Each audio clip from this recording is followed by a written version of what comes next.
In 2034 Japan, he believed risking his life was necessary to achieve something meaningful.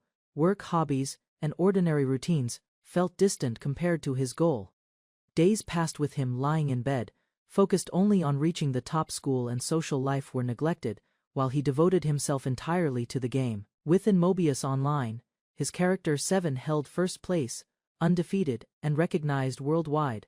Battles against powerful enemies proved his dominance, until all achievements became history. Hackers deleted 7, erasing rankings and data, leaving him defeated. News spread that the hacking culprit had been arrested, accused of targeting thousands of high-ranking players. Soon after, the administrators announced they could not restore any deleted characters. Compensation would only come through minor promotions for new accounts. Anger overwhelmed him, and he lashed out inside his small room. Repeated inquiries brought identical responses, offering no recovery of lost data. Exhaustion replaced rage as he lay back down. Yet he decided he could not remain defeated forever. A faint smile formed as he reached a final decision, accepting the end without hesitation. Darkness followed, and his awareness faded as he surrendered to death. Instead of nothingness, he found himself standing in a busy street, beneath a bright sky, surrounded by unfamiliar buildings and passing strangers. Signs identified the place as the royal capital of Kastal, a location he recognized from Mobius Online. Confusion deepened when townspeople reacted to him, making him realize this world felt undeniably real. He recognized Isis's poster girl immediately, yet her tone and behavior felt different from stored memories. Unexpectedly, she blushed and responded with shy hesitation, reacting in ways no scripted character had before. Surprise overtook him as he observed her flustered movements. Concluding that this change resembled a major system update, through the shop window, he analyzed the situation and suspected a newly implemented report feature. Calmly reassessing himself, he realized he was no longer 7, but instead controlling his secondary character. He examined his current body and confirmed it was his untrained alternate character, created alongside 7, but never developed. Standing on the main street, he attempted to log out, believing he could simply abandon everything again. No system window appeared, and no command responded. Gradually, he understood there was no interface because this was no longer a game. The memory of his death resurfaced, forcing him to question why he now existed inside Mobius. After steady reflection, he concluded this world had become his afterlife, shaped by his final wish. Pain struck his cheek, yet excitement rose as he considered the possibility that his final wish had truly been granted. Standing in the street, he reviewed the evidence, lifelike reactions, missing system menus, and his inability to log out. Realization overwhelmed him, and he shouted in triumph, convinced he had been reborn inside the world of Mobius. Tears streamed down his face as joy replaced despair, drawing confused stares from nearby pedestrians. Guards quickly restrained him, mistaking his ecstatic outburst for dangerous behavior. At the shopkeeper's request, the guards escorted him to the station of the Third Chivalric Order without resistance. Inside the building, a stern female knight demanded an explanation for his disruptive behavior. Seated across from her, he admitted he had become overly excited and clarified he was not a noble. While observing her composed presence, he realized she was unlike any NPC he remembered from the game. With firm conviction, she declared that law applied equally to all, leaving him silently attentive. During questioning, the knight accused him of concealing noble status and claimed to possess sufficient evidence. When he hesitated, she drew her blade, forcing him to quickly promise cooperation. After demanding his name and occupation, she rejected his claim of being an adventurer and labeled him dishonest. Her suspicion centered on his refined outfit, which appeared too expensive for someone of common rank. Understanding her strong hostility toward nobles, he realized her strict justice and background made the situation increasingly dangerous. As the interrogation intensified, a senior knight entered and observed the scene with calm authority. He reprimanded the female knight for her conduct and took over the questioning in a measured manner. Under composed supervision, the young man clarified his name and status according to this world's standards. He admitted causing a disturbance unintentionally and explained that he had no plan to obstruct business. After confirming the absence of malicious intent, they released him, advising him to behave responsibly within the city. After his release, he reflected on the compensation money and questioned whether society here functioned like the game he remembered. Reviewing his funds and equipment, he calculated his total assets and realized prices might differ from his prior knowledge. Deciding to test the economy directly, he approached a nearby inn that also operated a bar. Inside, he calmly asked about the cost of a single night's stay. The receptionist responded with visible nervousness, reinforcing his suspicion that his appearance drew unusual attention. The receptionist explained the lodging fee, and he realized the price was far lower than expected, confirming his equipment held significant value. After receiving the key, he sensed an unfamiliar warmth in her shy expression, but chose not to dwell on it. Later, he sat in the inn's dining area, quietly observing the relaxed atmosphere around him. Several patrons glanced in his direction, their attention lingering on his refined clothing and composed posture. While drinking, he concluded that his attire made him stand out far more than intended. He concluded that his carefully designed avatar was the cause of the unusual attention he kept receiving. Gradually, he accepted that this body was no longer data within a game, but his actual existence in a living world. Under the open sky, he reaffirmed that nothing lay beyond this reality, and that his actions here would carry true consequences. Memories of criticism and doubt from his former life resurfaced, yet they felt distant and powerless now. Overcome with relief and excitement, he laughed openly, embracing this world as his genuine beginning. Once more, he vowed to rise to the top and claim the title of number one in this world. Second wakes with a heavy head, recalling reckless celebration after reincarnating into a parallel world. Bare feet touch the floor as he steadies himself, confirming this place is real. Sitting upright, he organizes priorities and decides to obtain every necessary skill available. Remembering Mobius' online system, he concludes experience points determine growth and ability. Resolute, Second hunts monsters and completes quests, steadily building strength in this new reality. Second reviews the skill structure, noting ranks, titles, and the experience required for advancement. A status screen confirms that growth depends on the type chosen during character creation. His character profile reveals an all-rounder type, matching the balanced setup he once selected. The explanation shows equal stat growth without specialization, offering stability but limiting dominance. While eating quietly, Second evaluates this balanced path, recognizing its steady potential for long-term survival. Second calmly assessed his growth path, understanding that his initial development would be harsher yet far stronger than other methods available. After reaching the town's potion specialty store, he resolved to proceed with a decisive plan, despite the heavy cost it would demand. Inside, the black-haired youth requested every detoxify, dispel, recovery, and high potion bottle available without hesitation. The elderly shopkeeper calculated the stock, revealing hundreds in inventory, which would require an extraordinary amount of money. Without wavering, Second chose to purchase all remaining potions. Second paid an enormous sum for hundreds of strengthened high potions. With the high-class bottles secured, he carefully considered the exact purpose behind acquiring such an excessive quantity. A strategy surfaced from old game knowledge, a method once called the dinosaur quest tactic, relying on fixed damage items against evasive foes. In this world, detoxifying and recovery potions also inflicted guaranteed damage upon undead creatures, regardless of their resistance.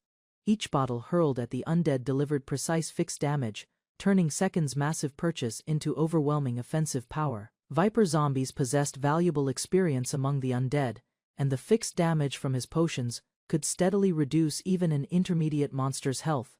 By throwing the bottles directly at them, Second could guarantee their defeat without relying on skill, strength, or advanced techniques. Such a tactic allowed even beginners to destroy the creatures. Yet, it was normally reserved for wealthy high-level players using alternate accounts. The reason remained simple: the method demanded an overwhelming amount of money to sustain continuous attacks. Gaining meaningful experience required at least 10,000 bottles, a cost only someone like Second could calmly prepare. The DK tactic offered exceptional experience at the beginning. Although powerful, the method lost efficiency once a player reached intermediate rank. At the stables, he secured a horse and accepted the identity of Seventh Tio before departing without hesitation. Wind swept across the plains as he rode for nearly 2 hours, silently acknowledging the lengths he would take to accelerate growth. Beyond the mine, a vast cave awaited, known as a hunting ground, where undead gathered in significant numbers. Inside the vast cave, Second found complete silence, confirming that no adventurers had entered the hunting ground. He considered that the decoy tactic might remain undiscovered in this world. Few beginners could afford such costly potions, and most likely avoided this method entirely, despite its efficiency. Moments later, movement stirred within the darkness as a viper zombie emerged from the shadows. Seeing the creature up close unsettled him. Its grotesque form far more disturbing than any version he remembered from a game. Second advanced toward the viper zombie and began hurling bottles one after another. As the creature dissolved under repeated strikes, a surge of experience flowed into him, bringing a rare sense of satisfaction. He moved between hunting grounds, repeating the cycle without pause until every potion he carried had been thrown. By sunset, exhaustion replaced momentum as the final bottle shattered, and the cave finally fell silent. After returning to the capital, his brief rest was interrupted the moment someone ordered him to halt. A female knight confronted Second at the city entrance, studying him with sharp suspicion while recognizing him from the previous day. Under the street lamp, he claimed he had visited the mines to gain experience, offering the explanation without visible concern. Sylvia questioned his reasoning, doubting that someone would deliberately challenge dangerous monsters alone at night, rather than argue. Seriously, Second responded with a careless remark that only deepened her skepticism. Amused yet irritated, Sylvia concluded he lacked common sense, while he silently admitted she was more troublesome than expected. Sylvia stopped him again beneath the dim street lamp, her expression sharp as she questioned his earlier claim about facing danger alone. Second calmly shifted the topic to Mobion's dungeons, stating there should be 21, and describing how players once treated them as valuable hunting grounds. She immediately corrected him, insisting that only 19 existed, clearly confused by his assertion. Realization flickered across his face as he asked how many were currently being raided. When she answered 13, his suspicions deepened while she dismissed him and urged him to leave. Second reflected that he already possessed knowledge others would risk countless lives to obtain. Riding toward the illuminated capital beneath the night sky, he grew confident that this advantage might propel him to the world's summit far sooner than expected. The next morning, Second arrived at a grand academy, recognizing it as his next destination after gaining sufficient experience in this world. Before entering, he confirmed that the Grand Royal Library was essential to the skill acquisition system governing Mobion. Inside, vast shelves and silent readers reminded him that skills could be obtained by studying specialized books under certain conditions. Among countless volumes, a librarian observed him as he calmly searched for the exact skill book he required. Determined to qualify, Second moved quickly through the shelves. Reaching the shelf, Second selected a volume detailing fundamental combat arts.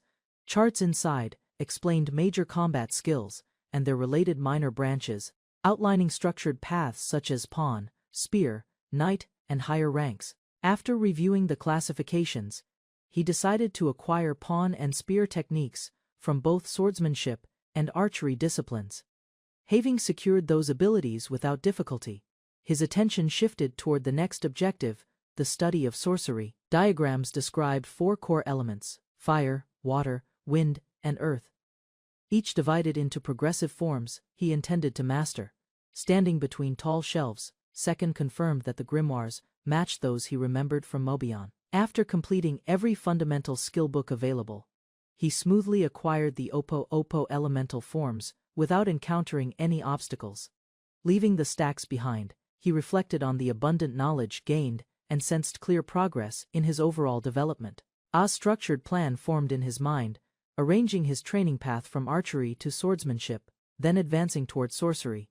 To begin, he chose archery for safe experience gains before reinforcing his strength through practical and efficient swordsmanship techniques. Advancing to the third stage, Second prepared for conjuration, intending to secure powerful options for difficult battles through advanced sorcery.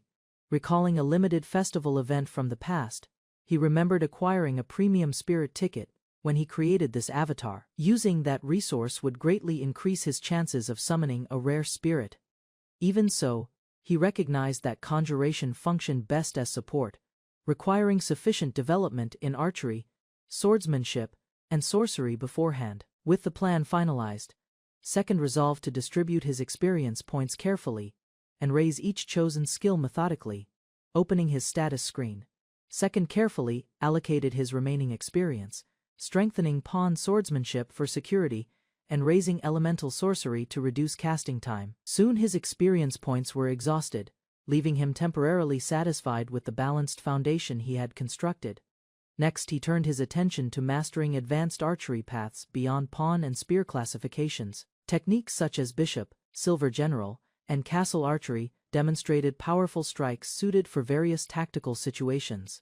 From studying these disciplines, he realized knight, gold general, and castle archery would significantly expand his battlefield options. Considering Mobion's acquisition rules, Second requested a longbow, knowing advanced archery differed from basic pawn and spear techniques. Unlocking those paths required completing specific skill quests rather than merely studying books in the library. He cleared strict combat conditions, defeating monsters consecutively to obtain silver general, knight, and gold general archery. Harder challenges followed, including simultaneous distant kills, eventually granting him bishop archery after meeting multiple requirements. Finally, he set his sights on mastering the most demanding yet powerful discipline, castle archery. Castle archery demonstrated overwhelming power, reaching extraordinary damage when raised to higher grades. Despite its strength, its acquisition conditions were infamous, ranking among the most tedious requirements within advanced skill paths. Zone condition demanded eliminating 1,000 monsters with silver general archery while securing numerous critical hits. Another required consecutive precision kills under strict distance and health limitations using combined archery techniques. Even before beginning, Second felt exhausted imagining the relentless effort needed to complete every condition. The brutal requirements felt unbearable, especially knowing a single mistake would reset all progress from the beginning. In a game he could have asked others for assistance, but this world offered no safe cooperation. Facing life-threatening conditions where his health must drop dangerously low, he realized relying on chance would be reckless. Though frustrated, he accepted the burden. Understanding castle archery was indispensable for his long-term strength. Resolving to hunt 1,000 monsters and secure hundreds of critical hits, he waited for the right opportunity, which soon arrived unexpectedly. A week after his reincarnation, Second observed the distant castle city, reflecting on the steady progress he had achieved. Taking advantage of a calculated tactic, he raised multiple skill ranks efficiently and prepared to focus on swordsmanship next. While traveling through the forest, sudden cries and the clash of weapons interrupted his thoughts. Ahead, towering scarlet mantises overwhelmed armored soldiers, their blades striking with lethal precision. Witnessing fallen bodies and hearing desperate screams, Second grasped the brutal reality of combat unfolding before him. A fallen soldier lay motionless, a sight far removed from the harmless battles he once knew in Mobius Online. 5 bodies already covered the ground, while another group struggled in formation against the relentless scarlet mantises, watching from concealment. Second realized this chaos might satisfy the brutal conditions required for castle archery. For a moment, he considered waiting until the fighters were weakened enough to ensure precise finishing blows. Then the reality struck him clearly. These were not players, but living people dying before his eyes. Seeing the fallen reminded Second of his own past, realizing those risking their lives here were no different from him. Unable to ignore the scene, he drew his weapon and resolved to intervene, despite the danger. Rushing forward, he shouted for the surviving soldiers to get down, as despair thickened the battlefield air. Positioning himself between the mantises and the wounded, he prepared a decisive counterattack. With spear archery unleashed at 5th grade, his strike pierced through the monsters and shattered their advance. The mantises collapsed after his strike, their bodies burning as the battlefield fell briefly silent. Lowering his weapon, Second assessed the surroundings, while the surviving soldiers stared at him in stunned relief. The knight surveyed the forest, sensing danger approaching, while his allies braced for battle. Second emerged from the mist, charging forward with enthusiasm and determination, surprising everyone around him. The knight's initial assessment of Second was harsh, doubting his abilities and maturity in combat. Despite reservations, the knight couldn't ignore Second's unwavering spirit and burgeoning competency in battle. Second showcased extraordinary skill, annihilating foes with arrows, earning the knight's reluctant admiration and respect. The young girl practiced tirelessly with her wooden sword, dreaming of knightly glory and bravery. Despite hardships, she faced ridicule from family, struggling with feelings of inadequacy and doubt. Joining the chivalric order offered her little respect, as her talents remained unnoticed and unappreciated. Frustration grew within her, seeing corruption and injustice among higher-ranking knights overpowering her idealism. Overwhelmed by disappointment, she contemplated her journey, feeling she had already lost her way. A conversation began outside the Grand Adventurers Guild, discussing whether to join its ranks. Second reflected on his recent exploits, recalling how he hoped for gratitude, not suspicion. Despite his achievements, others viewed him with skepticism. Unsure of his adventuring path or ambitions, he pondered the guild's notorious reputation, aware of its corrupt dealings overshadowing any potential benefits. Politely declining the joining offer, Second embraced independence, choosing his own path away from constraints. Second and the knight laughed lightly, sharing a moment of camaraderie amid serious discussions about guilds. The knight expressed how the chivalric order eagerly sought Second for his impressive skill, demonstrated recently. Second listened attentively, his suspicion rising about their true intentions and motivations in recruiting him. He mused over the guild's reputation, feeling wary of becoming entangled in their politics or obligations. Ultimately, he decided against joining, preferring his independence, but found himself assigned a companion. The knight suggested that Sylvia might keep an eye on Second in their new arrangement. Second contemplated the implications of this, sensing underlying motives within the chivalric order's decisions. He learned about Sylvia's reputation as a knight who opposed noble abuses, potentially creating political tensions. Imagining the benefits of an alliance, Second felt tempted by the idea of a strong companion. As the discussion progressed, a decision was made to assign Sylvia as his escort, surprising Second. Surprised by her new role, Sylvia understood this assignment likely meant a form of demotion. The knight discussed the implications, suggesting that the chivalric order viewed her negatively due to her actions. Second listened, realizing that using Sylvia's talents was a strategic move for the order's interests.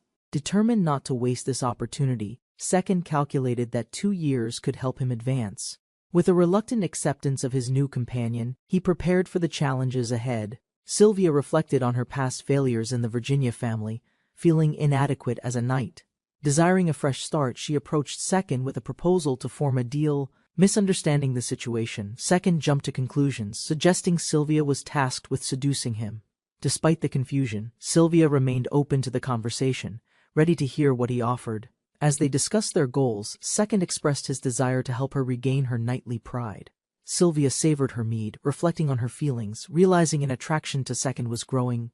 Inviting him for a conversation, she nervously proposed they make a deal regarding their struggles. Taken off guard by her sudden suggestion, Second misinterpreted her intent as romantic, causing confusion. Sylvia, flustered by his reaction, clarified that it was merely a pact they needed. Determined to forge a partnership, she resolved to gain strength and combat the injustices around them. Sylvia reflected on her years of training but felt frustrated at her lack of justice achieved. Determined to change her situation, she sought advice from Second about her lack of sword talent. Second suggested she explore alternative weaponry, which surprised Sylvia, who believed in her dedication. Her emotions surged, and she confronted Second, expressing how much her efforts mattered to her. As she envisioned her dreams, Sylvia realized she wanted to be a knight, fighting for justice. Sylvia wiped away her tears, feeling overwhelmed by her insecurities as a knight in training. Second encouraged her to redefine her understanding of justice and not be bound by tradition. Sylvia contemplated his words, realizing that being a knight meant more than just wielding a sword. Determined to forge her own path, she declared her willingness to go out with Second. Seeing her resolve, Second smiled, ready to help her embrace a broader vision of knighthood. Sylvia listened intently as Second shared his ambitious dream of becoming the world's #1. She admired his enthusiasm but felt the dream lacked a definitive path and clarity. As they shared their thoughts, Sylvia realized her own dreams could take shape in unexpected ways. Reflecting on her newfound determination, she felt hopeful about stepping forward with Second's encouragement.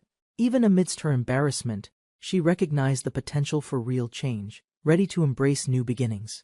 Second considered Sylvia's potential and calculated her skills, believing she might excel in archery or sorcery. As they planned their future together, Sylvia felt inspired by Second's enthusiasm for his dreams. She relished the promising night, convinced that aligning their efforts would lead to exciting adventures. Later, Second reflected on their discussion, realizing his victory over a monster had been significant. Eager for what lay ahead, Second prepared for training in dungeon exploration, excited by their partnership. Sylvia was intrigued by the idea of magic archery, sparking her interest in new skills. Second explained her potential as a magic archer, noting her exceptional dexterity and intelligence levels. They discussed the lack of known skills in this realm, revealing gaps in their knowledge. Second decided to guide Sylvia through essential training, starting with archery fundamentals at the library. Embracing this new journey, Second felt like he was mentoring a newcomer eager to learn. Sylvia agreed to train with Second, feeling a mix of excitement and determination for her future. Curious about her skills, the little girl was surprised by their discussion of magic archery. Second explained how rare skills like this were often kept secret among the nobility in society. He urged Sylvia to keep her newfound knowledge private, aware of the dangers of exposure. As they continued training, Sylvia was amazed by her progress, feeling increasingly confident in her abilities. Second revealed his vast collection of expensive potions, startling Sylvia with their potential use. Sylvia struggled to process the idea of using the potions as Second explained their purposes. In the forest, Second eagerly detailed the Daikei tactic, which left Sylvia feeling confused yet curious. He then proposed teaching her castle archery, fueling her desire to learn and improve. They decided to explore the Royce dungeon, aiming to defeat the Flame Wolf and acquire powerful weaponry. Second led Sylvia into the dungeon, emphasizing the ideal monsters to help her acquire skills. Their main goal was for Sylvia to learn castle archery while battling various monsters. As they ventured deeper, Sylvia spotted the monsters approaching, heightening her focus and nerves. Second advised her to practice combining her skills, preparing her for the imminent encounter. Sylvia took aim, feeling a rush of determination, ready to confront the beasts ahead.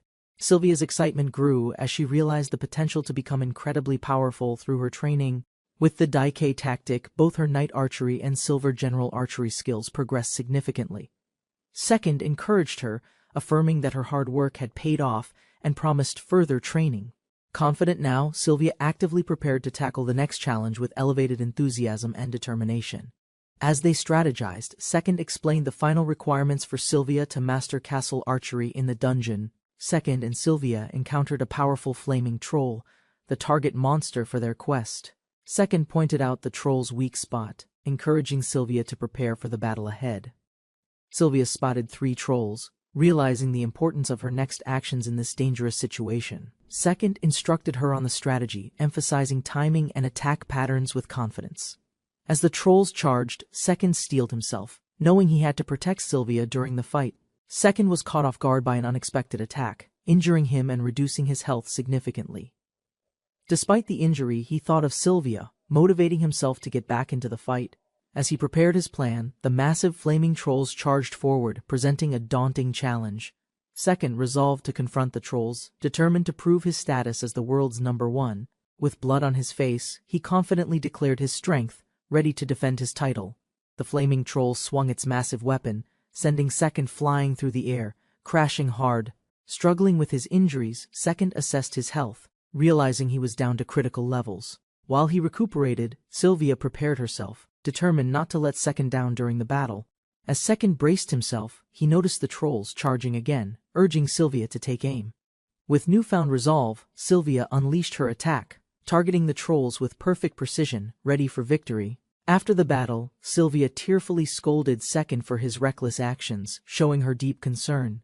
Though injured, Second reassured her, realizing he couldn't let his health deter his responsibility. Eventually, they celebrated Sylvia's success as she unlocked the skill castle archery, marking a significant achievement. Filled with gratitude and joy, Second reflected on his thrilling journey alongside Sylvia in this world. Having defeated the trolls, Second and Sylvia approached the lair of the Flame Wolves. They prepared for their next challenge, being aware that the boss was exceptionally powerful. Second explained the strategy of stun locking to ensure they could overpower the Flame Wolf. Sylvia listened carefully, understanding the plan would involve alternating attacks using 2 different archery skills. With determination, they set out to execute the ultimate gold bishop stun for their victory. The victorious duo celebrated as the Flame Wolf fell, marking the end of a tough struggle. After weeks of fighting, Sylvia finally acquired the coveted Flame Wolf's bow, proving her growth. Second reassured her that the powerful bow was essential for her new role as a magic archer. Despite her initial apprehension, Sylvia accepted the bow, eager to harness its power in battle. As they discussed future plans, Second revealed his shift to sorcery, bringing new challenges ahead. Sylvia expressed excitement about potential connections to the Royal Academy of Magic for her progress. Riding together through the forest, Second reminded her of her family ties to powerful knights. They discussed the importance of acquiring a grimoire from the academy to advance their skills. Sylvia considered infiltrating the academy since entry was restricted to students and faculty only. Reflecting on her past, Sylvia felt unworthy of such opportunities, haunted by her father's abandonment. Sylvia hesitated to showcase her skills to her strict father, worried about his expectations. Second considered deceiving Sylvia's father as the only way to gain his support for her. He devised a plan to create a distraction while presenting himself as a foreign aristocrat. The next day, Second approached Sylvia's father, using his deception tactic to obtain referrals. Surprised by the unexpected tension, Second questioned how the situation escalated beyond his original plan. Second realized he had unintentionally misled Sylvia's father into thinking he was foreign royalty. Understanding the misunderstanding, he felt compelled to clarify the situation to prevent further issues. Despite his initial intentions, Second decided to maintain the act for the time being. Convinced he needed to focus on his goal, he prepared to confront Sylvia's father. As they met, Second requested two important favors, including a referral to the Royal Academy. Second devised a strategy to secure Sylvia's father's approval while maintaining his noble act. He requested a 2-week referral letter for the Royal Academy to explore its resources. In the meeting, Second revealed that he admired Sylvia's skills and sought her partnership. Sylvia's father, intrigued by Second's claim to nobility, agreed to let her travel with him. Second assured him that Sylvia's talents in archery and sorcery would lead to great achievements. Sylvia felt overwhelmed but grateful, realizing her father's support might extend further than expected. Second confidently assured Sylvia's father that they would make the Virginia family proud together. As their partnership solidified, Second playfully contemplated his noble facade, questioning its sustainability in the long run. With a week passing since the deception tactic, they focused on gathering resources and earning experience. Their adventures in the slime forest led them to discover rare slimes, enhancing their skills further. Second and Sylvia discovered a powerful recovery sorcery wand, enhancing their healing capabilities during battles. Equipped with their new item, they strategized how to maximize its effects for future challenges. Acknowledging Sylvia's unconventional talents, Second expressed gratitude for their cooperation on this adventure together. As they prepared to head toward the Royal Academy, they reflected on their journey thus far. Arriving at the academy, they were warmly greeted by professors, ready for the next chapter. Second introduced himself and Sylvia to their new mentors at the Royal Academy of Magic. The headmaster explained the details of their 2-week exchange program, ensuring their accommodations would be comfortable. Professor Kevin offered to give Second a tour of the academy, facilitating their transition into the new environment. During their conversation, Second planned to discreetly gather information about the grimoire location. Upon arriving at Class A, they prepared to meet their new classmates and start learning. The headmaster introduced Second and Sylvia to their new classmates in Class A, creating curiosity. As they took center stage, Sylvia felt shy while Second confidently introduced himself and their background. The classmates reacted positively to Second. Impressed by his charm and friendly demeanor, Sylvia introduced herself nervously, hoping for a warm acceptance from her peers during the exchange. As the lesson began, Second pondered his need to learn sorceries quickly and fit in. Second requested an introduction to his guide for the afternoon, aiming to strengthen their friendship. Professor Kevin agreed to facilitate this and called over Mine, one of the students. Mine, surprised but eager, responded positively to the professor's request, ready for the task ahead. As Second prepared for questions about sorcery, he aimed to gain useful information. When Second and Mine met, they expressed enthusiasm about their upcoming tour and collaboration. Second planned to ask for Mine's help in gathering information about the grimoires available. He requested Professor Kevin to introduce Mine, excited to deepen connections through shared meals after class. Mine was then called over, excited to assist Second during the afternoon tour around the academy. As they walked together, Second learned that Mine was actually a prince, which surprised him. Realizing the implications of befriending a royal, Second began to worry about how to respond. Second jokingly questioned Maine's orientation, leading to a surprised and flustered response from him. Sylvia overheard the conversation and quickly intervened, baffled by Second's unexpected remark about Mine. As they walked, a classmate noted Mine's attractiveness, further complicating Second's thoughts about his new friend. Second expressed his growing fondness for Mine, who was surprised yet happy about the compliment. Mine felt burdened by his identity as the second prince, seeking genuine connections at the academy. As they conversed, Second realized the complexities of royal expectations and Mine's feelings of isolation over lunch. Second casually addressed Mine's earlier remark, trying to ease the tension in their conversation. Second shifted the topic to the grimoires, keen to uncover more about the academy's resources. Second learned the fourth form grimoire was kept securely at the royal palace, not the library. After their lunch, Mine insisted it was time to begin the afternoon tour of the academy grounds. The sun set as they neared their main destination, the academy's grand library filled with knowledge. Mine explained all students had access to the library, encouraging Second and Sylvia to use it freely. Second informed Sylvia she must study fire magic extensively, essential for mastering advanced techniques like magic archery. Two students gossip about the exchange students, suspicious of their connection to Prince Mine. They mock the prince's attitude, envious and resentful of his privileged status and demeanor. Second reflects on the harsh judgment Mine faces, and decides to befriend him despite criticism. The boys continue mocking, urging each other to shun the exchange students as unwanted outsiders. Sylvia confronts the gossipers boldly, surprising Second, and asserting her defense of their new friends. Sylvia confronts the students, accusing them of bestial discrimination towards the exchange students boldly. The students nervously explain their insults were misunderstandings and defend their behavior with weak excuses. Second considers the bullying against Mine and the exchange students, thinking about how to respond. The bullies are physically reprimanded by Sylvia, who fiercely defends her friends against the slurs. Second reflects on the name Beast Loser Eco Leaflet, deciding it's important to remember well.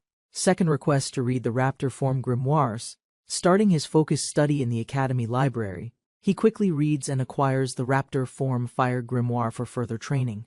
Sylvia expresses surprise at how quickly Second finishes, observing his impressive ability to absorb knowledge. Second casually flips through the remaining books, mentally covering material before passing them to Sylvia. Second recalls the constant demands for tips and tricks from others during his past life's training. Sylvia asks Second for training tips to learn quickly, showing thoughtful concern about her progress. Second appreciates Sylvia's reliance on him, recognizing their study session as an intimate exchange.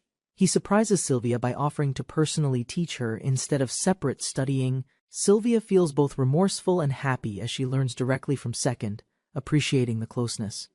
Second studies the grimoires seriously and finds them complex, realizing practical study is more beneficial. Second explains complex magical concepts to Sylvia, focusing on practical understanding over memorization of terms. He reflects on his past life, realizing his extensive knowledge now makes him uniquely prepared here. Despite the difficulties, Second continues studying, determined to master the material to aid his companions. As they prepare to leave, Second remains committed, while Sylvia shows curiosity and determination to learn. Suddenly, Mine enthusiastically greets Second, praising him, surprising both Second and Sylvia with his excitement. Second recognizes Eco Leaflet from rumors and prepares to understand their true nature and role. Eco Leaflet introduces herself warmly to Second and Sylvia, breaking initial tension with friendliness. Second expresses concern for Eco's well-being, suspecting she might be hiding troubles beneath her smile. Eco reassures Second she's fine, and Second offers help if ever needed. Eco reveals she manages many book requests, showing her importance as their group's gopher. Eco confidently assures Second she can handle the tasks alone despite his concern. Second insists on personally helping Eco, emphasizing how rare it is for him to intervene. Eco politely declines assistance, choosing to prove her worth by handling challenges independently. Second silently urges Eco to stop, sensing deeper struggles beneath her cheerful facade. As Eco leaves, Second reflects on the painful effort she hides, disconnected from true progress. Second questions Eco's strength but respects her confidence and determination to manage on her own. Eco insists on proving herself, refusing Second's assistance and showing strong independence in tasks. Second watches Eco leave with a mix of concern and understanding for her struggles. He reflects on Eco's efforts and pain, feeling a deep desire to help her succeed. Later, Second questions Sylvia's competence and wonders why she attends the prestigious Royal Academy despite doubts. Second decides to recruit Iko Leaflet, recognizing her potential and value for their group. Sylvia humbly expresses gratitude for Second's support and shared determination to help Iko succeed. Despite Second's offer, Iko insists on proving her strength by handling everything herself. Second watches Iko leave but is struck by a deep sense of unease and concern. He returns with Sylvia to find Iko injured, sensing something has gone terribly wrong. Iko faces harsh rejection, ignored by students who refuse to acknowledge her presence. Second and Sylvia discover Iko injured and upset, showing immediate concern for her condition. Second senses the depth of Iko's suffering, recognizing signs of deep emotional pain. A familiar scent stirs painful memories in Second, symbolizing the despair Iko endures. Iko fiercely pushes others away, driven by pain and a desperate need to protect herself. Second feels uncertain about what happened to Iko, but is determined to support her. Iko continues her exhausting work, unaware of the cruel plan waiting to punish her. Bullies mock Iko's efforts, and their cruelty culminates in a humiliating public attack. Ultimately, Iko confronts harsh reality. Realizing her struggles have been ignored for too long, Iko fiercely pushes Second and Sylvia away, overwhelmed by pain and fear she cannot express. Second is deeply concerned but respects her boundaries, hoping to help when she's ready. Sylvia becomes exhausted trying to reach Iko, who still has energy but refuses to talk. Despite their efforts, Iko's determination to bear her burdens alone causes isolation and suffering. Second remains hopeful, watching for any chance to support Iko and break her solitude. Iko breaks down, unable to hold back tears from overwhelming pain and cruelty she endures. Second recognizes Iko's fragile state and refuses to leave her isolated in such despair. He acknowledges Iko's flaws but believes helping her is a risk worth taking. Second prepares to protect Iko, drawing his sword to confront those who torment her. He launches a fierce attack, determined to defend Iko from further abuse and suffering. Second, injured and desperate, fights fiercely to protect Iko from their relentless attackers. Sylvia watches, alarmed and helpless, witnessing the violent struggle and its dangerous consequences. Despite his wound, Second focuses on a plan to recruit Iko for his quest. He offers Iko a healing staff, believing her recovery skills can aid their journey. Iko understands her role as a paladin but struggles with doubt and fear inside. The recovery sorcery wand made by holy slimes, can heal wounds instantly for paladins. Second's injuries worsen, pushing Iko to accept the pressure of using powerful healing sorcery. Second urgently demands Iko use the wand to heal him before his condition deteriorates more. He encourages her to have faith in her abilities, emphasizing the critical importance of healing. Finally, Iko grasps the wand firmly, realizing this is her chance to prove herself. Iko heals Second's injury with the recovery sorcery wand, surprising both with her sudden courage. The healing magic restores Second's arm, but his body still feels weak and unstable. Second regains stability but collapses from exhaustion, showing limits of magical healing in this world.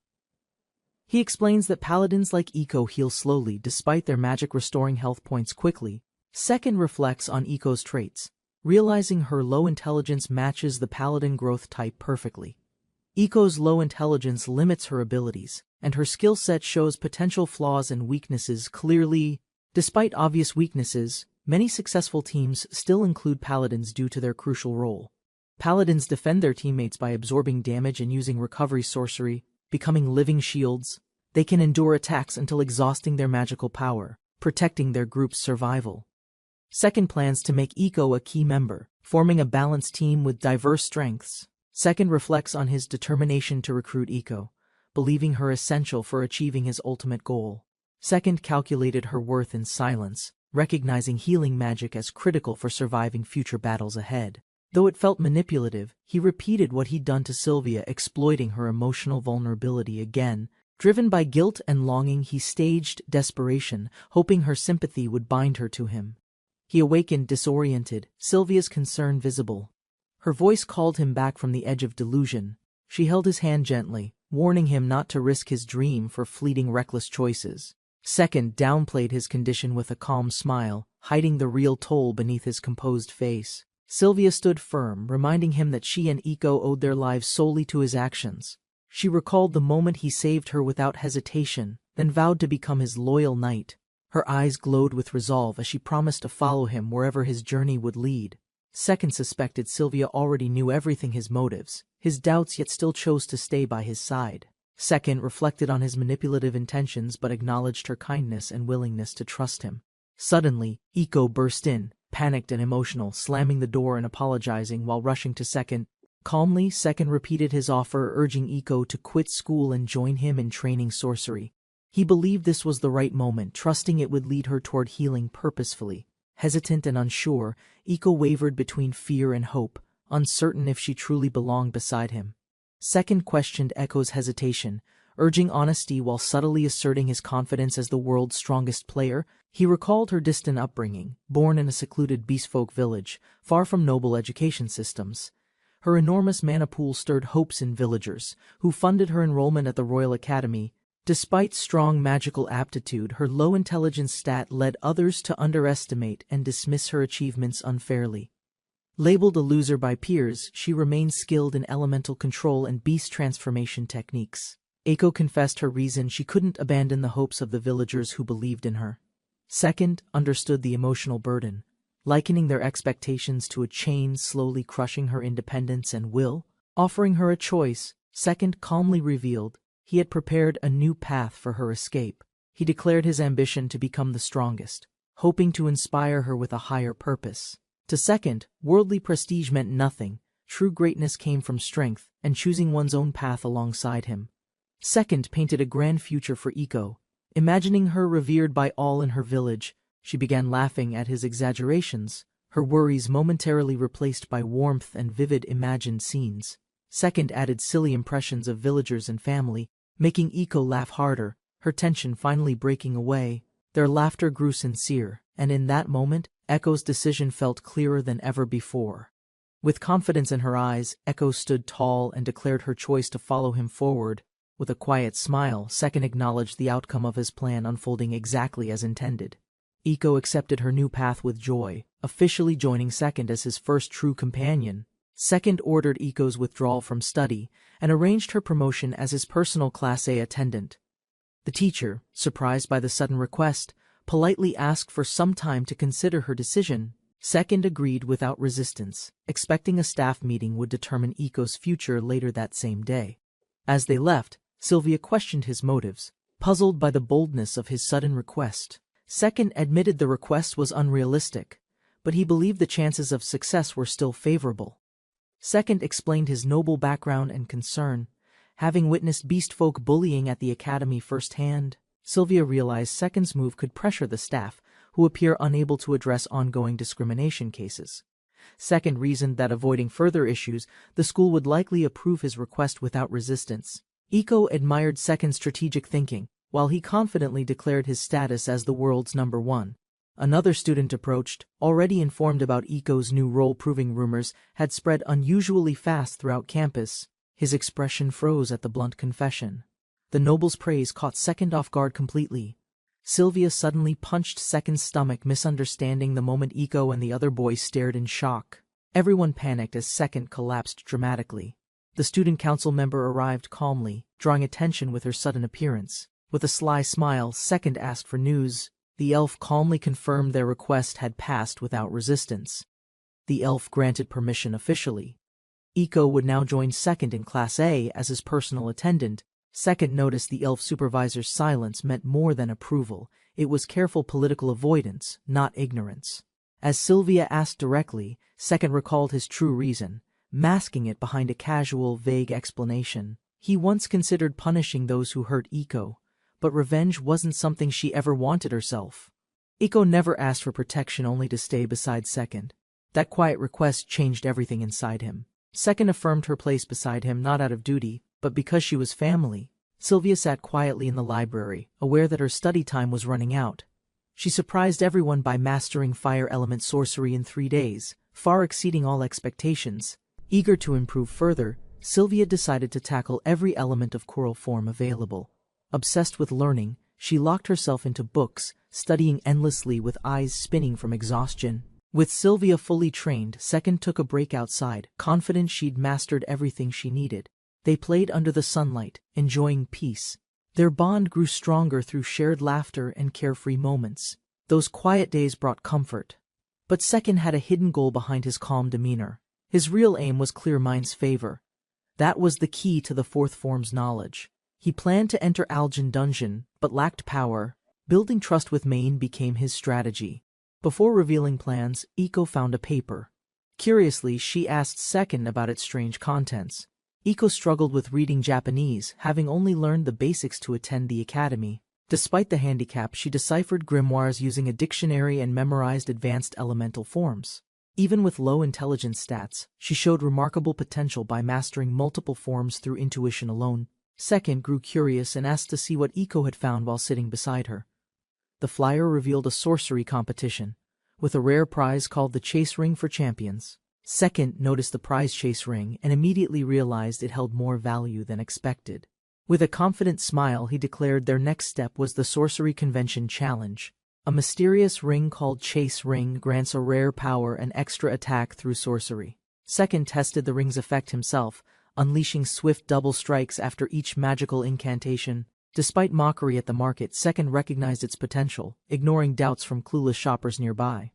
He learned the ring could be upgraded thrice by trusted blacksmiths, unlocking monstrous combat potential. Though once priced at 1.5 billion CL, its value now remained uncertain in this world. Second studied the paper silently, determined to obtain the target by any means necessary. He noted the sorcery convention's timing and planned to act boldly before the exchange program ended.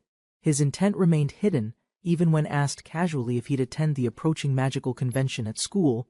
Amid discussion, others confirmed their attendance. Second remained quiet, observing reactions and listening without revealing much himself.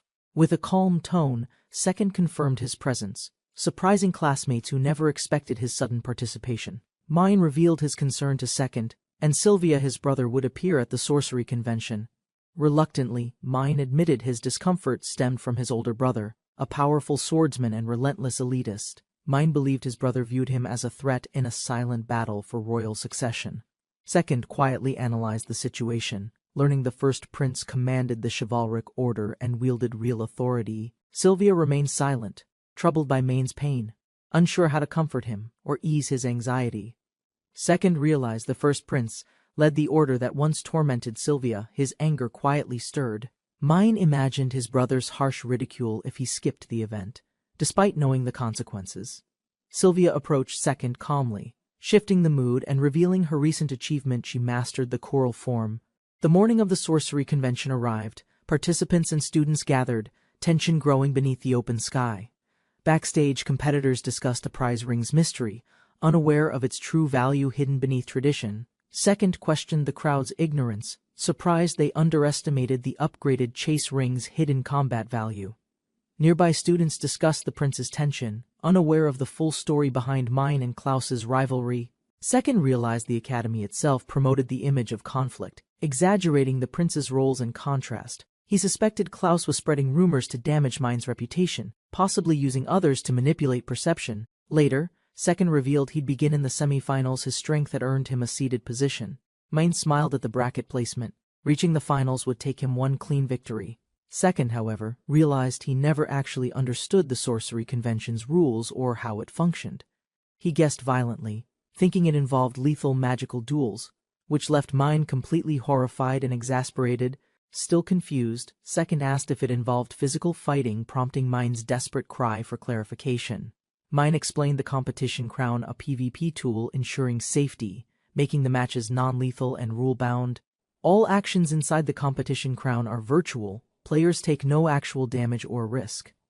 Unlike the duel crown, where battles are fatal, competition crowns guarantee zero death upon defeat. Losing in competition only ends the match. Players return unharmed, making it risk-free.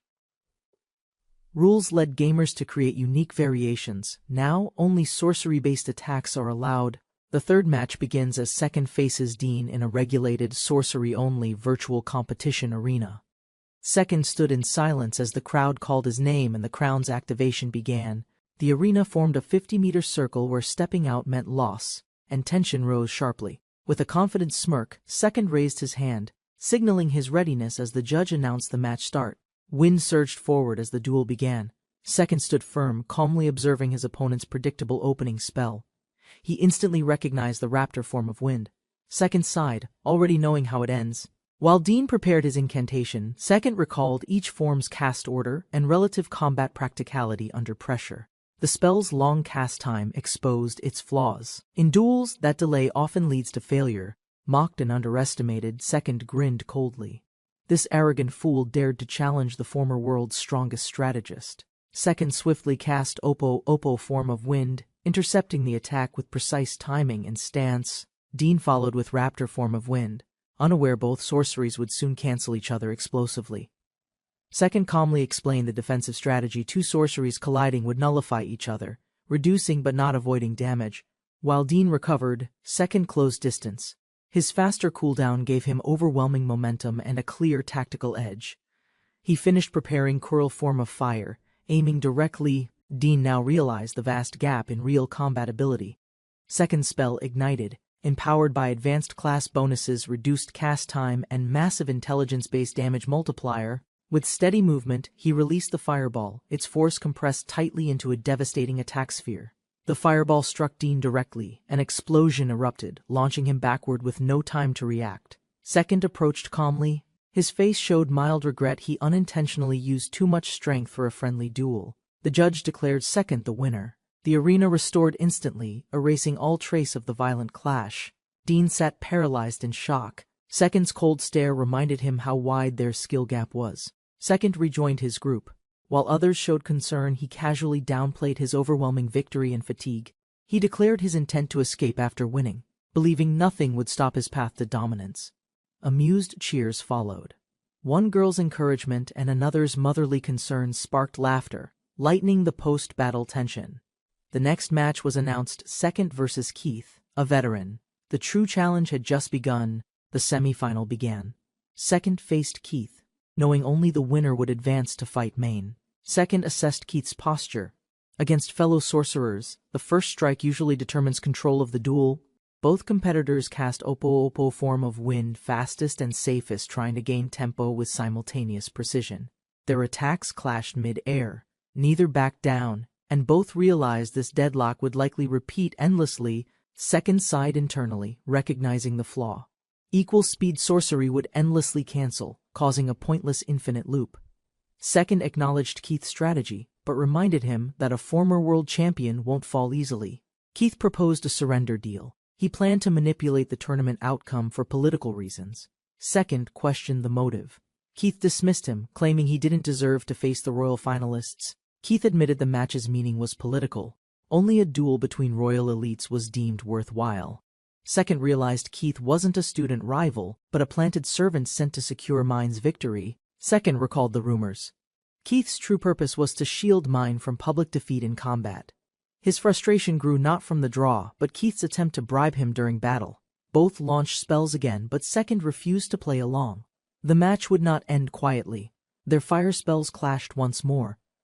Second acknowledged Keith's skill in maintaining this frustrating balance of power. Determined to end it, Second prepared something new. He would now reveal his true strength. Second broke the sorcery-only restriction, drawing his bow. He warned Sylvia, then prepared a bold move. With flawless precision, Second unleashed a fiery arrow, combining magic and technique to break the deadlock. Second raised his hand, channeling sorcery into the bow. No arrows, just raw magical force released. The enemy failed to dodge. Second's magic shot landed, hurling Keith backward with intense, precise impact. Second stepped forward calmly while Keith staggered. Another challenger appeared in haste, clearly worried by the outcome. Second analyzed everything quickly: Keith's failure, the first prince's plan, and Klaus's technique hidden behind feigned limitations. Klaus mastered magic swordsmanship. His trump card guaranteed dominance as long as sorcery remained the rule. Second's eyes narrowed, condemning Keith's trick.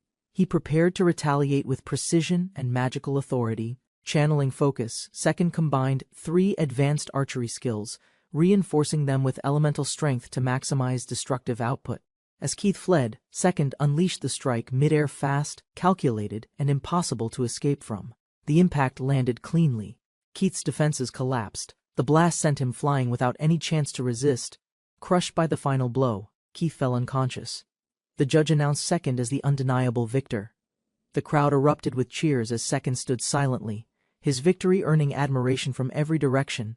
Prince Klaus accepted the apology with indifference, hiding his thoughts behind a calm and composed expression. Observing from afar, another prince recognized Second's value and quietly adjusted his hidden long-term strategy.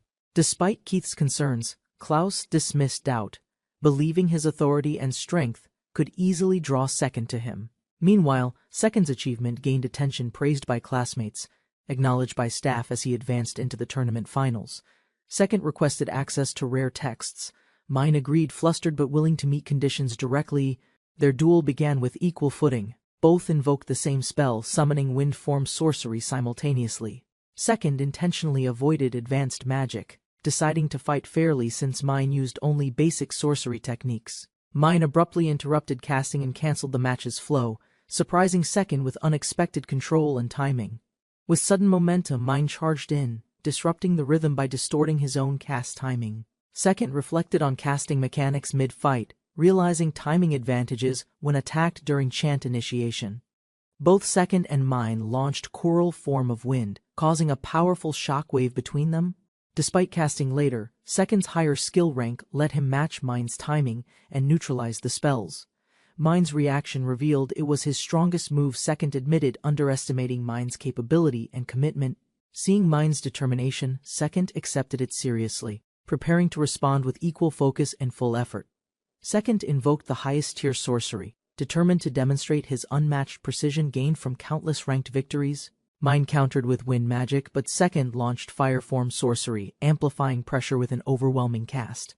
The fire attack surged forward but intentionally fell short. It was a distraction, not the offense.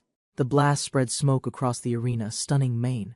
Second had already begun casting another move. Mane panicked as Second swiftly transitioned into his next spell, wasting no time between offensive phases. Second remained hidden in the smoke. Mine panicked, unable to locate any visible magic circle. He used the smoke to conceal casting. Raptor Form of Earth was prepared under heavy focus. Second invoked the massive spell. Rocks launched and struck the field, shocking Mane with their force. The ground erupted upward. A towering wall of stone was raised, restricting Mine's movement immediately. With Mine cornered, Second formed water magic. This setup was intentional. His finisher was now ready. He leapt onto the stone wall, using its height to prepare a decisive final strike. The boy panicked and fell. The victor approached, offering his hand without saying a word. Accepting defeat with a smile, the boy admitted loss as the crowd celebrated Second's overwhelming win. Second's expression darkened immediately, angered by the smile, confusing the boy who had meant no offense. Second admitted underestimating Mine, noting that stronger magic could have reversed the outcome of their duel. Mine questioned Second's true strength, unsure if his opponent was actually powerful or just overwhelmingly skilled. Second demanded honesty, challenging Mine's lack of anger after losing to someone who had looked down. Mane hesitated, but Second insisted holding in frustration would stop growth and trap him in permanent mediocrity. From afar, Klaus observed and praised Second's insight, calling out his younger brother's long-standing lack of resolve. Klaus offered Second a high honor, inviting him to study leadership directly under his command. Serving under Klaus promised status within the First Chivalric Order, an elite position few could even approach. Second understood the offer's gravity. Once Klaus became king, his followers would gain unmatched influence. Refusing the offer would mean publicly opposing Klaus, branding Second an enemy to the royal bloodline. Everyone expected acceptance. To refuse was unthinkable for anyone else. But Second wasn't a normal person. He responded with a direct refusal, expression cold, silencing the atmosphere around the arena instantly. The unexpected rejection left the audience and Klaus stunned, each reacting with disbelief and rising tension. Despite the prince's shocked glare, he calmly smiled and repeated his decision without any hesitation. He had predicted Klaus's move, knowing refusal would protect Mine and disrupt Klaus's expected authority. Klaus's face twisted with frustration, unable to act, as the boy exposed his true motives. He stood firmly and stated the truth. He had promised to follow Mane after the duel. His declaration implied allegiance to the second prince, witnessed by both Mine and the official referee. Klaus demanded confirmation, his anger barely restrained. The referee nervously affirmed the truth under pressure. Klaus's anger turned cold as he accepted the facts, acknowledging the valid contract already formed. Soliciting someone under contract, even as first prince, was a public breach of royal conduct. The first prince gave up, hiding disappointment behind stern words as he accepted the boy's decision. Min's eyes sparkled with admiration, completely forgetting the lesson just moments before the confrontation. Second faced him again calmly, suggesting they resume their training as if nothing intense had happened. While Min spoke emotionally, Second pointed out his weakness bluntly, trying to build his confidence through tough love. Then, with a smile and a fist bump, Second clarified the reason behind his efforts: friendship. Min's eyes filled with tears, overwhelmed by emotion as Second extended his hand toward him. He smiled brightly, wiping his tears away, finally accepting Second's friendship with heartfelt gratitude. Elsewhere, Klaus stormed through the academy halls, furious and determined to uncover information on Second. Paula calmly faced Klaus's rage as he barged into the headmaster's office, shouting for answers. Klaus demanded all records about Second, driven by jealousy and suspicion toward Min's new bond. The document he demanded described only school records, offering no useful detail about Second's origins. Frustrated, Klaus crumpled the paper. Paula calmly noted Second's birthplace, Zipang, remained completely undocumented and mysterious. Klaus stormed out angrily. Paula collected the fallen pages, quietly confirming Klaus's impulsive nature matched previous rumors. Gazing from the window, Paula decided to investigate Second personally, curious about the boy behind the enigma. After claiming victory, the young man accepted the chase ring and departed the Royal Academy. With his initial sorcery goal met, he stood confidently, ready to begin the next phase. He gathered his team, calmly preparing to reveal the group's immediate direction and training objectives. He explained their plan: to focus on dungeon exploration and improve everyone's practical combat skills together. The group agreed, and their new journey began in the second-ranked dungeon known as Limped Fath. The team chose Limped Fath dungeon, aiming for training and the Rock Shell Shield reward. Second assigned Iko to the front lines, proposing shield training to enhance her battlefield defense skills. He emphasized healing magic importance, ensuring Iko would recover quickly despite using strong physical defense. While some hesitated about Iko's safety, they headed into town to prepare her equipment properly. They bought Iko a huge shield, trained her arts, and stopped by the Grand Library.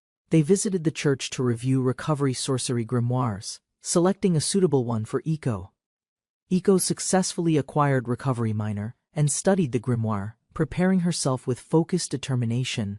The group departed on horseback, traveling past Peiho toward the Limped Fath dungeon entrance. Reaching the dungeon, they spent weeks training Iko's shield art skills at a steady pace. Iko quickly mastered 4 shield arts, only failing to learn the difficult bishop shield art. Iko mastered different shield arts, gradually shaping her new identity as a defensive paladin. During their 10th dungeon run, Iko faced a powerful beast and blocked its fierce strike. Sylvia rushed over in panic, but Iko emerged unharmed, surprising everyone with her newfound resilience. Second observed Iko's growth, noting her rising stats and natural talent as a frontline tank.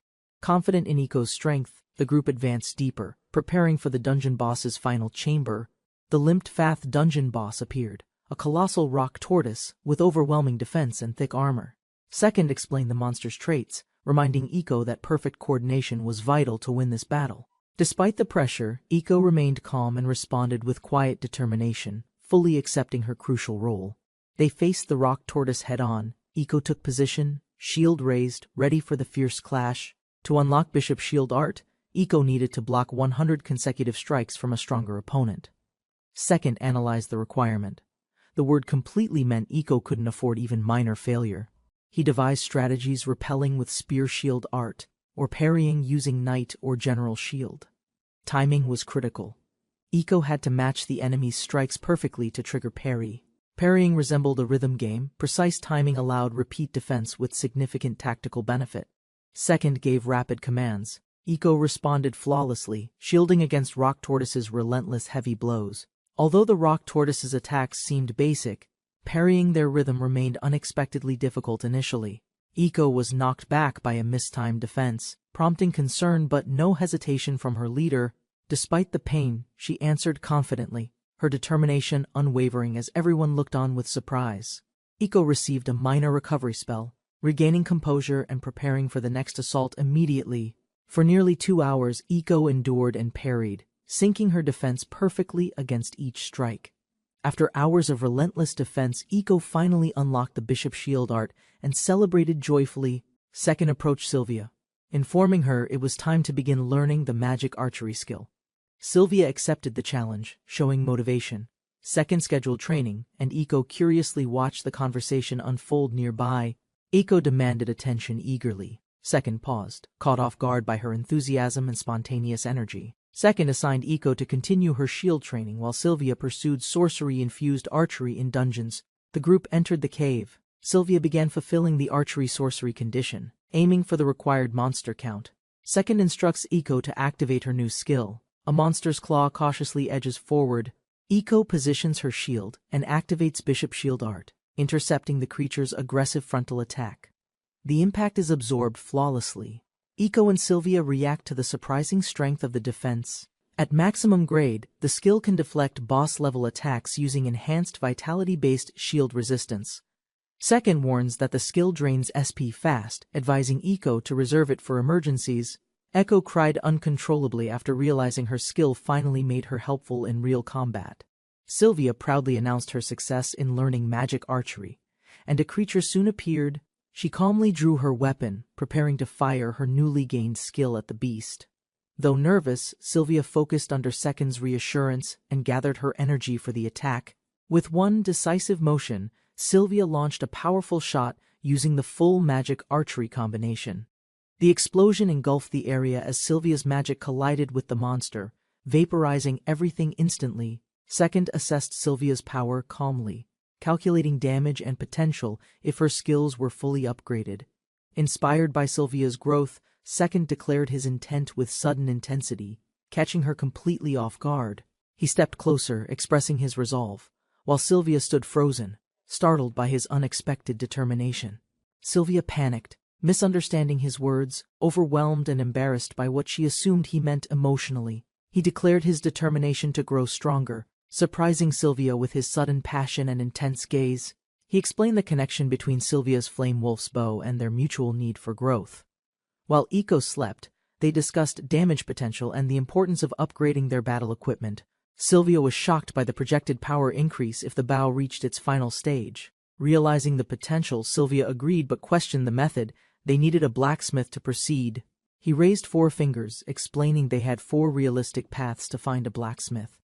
The first plan involved forming a team and gathering recruits through the Adventurers Guild system.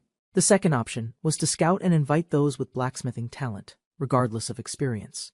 The third method was to recruit a practicing blacksmith, though convincing them seemed extremely difficult. With 3 options explained, he hinted the fourth path would be their most likely success. Second proposed buying a slave with a serious expression, catching Sylvia off guard and curious. Sylvia considered the idea logically, noting it wouldn't be difficult to find one nearby.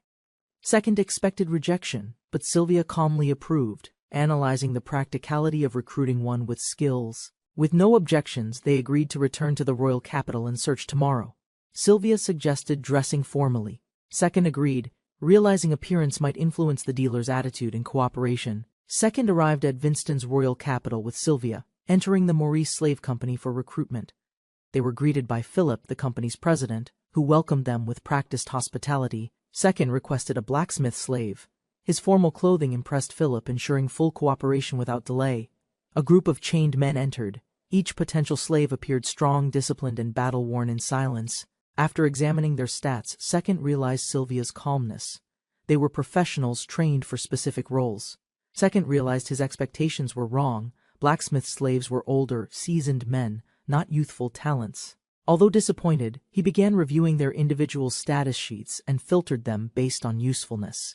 He focused on STR, Dex, and Luke, prioritizing blacksmith growth types with balanced attributes. Understanding their role's importance, Second sought someone with both skill potential and exceptional growth traits. After assessing all candidates, Second concluded decisively none possessed the quality he needed for his mission. Second asked about other options. Philip revealed only criminal slaves remained, including potential blacksmiths. Since criminal slaves couldn't be shown openly, Second agreed to inspect them in secure chambers. Second left Sylvia and Iko behind, noting the surprisingly decent conditions within the slave facility. Philip led Second through barred corridors, informing him that only one blacksmith was among inmates. After evaluating the blacksmith's status, Second immediately rejected him, finding his capabilities completely insufficient. Philip apologized for not meeting expectations. Second remained calm but sensed something else behind the offer. Philip unlocked a heavily secured chamber, suggesting its contents were unique and possibly dangerous. Inside was a chained dark elf woman, once an assassin, judged innocent and reassigned here. Philip explained she had a no-hostility clause and faced rejection due to her race. Second questioned her lack of demand, surprised someone so capable was dismissed over a safety clause. The Kingdom of Castle faced discrimination issues, prompting legal measures to protect persecuted races. Second asked for her status, sensing her silent strength despite the surrounding prejudice and restrictions. Her stats showed incredible dex, solid STR and INT matching elite all-rounder class traits in combat. She confirmed elite combat skills. Second understood her build-enhanced sorcery, assassination, and string-based abilities. Seeing her stats and growth potential, Second decided quickly she could become a blacksmith. He offered. Second decided instantly to purchase the Dark Elf. Her cost was an astonishing 16 million. Philip prepared a slave sorcery contract. Second recalled seeing this type used before in Mobion. Despite strong magical enforcement, Second hadn't read the terms and wondered about possible loopholes. The contract required humane treatment, while obligating obedience terms Second found unexpectedly fair and standard.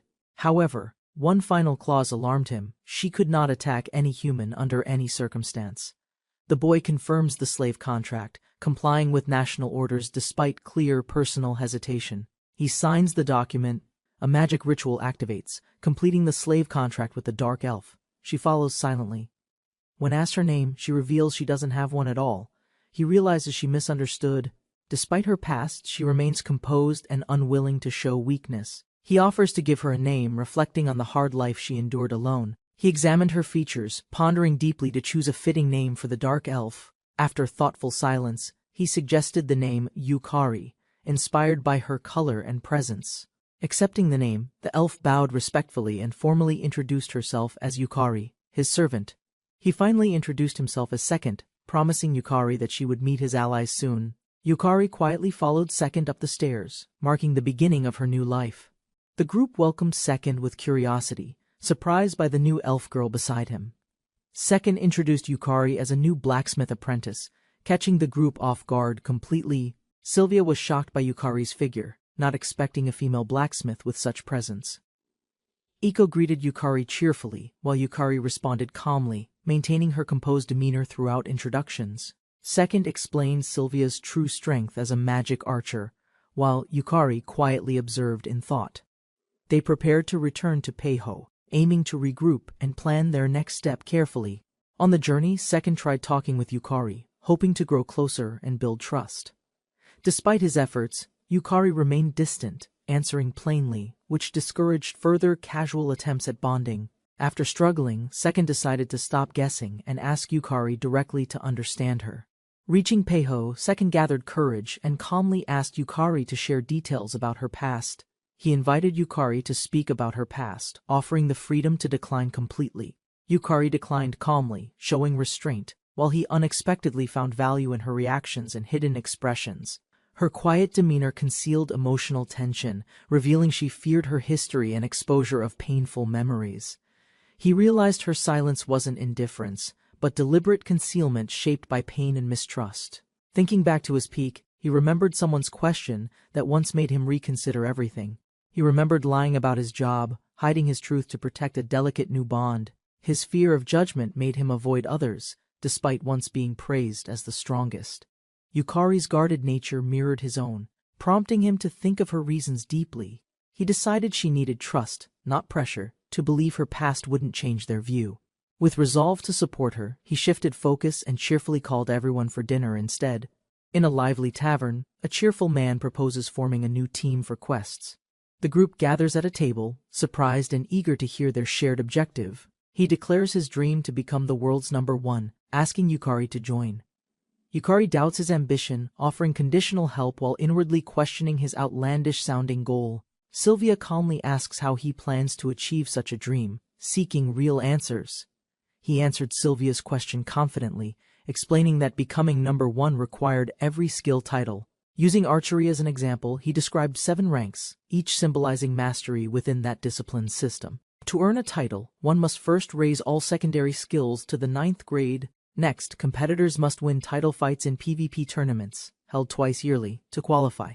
Only one person can hold each title, owning all confirmed supreme dominance in every skill discipline. The protagonist explains that conquering all titles qualifies for ranking, but not true recognition. He clarifies Mobion's rankings consider many factors, yet title domination is the initial objective. Despite Sylvia's disbelief, he reaffirms his intent to win every skill title without exception.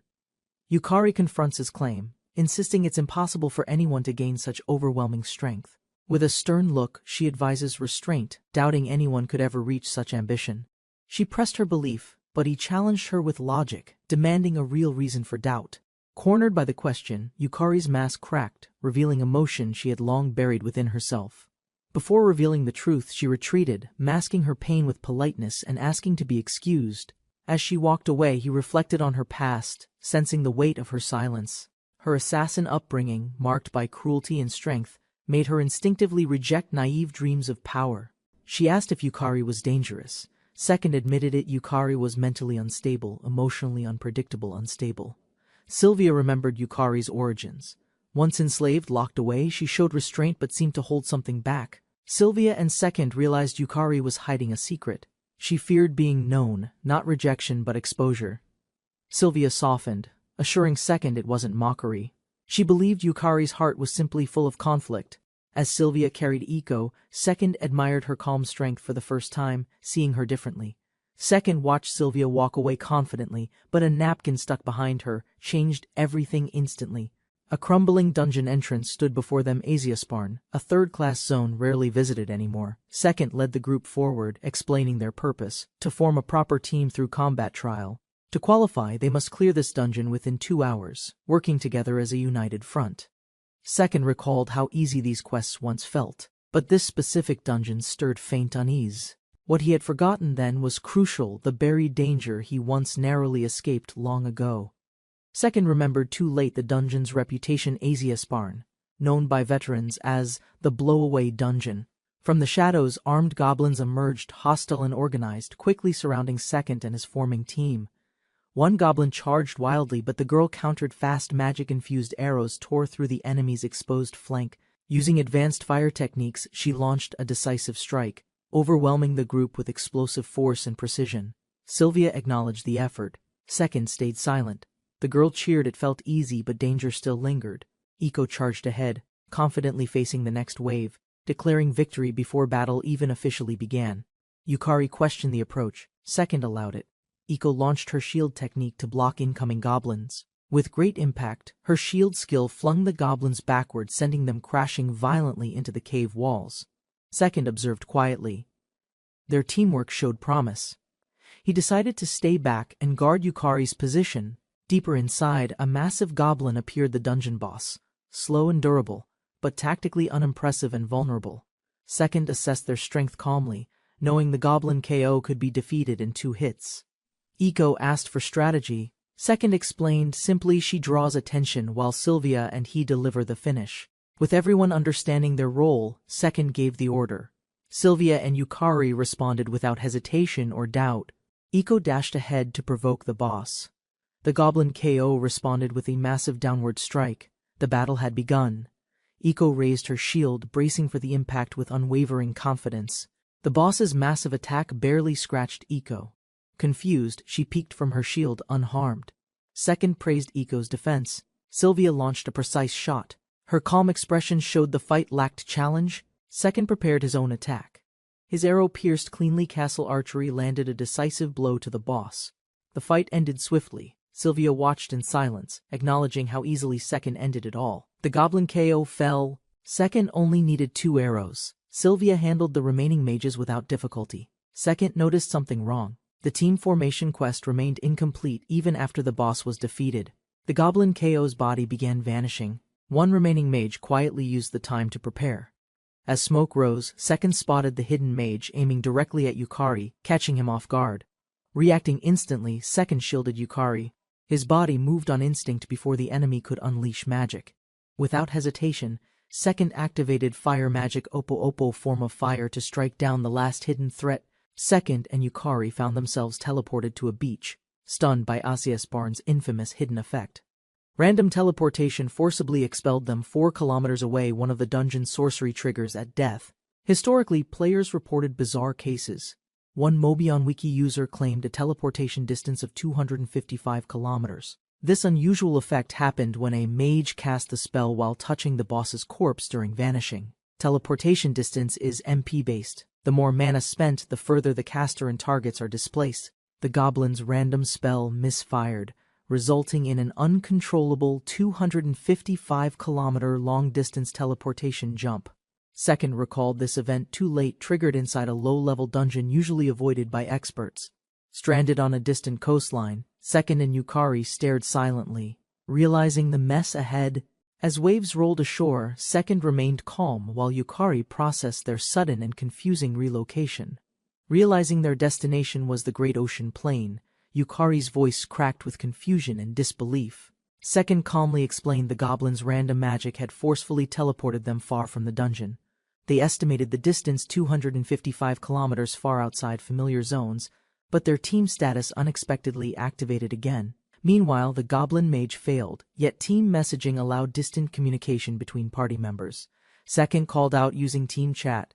Sylvia, alarmed, demanded answers about their sudden disappearance. Second explained their accidental displacement. Sylvia urged them to return quickly and wait in Peiho. Despite Echo's surprise, Second confirmed it would take nearly a week to walk back. Realizing he'd be alone with Yukari, Second considered using the time to grow closer. By checking the map, Second confirmed their location and plotted a return route through Kula. Second questioned Yukari's reaction, sensing she wasn't surprised. Yukari hesitated, dodging the topic softly. Her distant attitude irritated Second. Frustrated, he decided to push her until she opened up. Second confronted her directly, accusing her of hiding behind a shell since they first met. Yukari admitted everyone hides things. Second pushed further, demanding whether she'd continue hiding even from him. Second caught her slip and realized she had just admitted to faking her behavior outwardly. Second teased Yukari's reaction, though she denied it. Her twitching smile betrayed rising emotion within. Second noted her emotional shift. His plan to draw out Yukari's feelings was succeeding quietly. He pressed her again, pointing out her emotional distance. Yukari quietly struggled with his words. Through earlier research, Second had learned about Isekai'd, connecting it to Yukari's mysterious past. Yukari finally spoke up, revealing her silence wasn't for herself, but to protect someone else. Yukari defended Lucia's memory. Second responded bluntly, believing Yukari's actions were driven by pride. Yukari turned away, emotionally shaken. His words struck a nerve she wasn't prepared to reveal. Second acknowledged her reaction, reflecting that pushing her emotionally had been risky but ultimately necessary. Yukari viewed Second as foolish. His dream of being the best didn't earn her respect. She judged his leadership harshly, seeing him as unreliable for relying too heavily on others. Yukari suspected deception. She feared Second had orchestrated everything to isolate and take advantage. Yet recalling Lucia's gift of life, Yukari rejected the idea of ending it herself. The night passed. Second didn't approach her. Instead, he stayed up guarding their campsite silently. Despite exhaustion, Yukari endured. She assumed Second was simply waiting until she collapsed from fatigue. Her doubts grew conflicted. Their roles blurred, arguments continued, and exhaustion clouded her thoughts and judgment. Second analyzed Yukari's erratic behavior, suspecting extreme caution and fatigue were disrupting her reasoning entirely. He became certain Yukari had been brainwashed to distrust her master under any condition. The source was Isekai'd, an NPC known in Mobion as the Brainwashing Granny. According to Mobion's lore, brainwashing lifted only through overwhelming emotions triggered in life-threatening situations. Second decided to awaken Yukari's true self by forcing an emotional crisis through calculated danger. Second struggled with the plan. He knew provoking true emotions might risk Yukari's safety entirely. Before deciding anything, Second was suddenly stabbed from behind by an unknown enemy in ambush. Yukari was captured by a group of bandits who ignored Second and restrained her immediately. The bandits mocked her, discussing profits, leaving Second's body unattended by the fire behind them. Barely conscious, Second realized their only target was Yukari. She was worth more than any loot. They believed he was dead, pierced through the heart, and left him for dead. Thanks to his high HP build, he survived, and saw this as a chance. Yukari stared at the fallen warrior's corpse, realizing his strength had failed at the worst moment. She sat motionless in silence, knowing her fate would mirror countless broken lives before her. Even hopelessness couldn't quiet her heart's resistance. She began to yearn for another way, any escape.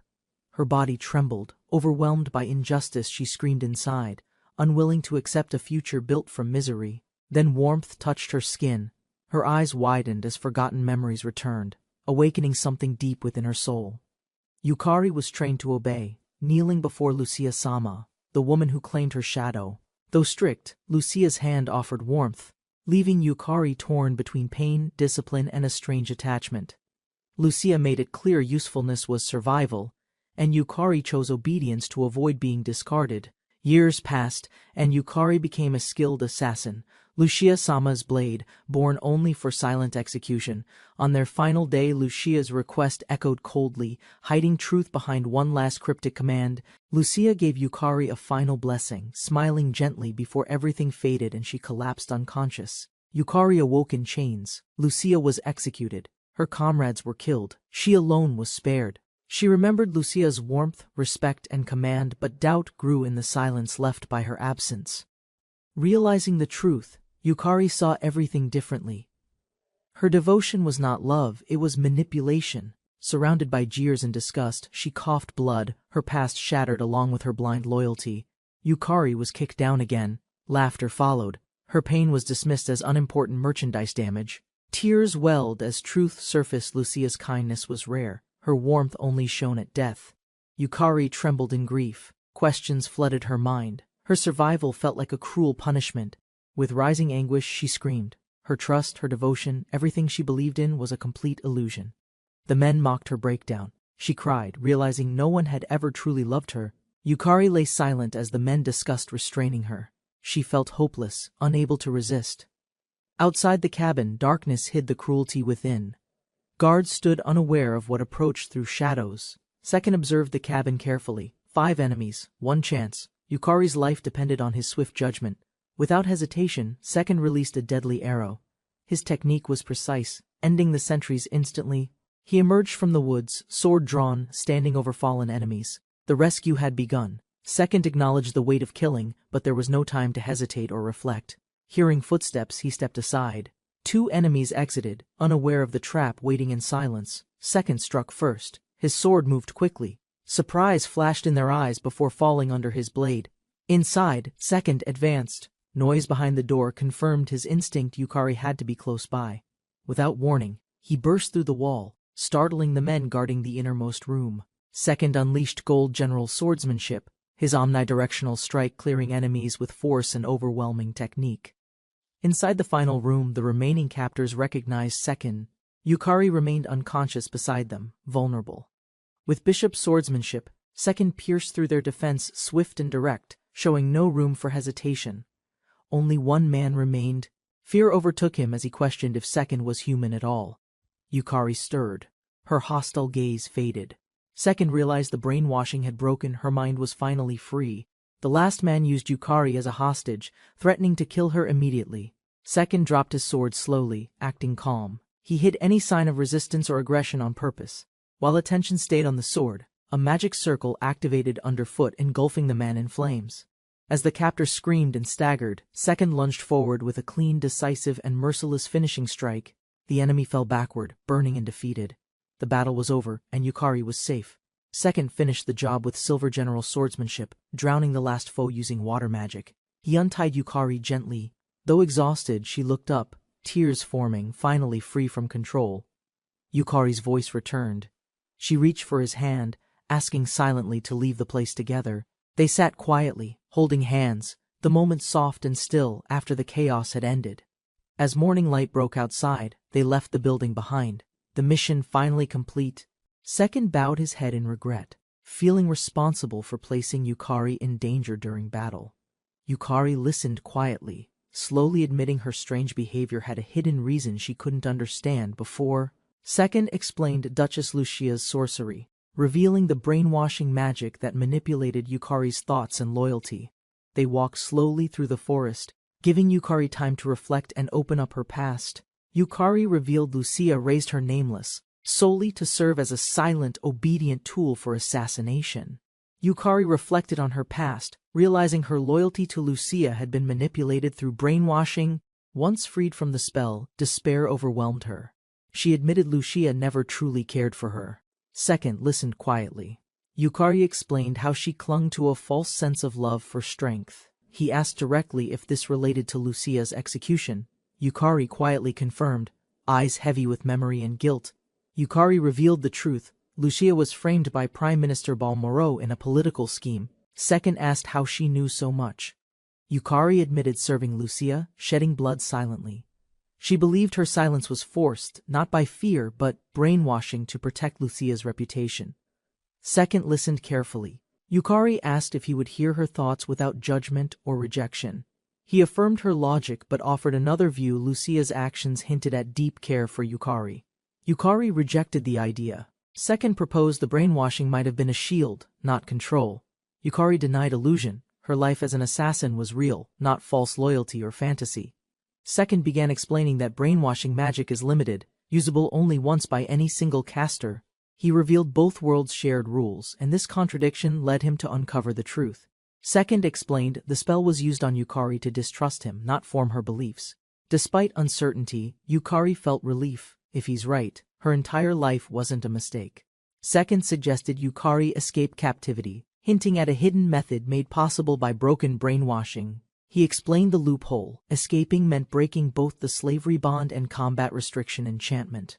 Despite the looming threat of Maurice Company, Second insisted Yukari become his blacksmith immediately. Yukari found Second's priorities ridiculous, doubting his sincerity while internally questioning his unusual reasoning.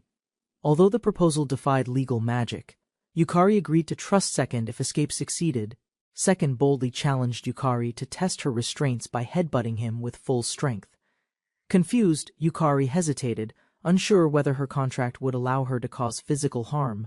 Second remained confident, urging her to strike hard, believing she could override the contract's limits. Yukari stepped forward, focused, gathering resolve to act, unsure if the magic would stop her. With surprising force, Yukari's head smashed into Second's chest, stunning them both with the impact. Yukari stood stunned, realizing her headbutt counted as a true attack. Her curse was broken. Second quietly acknowledged her breakthrough, confirming every word he'd said before was rooted in hidden truths. Memories rushed back, teleportation, arguments, training all suddenly aligned with a larger purpose only now becoming clear to her. Everything pointed to one intent, Second shaping her future, raising her to become a skilled blacksmith. Faced with his question, Yukari softly nodded, accepting his plan, his trust, and her path. Yukari lowered her guard slightly, admitting her trust, though hesitant, had begun to grow toward him. The jailbreak triggered unintentionally, releasing Yukari from her subordination due to a system bug. A critical bug allowed freedom if a slave NPC's head collided with the player's head. They arrived at the port city of Kula, ready to investigate the hidden conspiracy. Second recalled Yukari's connection to Duchess Lucia's death. Suspecting the Prime Minister's involvement in murder, Balmoral's influence, and First Prince Klaus's cruelty hinted at deeper corruption behind political power. Second reflected on King Baywell Castle, whose actions prioritized profit over the people's welfare. Though unimportant in the game, the king's influence now threatened Second and Prince Mine. Determined to protect Mine and reach the top, Second decided to begin investigating immediately. Second brought up the Prime Minister's name, assuring Yukari he would uncover the full truth. Yukari, mistrusting promises, warned him not to speak recklessly about matters he didn't yet understand. The group reached the quiet farming town of Peiho, seeking shelter and a temporary reprieve. Reunited, the girls showed mixed emotions. One scolded harshly, while another joyfully tackled Second with enthusiasm. Second tried calming the situation, but tension remained as concern over recent events hung in the air. Yukari locked eyes with the girl, her stern gaze silently communicating suspicion and cautious evaluation. Without explanation, the girls left the confused Second behind, heading off to talk in private.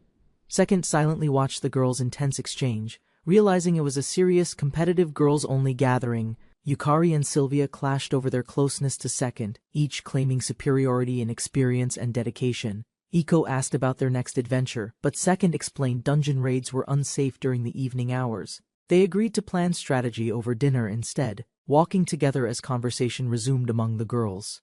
Second declared their focus was gaining experience for Yukari's blacksmithing, starting with Peiho's nearby Limped Fath dungeon. Second forgot about naming the team, distracted by their earlier teleportation and chaotic dungeon travels. Yukari asked about the team name, prompting Sylvia and Iko to throw out their ideas. Iko suggested a chivalric name, but Yukari declined since they weren't knights. Second sensed growing chaos around him. Yukari proposed SOS team with serious logic, leaving Second overwhelmed by their competitive spirit and naming ambition. Hoping for fairness, Second turned to Iko for the final say only to find her asleep. Everyone with his certainty, Yukari warns about the pressure that name brings, but Second believes in his destined top position. The next morning they depart for Limped Fath Dungeon, despite Second's drunken reasoning behind the impulsive name. Inside, Sylvia and Iko work in perfect sync, blocking enemy attacks while holding their ground. Second eliminates enemies effortlessly, praising the dungeon's pace and how easily they gain valuable combat experience. Yukari's rapid skill development impressed Second, prompting him to assess her composition and ranking properly. After checking, Second discovered Yukari had 2 rare grade-level skills, an unexpected and fortunate advantage for training. Second recognized Yukari's unique potential and realized her skills accelerated their dungeon progress far beyond expectations. He told Yukari that her becoming a strong blacksmith would strengthen the team's exploration ability. With mutual resolve, Second and Yukari vowed to reach the top of the world together. Yukari quietly reaffirmed her goal, declaring her intention to become the world's strongest blacksmith someday. Her past disbelief was fading, replaced by newfound determination influenced by her master's unwavering dream. The young man sensed her change, watching her with silent confidence and a proud, calm expression. As she offered a soft smile, he realized how much her trust meant to him. Iko returned to dungeon life with Second's party and finally obtained the rockshell shield. Unexpectedly, Yukari requested the shield to upgrade it, surprising Iko with her calm, serious approach. Yukari had mastered ability upgrade to 5th grade, allowing her to enhance even rare items reliably. Despite her explanation, Iko refused, hugging the shield tightly, suspicious of Yukari's intimidating stare and request. Second watched quietly, amused by Iko's possessiveness, realizing beastfolk instinctively cling to treasured things like children. Iko quietly apologized, realizing she had overreacted and misunderstood Yukari's intent with the shield upgrade. Second understood Iko's reaction, acknowledging her instincts as beastfolk, and calmly requested Yukari to proceed with the enhancement. Yukari completed the upgrade flawlessly. While Second noticed her ears twitching slightly, she was clearly flustered yet composed.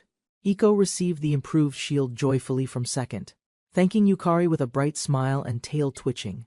Sylvia confirmed their next plan with surprise, as Second informed the group they would soon change exploration locations. Second explained his plan.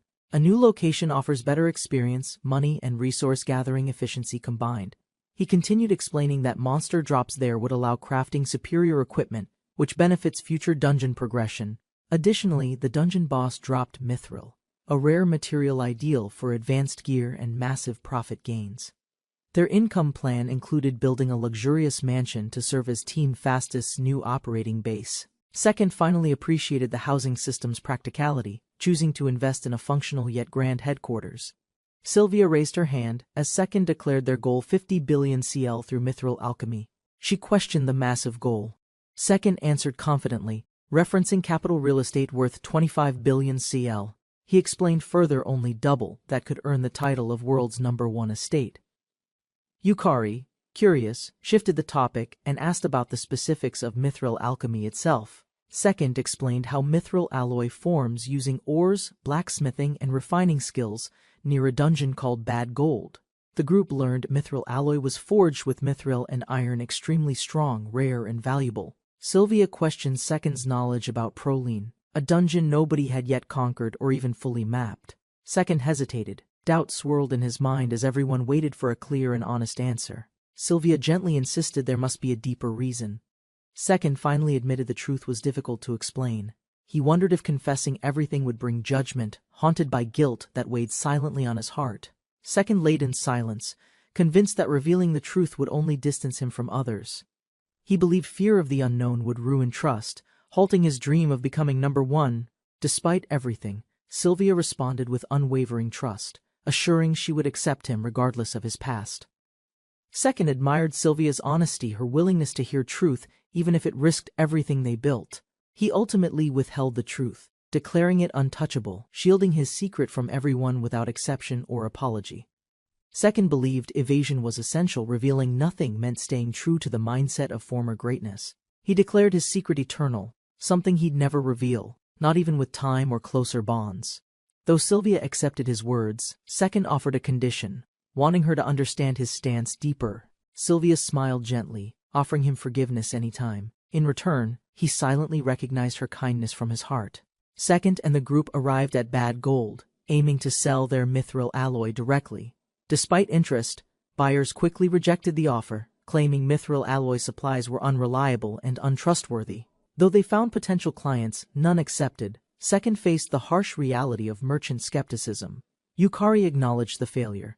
The group reflected on rejection and discussed their lack of proven credibility. She advised they build trust by raiding Proline Dungeon, demonstrating skill first before selling to blacksmithing guilds. Second disliked the Adventurer Guild, recalling only negative experiences from his past life in that system. He asked for alternatives, but neither Sylvia nor Iko offered any helpful ideas or solid plans. Yukari warned that raiding unregistered risked retaliation, including interference, threats, or even being hunted by assassins. Understanding the danger, Second agreed to register despite hesitation, accepting the Mobion Guild's influence and history of violence. The party arrived at the guild. Second stepped forward confidently to begin their formal registration as adventurers. The group received their guild cards, marking official status as registered adventurers within the system. Second noted both personal and team ranks were F, the lowest possible, undeserved for his capabilities. Frustrated by his situation, Second silently resented the rank, guild rules, and repeated rejection of his alloy. A loud thug mocked Second's status, assuming weakness, and preparing to assert dominance through public humiliation. Second, visibly annoyed, recognized these troublemakers as the exact reason he always avoided guild involvement before. Second saw through the thug's motives, extorting weak newcomers who travel with standout companions like Sylvia. He called out the guild's negligence, placing blame on their tolerance for such abusive veterans. The thug grew louder, but Second remained calm, daring him to attack without claiming self-defense. Provoked, the thug shouted furiously, his face twisted with rage and uncontrolled anger in front of everyone. With a roar, he lunged forward, fist raised high, attempting to strike Second without hesitation or reason. Second analyzed the thug's stance, already certain he could defeat him instantly. Before he could act, the small girl leapt in, stopping the thug's rushing attack. Instead of hurting her, the thug clutched his injured hand. Screaming in unexpected pain, the thug's companions charged angrily, shouting in rage after seeing their leader suddenly fall back. Before they reached him, the elf calmly restrained them, rendering them motionless with invisible binding magic. Sylvia calmly declared she had no part, then raised her bow with quiet confidence. The group stepped outside the guild hall, ready to begin their day's next mission. While walking, Second noticed his hands trembling. The earlier confrontation had left an unusual impact. He realized the shaking came not from fear of others, but fear of himself. Second understood his power. If unleashed in anger, it would turn battle into senseless slaughter. After returning to his room, Second laid quietly, reflecting on the earlier intense confrontation. Staring at the ceiling, Second realized becoming the strongest in this world wouldn't be simple. At breakfast, Second announced they would head to Proline, catching the group's attention with determination. Yukari expressed concern about violating Blacksmith Guild rules, hinting political tensions tied to dungeon raids. Second learned dungeon raids required official approval and large teams, making solo conquest claims unbelievable. Yukari explained mithril wasn't exclusive to the dungeon boss, but could drop from common monsters. Second proposed gathering mithril for weeks, hoping to bypass mass raids through constant independent collection. Sylvia suggested joining the raid directly, but Second doubted if F-rank teams were even permitted. Second felt cornered. Raiding alone would invite disbelief and hostility from both kingdom and guild forces. Yukari insisted supporting the guild builds trust, but Second lacked motivation, still viewing everything like a game. Second realized a higher rank meant mass raid access, triggering a sudden and strategic new idea. Yukari confirmed his theory cautiously, but Second recalled a neglected method that once seemed completely useless. Remembering Mobion, Second smirked. What failed before might now lead him straight to a rank recognition. He announced Skyrocket Bomber, urging Yukari and others to join him at Proline Dungeon immediately. Second revealed the Skyrocket Bomber, a fast-track method to raise adventurer rank using dungeon resources. The plan involved collecting regenerating mana crystals, which the guild accepted as rank-boosting contributions. By gathering 83 crystals daily, they could achieve a rank within 6 days of effort. Crystals appeared in intervals, limiting collection speed. Reaching 80% daily was considered the realistic maximum. Second identified secret rooms within dungeons as key areas packed with hidden mana crystals for harvesting. To reach hidden rooms, Second devised explosive jump, the core behind the skyrocket bomber technique. Iko was unfamiliar with the concept, but curious about the strange technique Second had introduced. Second explained the coordinated magic sequence, involving Sylvia and Iko, to launch her into the air. Iko accepted the plan enthusiastically, knowing the technique could propel her as high as 20 meters. Although Sylvia had concerns, the team agreed to practice the jump in a nearby safe area. Second gave the command. Iko braced herself, ready to execute the first test jump attempt. As Iko leapt upward, Second activated Coral Wind magic to enhance her initial launch forcefully. Iko used Bishop Shield Art midair, while Sylvia provided fire-based support using night archery techniques. Second followed up with more precision spells. Iko defended, and their timing kept her perfectly stable. With a strong push, Iko soared higher, her shield still active as she ascended with momentum.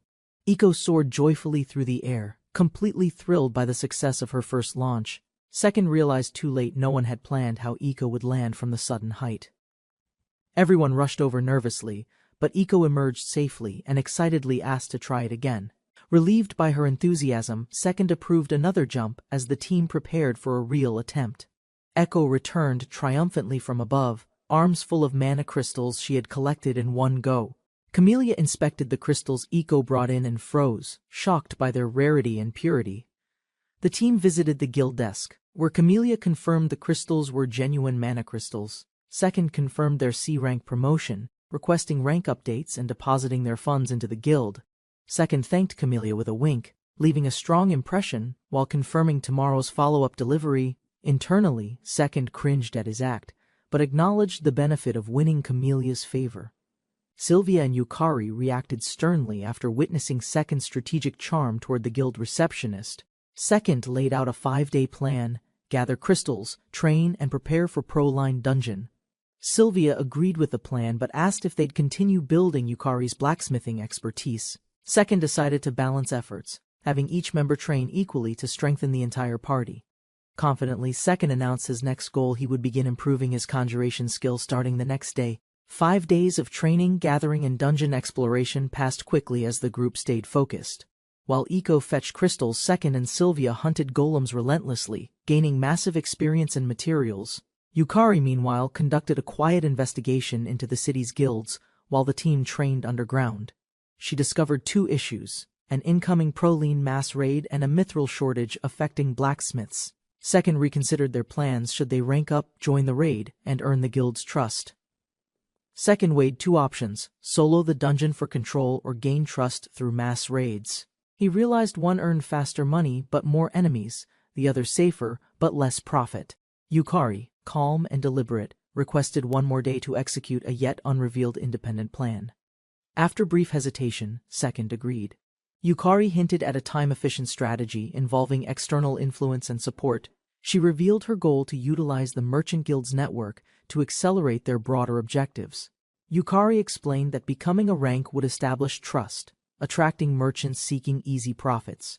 Second raised concern about guild retaliation, fearing their actions might provoke the Adventurer Guild's hostility. Yukari revealed the strategy: join the mass raid publicly while secretly contracting with merchants privately. She explained the Merchant Guild's protection, ensuring safety even if conflict arose with adventurers later. Second realized forming ties through mithril alloy sales would bind both guilds tightly to their side. Second agreed to Yukari's plan. She promised to negotiate terms with the Merchant Guild tomorrow. Second felt reassured. Yukari handled strategy wisely, compensating for what his gaming background couldn't provide. Yukari humbly accepted the praise, showing quiet confidence while taking full responsibility for the guild negotiations. While Yukari handled merchants, Second revisited Pro-Line to train and soon achieved a rank status. Thanks to constant experience gain, Second's conjuration skill advanced. Spirit summoning neared 4th grade classification. Spirit summoning binds 1 unique spirit per user, while monster summoning handles various tamed beasts. Advancing spirit summoning to 4th grade unlocks spirit possession. boosting power by merging with the spirit. Although he unlocked spirit possession, he hadn't secured a spirit yet to use the skill. He prepared a rare premium spirit ticket from a past purchase to summon a powerful spirit. The ticket guaranteed an ultra-rare spirit with over 25,001 strength, ranking it extremely valuable. Second considers when to use the premium ticket. Aware the summoned spirit might resist control, he hesitates, wary of unpredictable allies during uncertain times, unsure of trusting another unfamiliar presence. Reflecting on trust, he recalls how Yukari once slowly opened up, then receives her message. The party visits the Merchant Guild where Yukari explains the need to prove their strength. Although A-rank status was earned, the guild requires proof through a performance to validate trustworthiness. Second meets Shinsei, the acting guild master, to begin talks about a major proposal. They firmly shake hands, establishing temporary trust, though Second remains wary of the man's intentions. Sei discusses a valuable offer, stating the Merchant Guild awaits the outcome of their venture. Despite Second's rank, SE remains skeptical, noting actions matter more than titles in risky deals. The group feels the pressure rise as Sei's intense demeanor leaves everyone visibly uneasy and tense. Shinsei demands Second prove strength by conquering Proline swiftly, or face severe consequences. The threat fails to intimidate Second, whose calm confidence contrasts the other's anxious reactions. Second declares victory is certain, knowing the man lacks real skill or standing in rankings. He confidently offers to conquer Proline in 3 hours, reinforcing his unmatched capabilities without hesitation. Second understands the need to radiate confidence, prompting Sei to react with curious amusement. Shinsei laughed heartily, impressed by Second's confidence, confirming Yukari's assessment of his abilities. Yukari admitted orchestrating the test, explaining her request to verify Second's worth through practical evaluation. Second clenched his teeth, furious, while Iko watched tearfully, sensing her master's rising tension and emotions. Second erupted, demanding an apology for Iko, while the merchant quickly submitted, ending with reluctant peace. Despite the agreement, doubts lingered. The Merchant Guild needed further proof to fully trust Second's strength. The merchant outlined his plan to gather staff and clients to witness Second's public demonstration. Sylvia and Iko were chosen to assist Second using their own specialized combat styles and roles. Second explained his mastery over all elements, stunning the room, while Sylvia praised his unmatched capabilities. Yukari confirmed Second's latest achievement in conjuration, elevating his spirit summoning skill to an advanced 4th grade. Everyone was shocked. The merchant panicked. Second scolded him again while Iko hid nervously behind him. Second realized the merchant proposed spirit summoning as a public display to resolve trust issues effectively. He recalled that the higher the summoning rank, the flashier and more vivid the visuals. The first-time summon always left a strong impression, especially with massive spirits having elaborate appearances and effects. A 4th grade summoning in public could confirm his power and clear doubts about his abilities. Second understood the plan's merit and silently agreed, seeing it as an efficient solution to proceed forward. Second agreed to the demonstration plan, using a premium ticket to summon a powerful flashy spirit. Sylvia unleashed a fierce flame arrow. Iko braced herself behind her shield, absorbing impact. The spectators gasped in amazement as Iko emerged unharmed, proving the shield's power and control. Villagers whispered about their strength flame bow, perfect defense. The official announced Second's final demonstration next. Second raised a shimmering premium ticket. The crowd quieted, sensing something unusual was about to happen. Light engulfed the ground. A massive magic circle appeared beneath Second, radiating with summoning energy. As the light expanded, villagers looked up. Panic grew. Something unnatural stirred above the cliffs. Dark clouds gathered. Lightning cracked through the sky. An ominous pressure fell across the arena. Second stood firm while murmurs rose. The crowd suspected he was altering the very atmosphere. He suddenly remembered. This wasn't ordinary summoning. It matched a rare in-game event from Mobion Online. In Mobion Online, summoning with over 35,001 spirit strength triggered a unique spirit only 29 ever existed. Among all spirits, one stood unmatched, an initial spirit strength of 41,000. Extremely rare and unmatched. The clouds twisted violently. Villagers watched in fear as a massive presence descended from the heavens. From the swirling clouds, a colossal hand formed, stretching downward, blazing with spiraling summoned energy. The hand slammed down, shaking the ground. Dust erupted. People staggered. Second remained completely unmoved. A massive fruit-like shell emerged before Second. His spirit's arrival had just begun revealing its form. The summoned spirit introduced himself as enrollment, the supreme ruler of elemental spirits across existence. Second faced enrollment. The spirit's aura surged, surrounding him with elemental energy and silent dominance. Kneeling before Second, enrollment humbly acknowledged his new master, fulfilling a long-awaited destiny with reverence.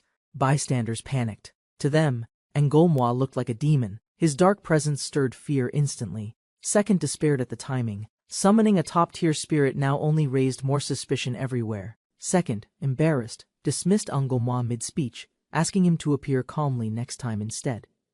Alone again, Second sighed heavily, already dreading the aftermath of what just took place. Guilds rejected all ties. Trade vanished. His negotiations collapsed the moment enrollment appeared. He reflected bitterly. Summoning the Supreme Spirit was special but brought nothing but setbacks and misunderstandings. Although no one ever summoned enrollment before, Second couldn't feel proud not under these circumstances.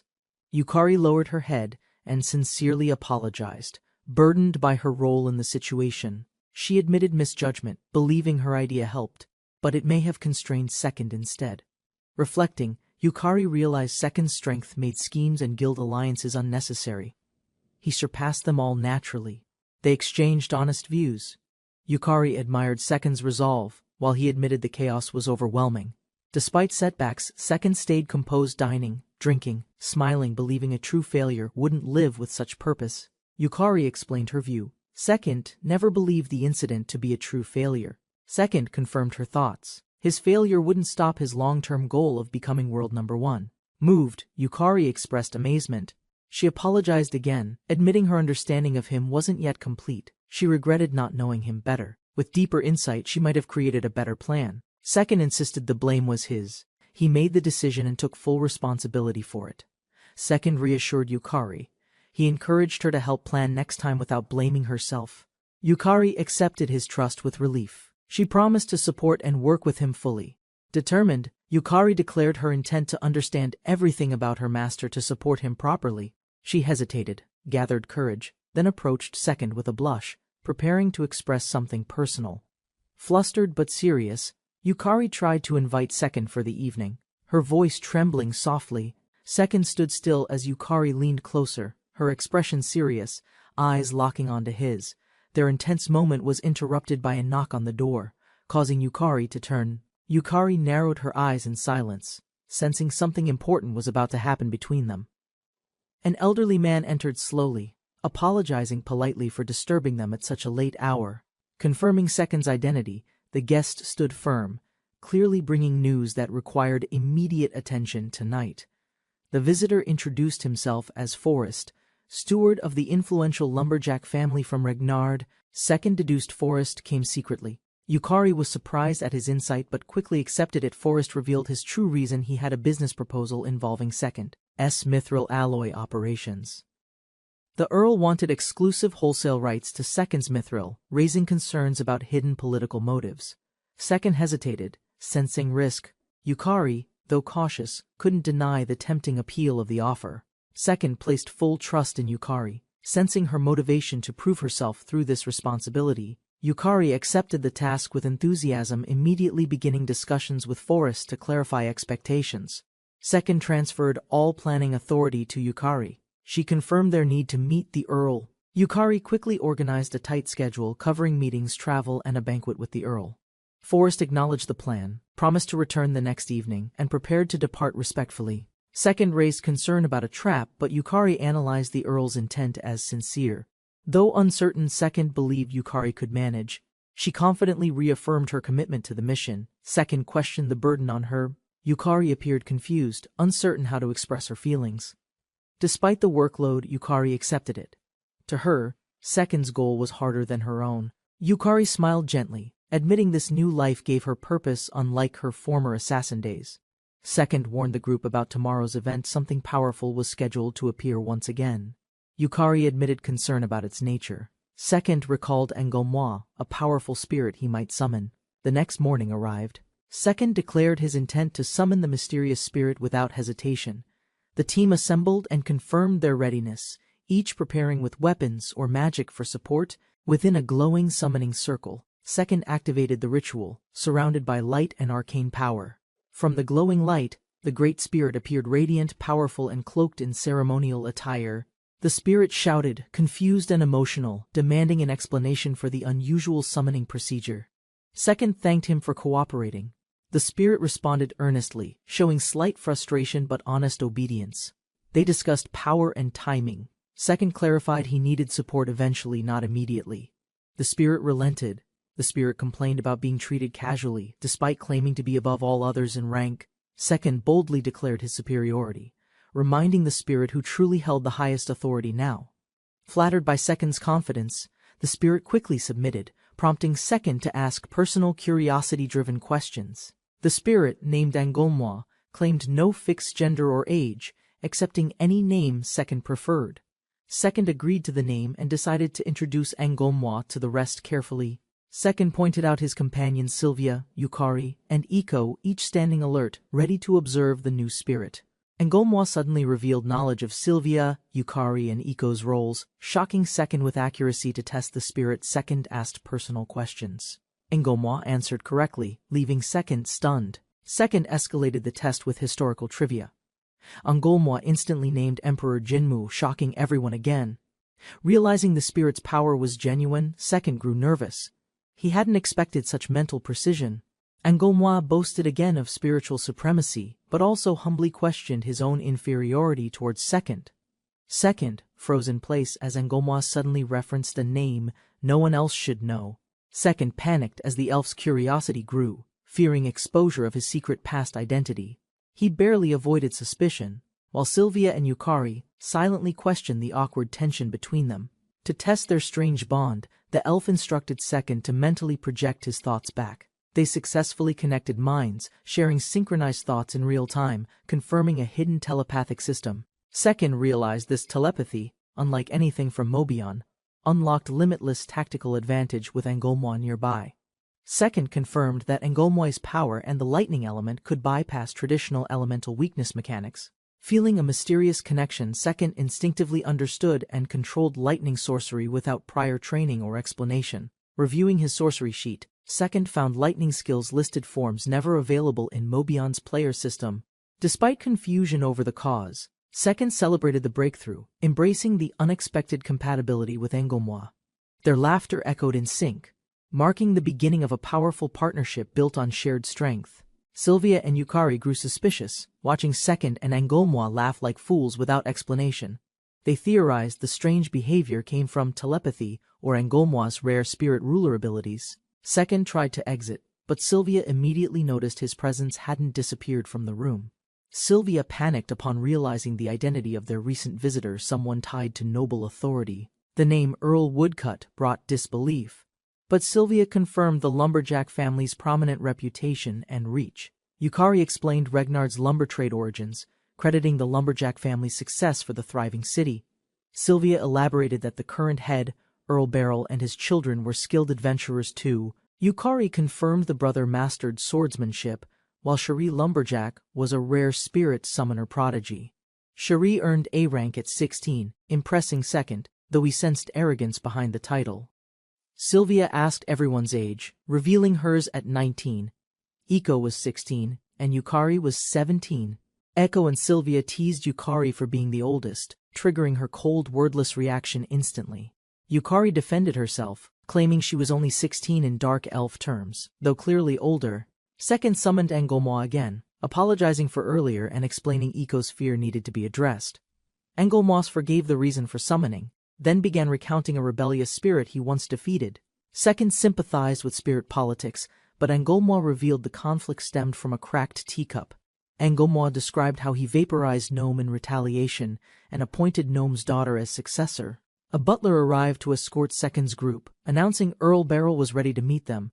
Second dismissed enrollment, then headed to the appointed venue. Welcomed by a luxurious meal setting, the party gathered at the table, where the Earl graciously invited everyone to enjoy freely. Second observed Earl Barrel, a sharp and refined veteran warrior with a commanding yet calm presence. Second sensed the dinner was staged.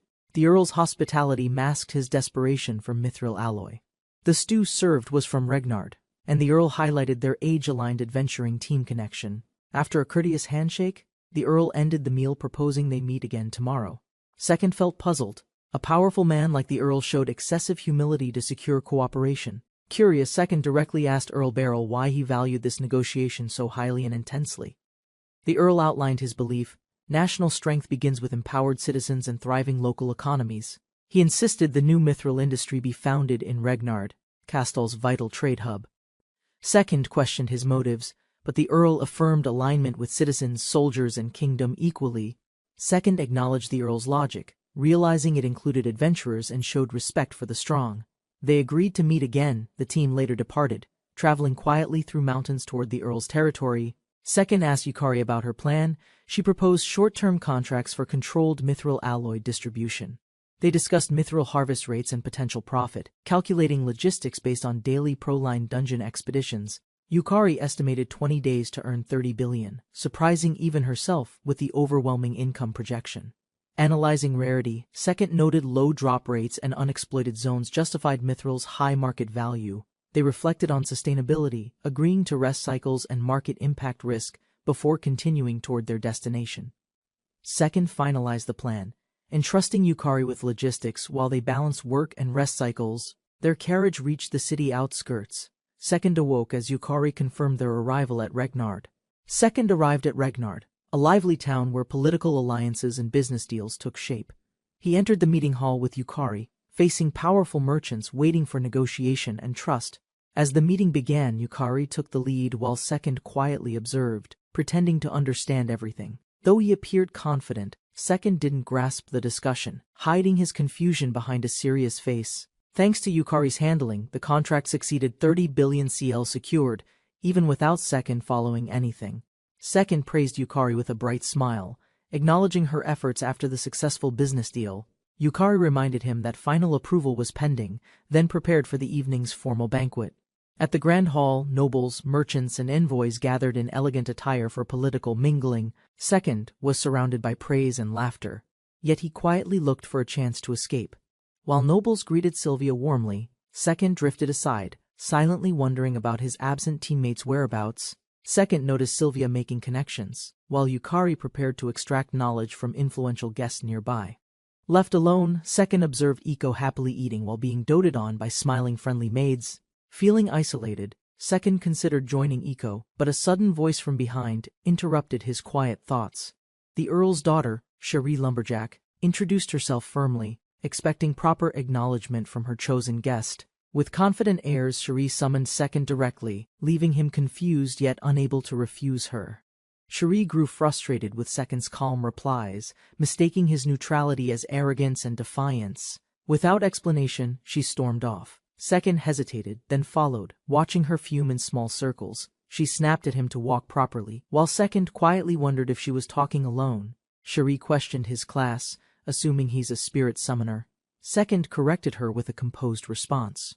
She became flustered by his vague explanation, while he realized he might have teased her too much. Cherie aggressively warned Second not to overstep, citing her father's favor as a boundary. She boasted her solo A-rank status, while Second calmly pointed out his own rank. Second suggested talking rationally, but Cherie, irritated by his calm, lashed out with a sudden slap. Frustrated, Second demanded answers. Cherie, prideful and dismissive, claimed it was his punishment for insolence. Cherie declared she'd prove her higher status, shocking Second with her intent to demonstrate superiority. Second asked how she'd prove their difference. Cherie smirked, insisting he'd understand soon enough. She confidently announced her spirit would break his pride, daring him to maintain his calm. A summoning circle activated behind her, revealing a majestic spirit with long hair and glowing presence.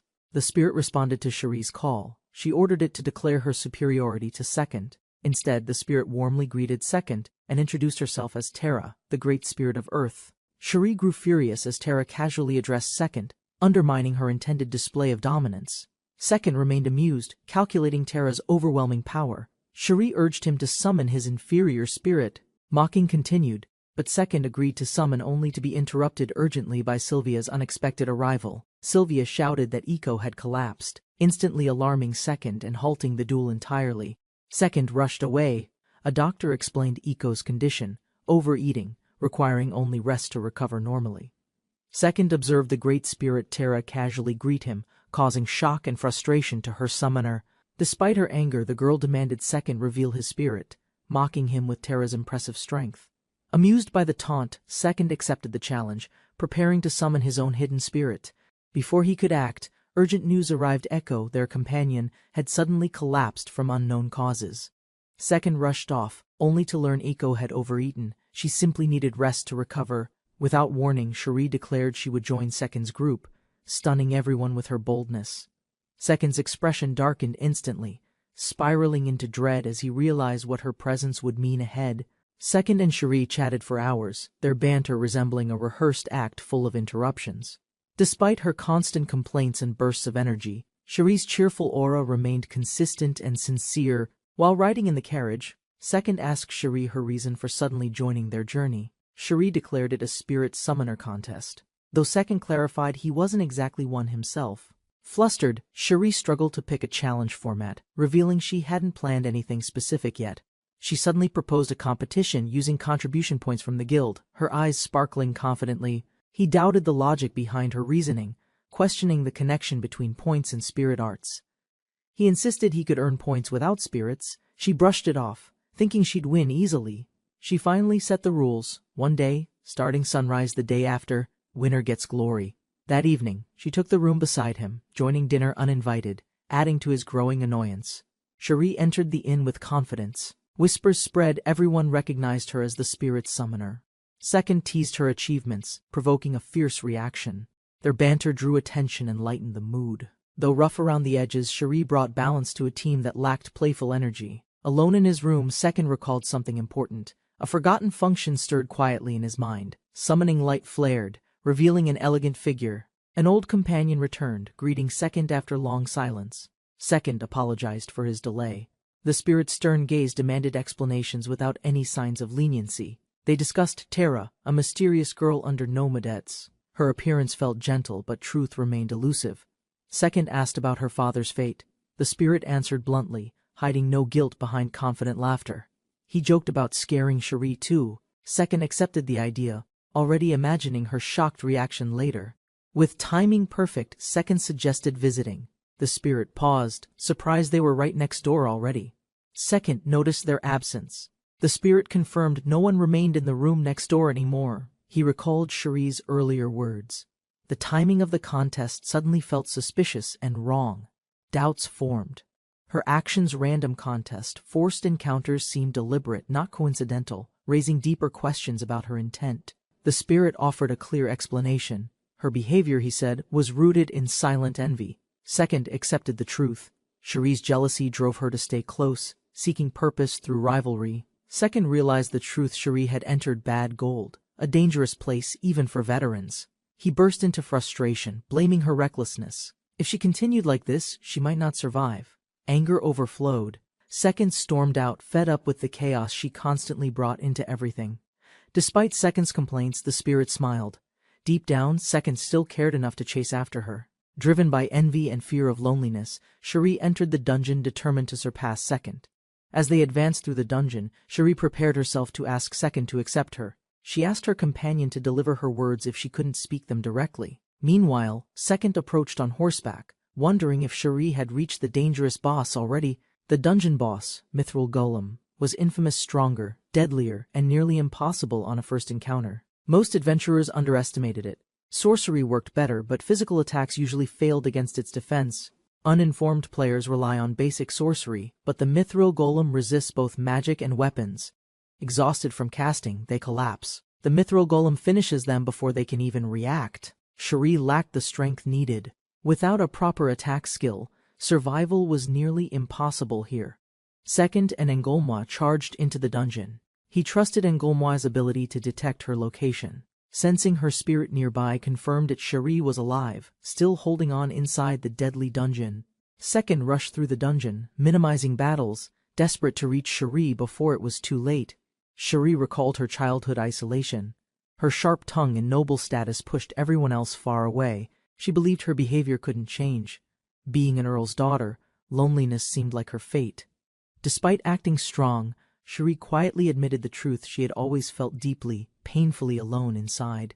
To ease her loneliness, she turned to spirit summoning, finding companionship and purpose through them. She flaunted her status as an heiress and summoner, masking years of silent, lonely strength. Though independent, she never experienced warmth from others, until one boy listened without judgment or fear. Meeting him sparked something new: desire for human connection, a longing she'd buried under pride and solitude. Determined to earn his respect, she vowed to become someone impossible to ignore or dismiss. Now, commanding Terra and her spirit ally, she fights skillfully, proving her growth and unshaken resolve. The attack was swift. Terra smashed the incoming rocks before they reached Cherie and her spirit. After the attack ended, Cherie and her spirit walked deeper into the rocky mountain corridor. Inside the cavern, they discovered a massive rock pile that seemed intentionally arranged into something ominous. Suddenly, the rocks began shifting and trembling. Cherie and her spirit prepared for a possible threat. The rocks formed a towering golem, its eyes glowing as it loomed over the two girls. Option. Despite Terra's warning, Cherie clenched her fist. If she defeated it, their path would open. The enemy towered before them. Cherie signaled Terra, ordering her to activate the fifth form of Earth. As magic swirled, Terra shaped the spell. Cherie shouted the command to unleash her strongest sorcery. The massive golem advanced. Rocks shook around them as the battle began, tension rising with each second. The cavern floor. Cherie and Terra watched the collapsing debris in silence, uncertain if their final attack succeeded. Excitement filled Cherie's voice. They believed the Proline boss had fallen before Second arrived. Suddenly, the rubble moved. The golem reformed, launching forward with renewed strength and violent speed. Cherie's confidence shattered. Terra had no energy left. Their attack failed. The boss remained completely unharmed. The golem delivered a crushing punch directly to Cherie, launching her body through the cavern wall. Pain surged as she collided with stone. Dust exploded outward. The blow left her unconscious. Terra screamed and rushed forward. Cherie lay motionless while the boss slowly turned toward them again. Cherie struggled to stay conscious, her vision blurred, thoughts scattered, body too broken to respond properly. Terra reached Cherie, shielding her, but the golem approached again, its massive arms raised to strike.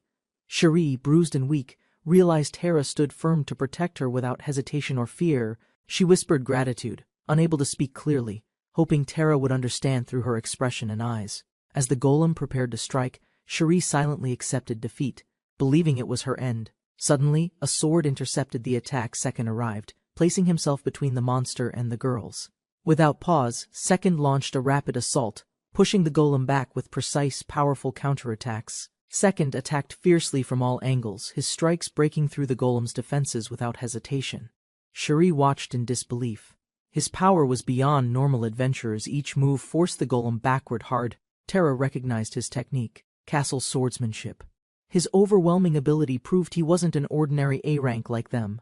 As Terra comforted Cherie, she whispered regret. Her strength couldn't even protect Terra or return her safely. Cherie realized her ambition had blinded her. Her weakness placed Terra in danger. She only wanted meaning. Cherie closed her eyes, tears falling as guilt settled. She called herself a fool without restraint. Second explained how he invested EXP into spirit possession, raising it to barely usable combat potential. Realizing Cherie was dying, he quickly declared his intent to activate spirit possession without hesitation. A radiant aura burst around him, power surged. Second's expression remained calm as the spell activated. With stats boosted 2.5 times, Second dashed forward, knowing he had just 2 minutes to act. As the golem raised its fist toward Cherie and Terra, Second prepared to intercept with perfect timing. Second met the golem's punch directly, countering with overwhelming speed and boosted strength from spirit possession. The golem's massive arms shattered. Second's precise attack broke through its body, sending debris across the cavern. He explained the boss was simple, predictable attack patterns made it easy with high physical power. Second stood victorious. The golem lay broken. Most people died before mastering this fight's rhythm. As spirit possession ended, Second relaxed, proud. He laughed, satisfied with the result, enjoying the powerful rush. Terra expressed gratitude cheerfully, unaware that her mistake had nearly cost them their lives earlier. Second scolded them sternly, recalling how close they were to death, then prepared a recovery potion. He rushed to Cherie's side, forcing her to drink the high potion before it was too late. Cherie collapsed quietly. Second checked her condition while Terra reassured him of her better side. Second admitted Cherie's flaws but understood her pain, already knowing she wasn't truly a bad person. Tara calmly explained Cherie's isolation, revealing she likely developed feelings toward Second through dependency. Second appeared confused and frustrated, unable to grasp how affection could manifest through reckless and dangerous behavior. Tara elaborated gently, suggesting Cherie also acted out to gain her parents' approval and recognition. Second lost patience, yelling at Tara for neglect.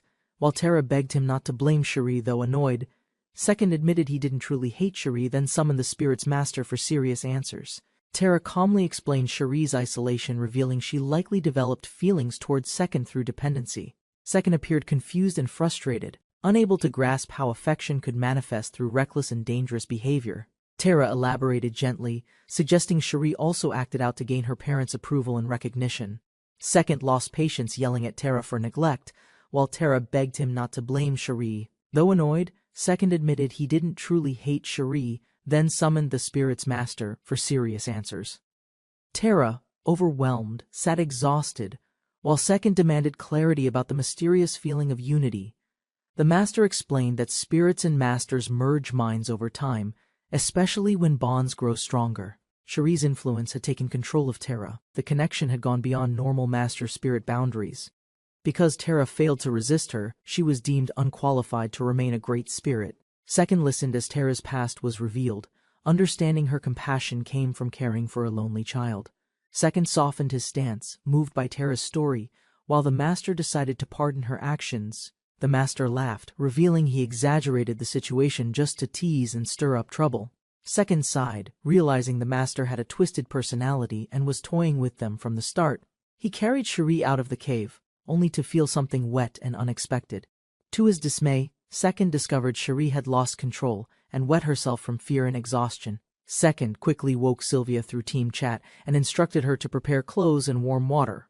Cherie remained unconscious, unaware of her earlier embarrassment, while Second muttered frustration about her waking moment.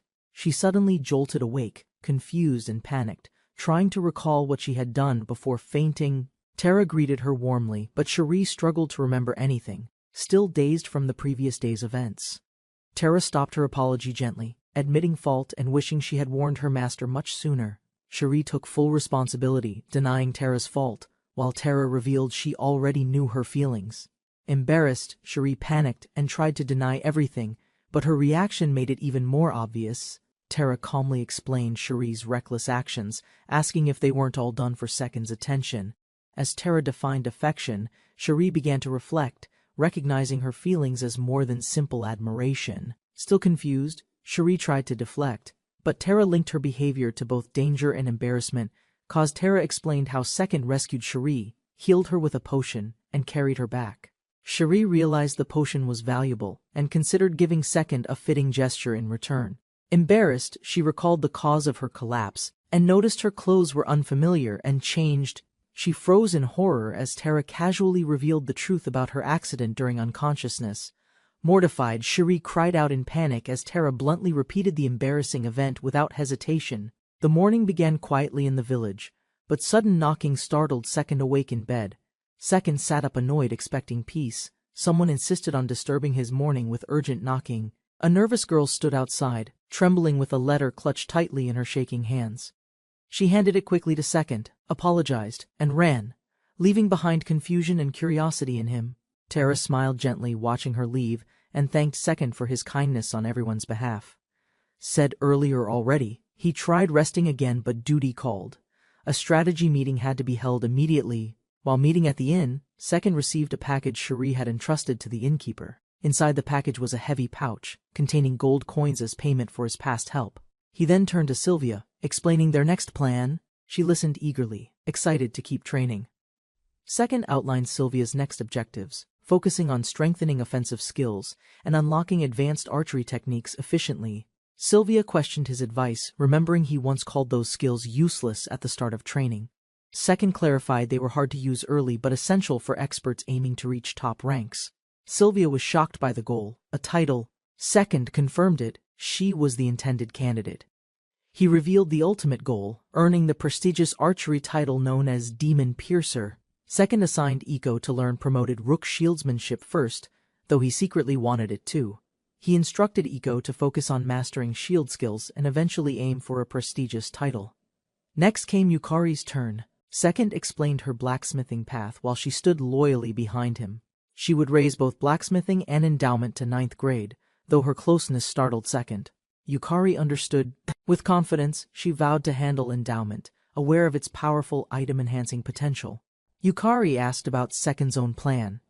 He explained his goals, starting with dual sword skills. Second listed several steps: learning transformation, collecting forms, earning titles, all leading toward powerful multidiscipline mastery and versatility. He revealed transformation was a temporary buff skill, critical for confronting a specific high-level target ahead.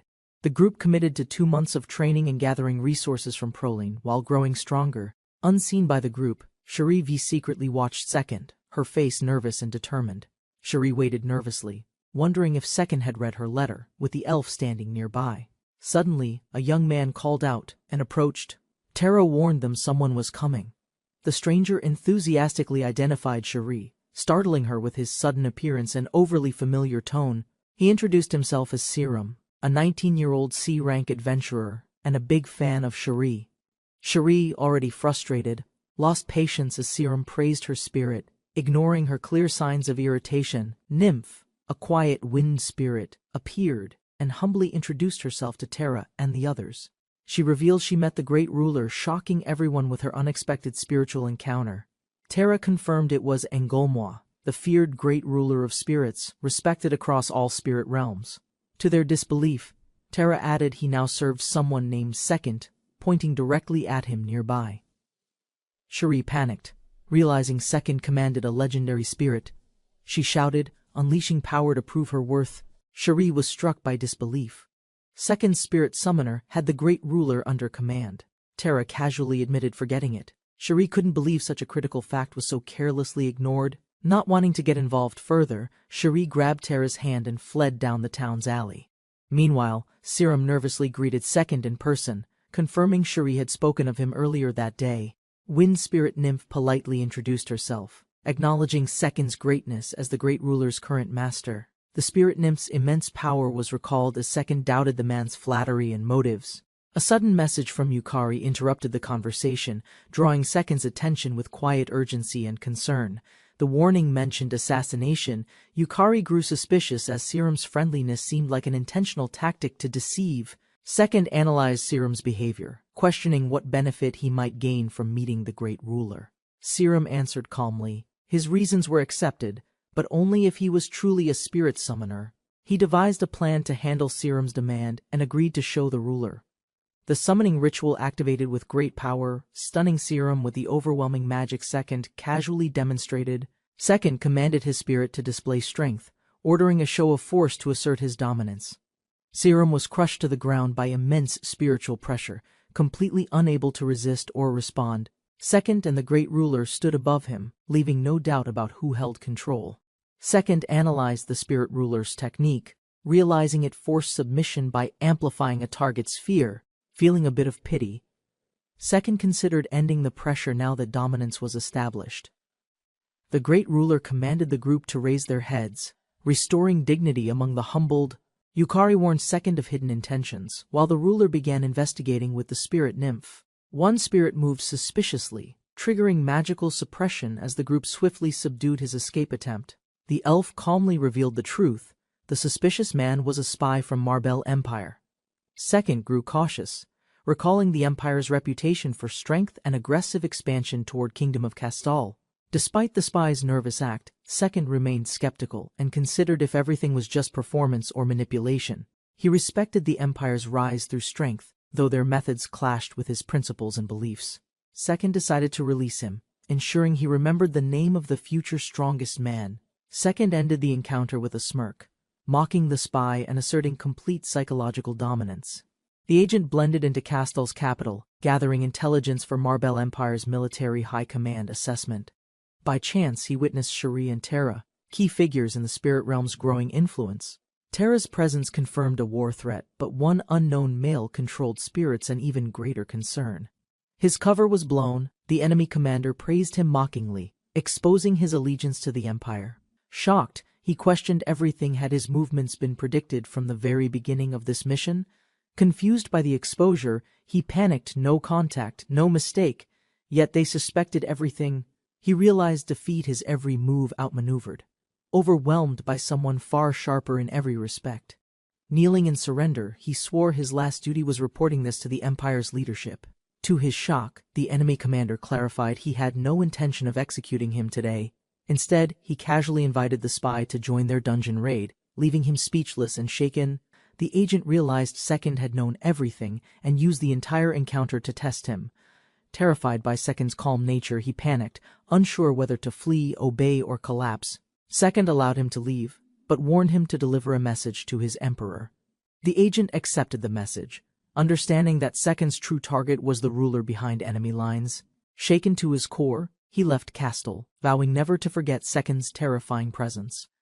Yukari questioned Second's choice, but he confidently assured her the spy posed no threat. Second revealed it was Manhwa who uncovered the spy through spirit memory extraction under his control.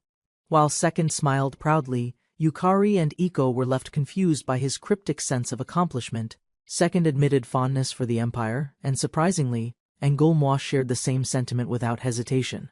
Despite Second's words, Sylvia warned him his challenge toward the Emperor might bring dangerous consequences soon.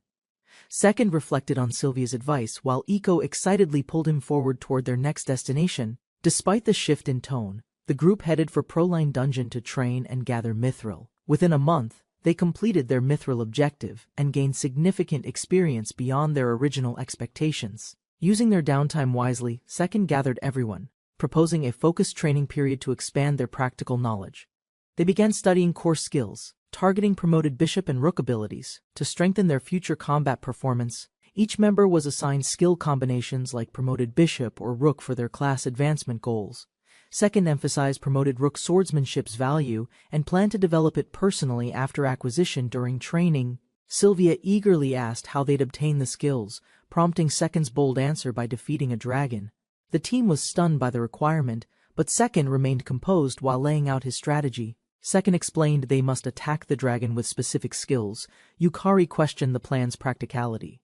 Second calmly stated that defeating one dragon was only the start of acquiring promoted bishop archery. To fully unlock it, they needed to repeat the same process against 5 unique dragons.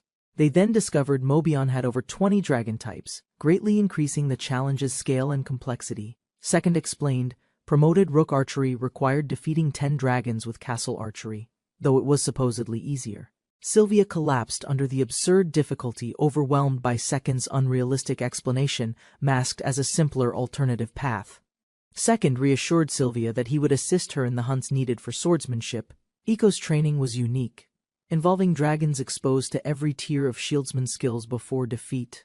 She then needed to parry 100 blows with castle shieldsmanship during a dragon encounter.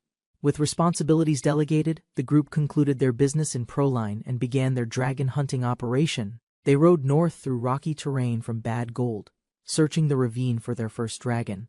Second explained Meteo Dungeon's terrain and the presence of 7 unique dragon types, including bosses. Sylvia realized Meteo was still unconquered, shocked at the danger they were walking into. Second had predicted this.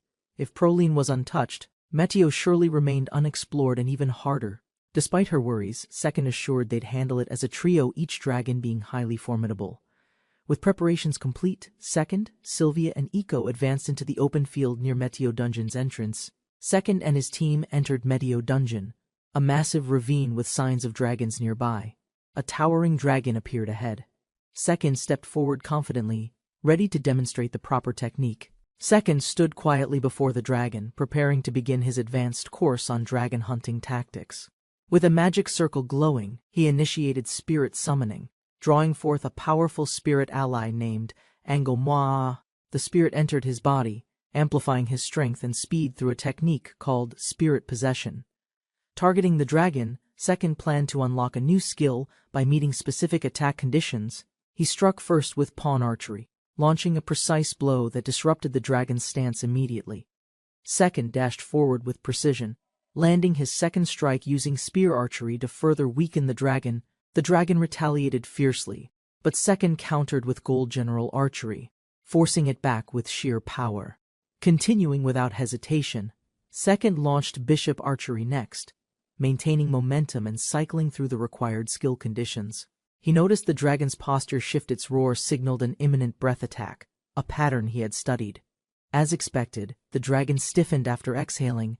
Second recognized this moment as the perfect window for finishing strikes. The dragon staggered backward as Second unleashed 3 rapid strikes: Silver General, Castle, and Knight Archery. All 7 skill requirements were met. Second reviewed them mentally, preparing the final bishop attack sequence. With no hesitation, Second knocked his arrow, his aura surging while preparing the ultimate bishop archery technique.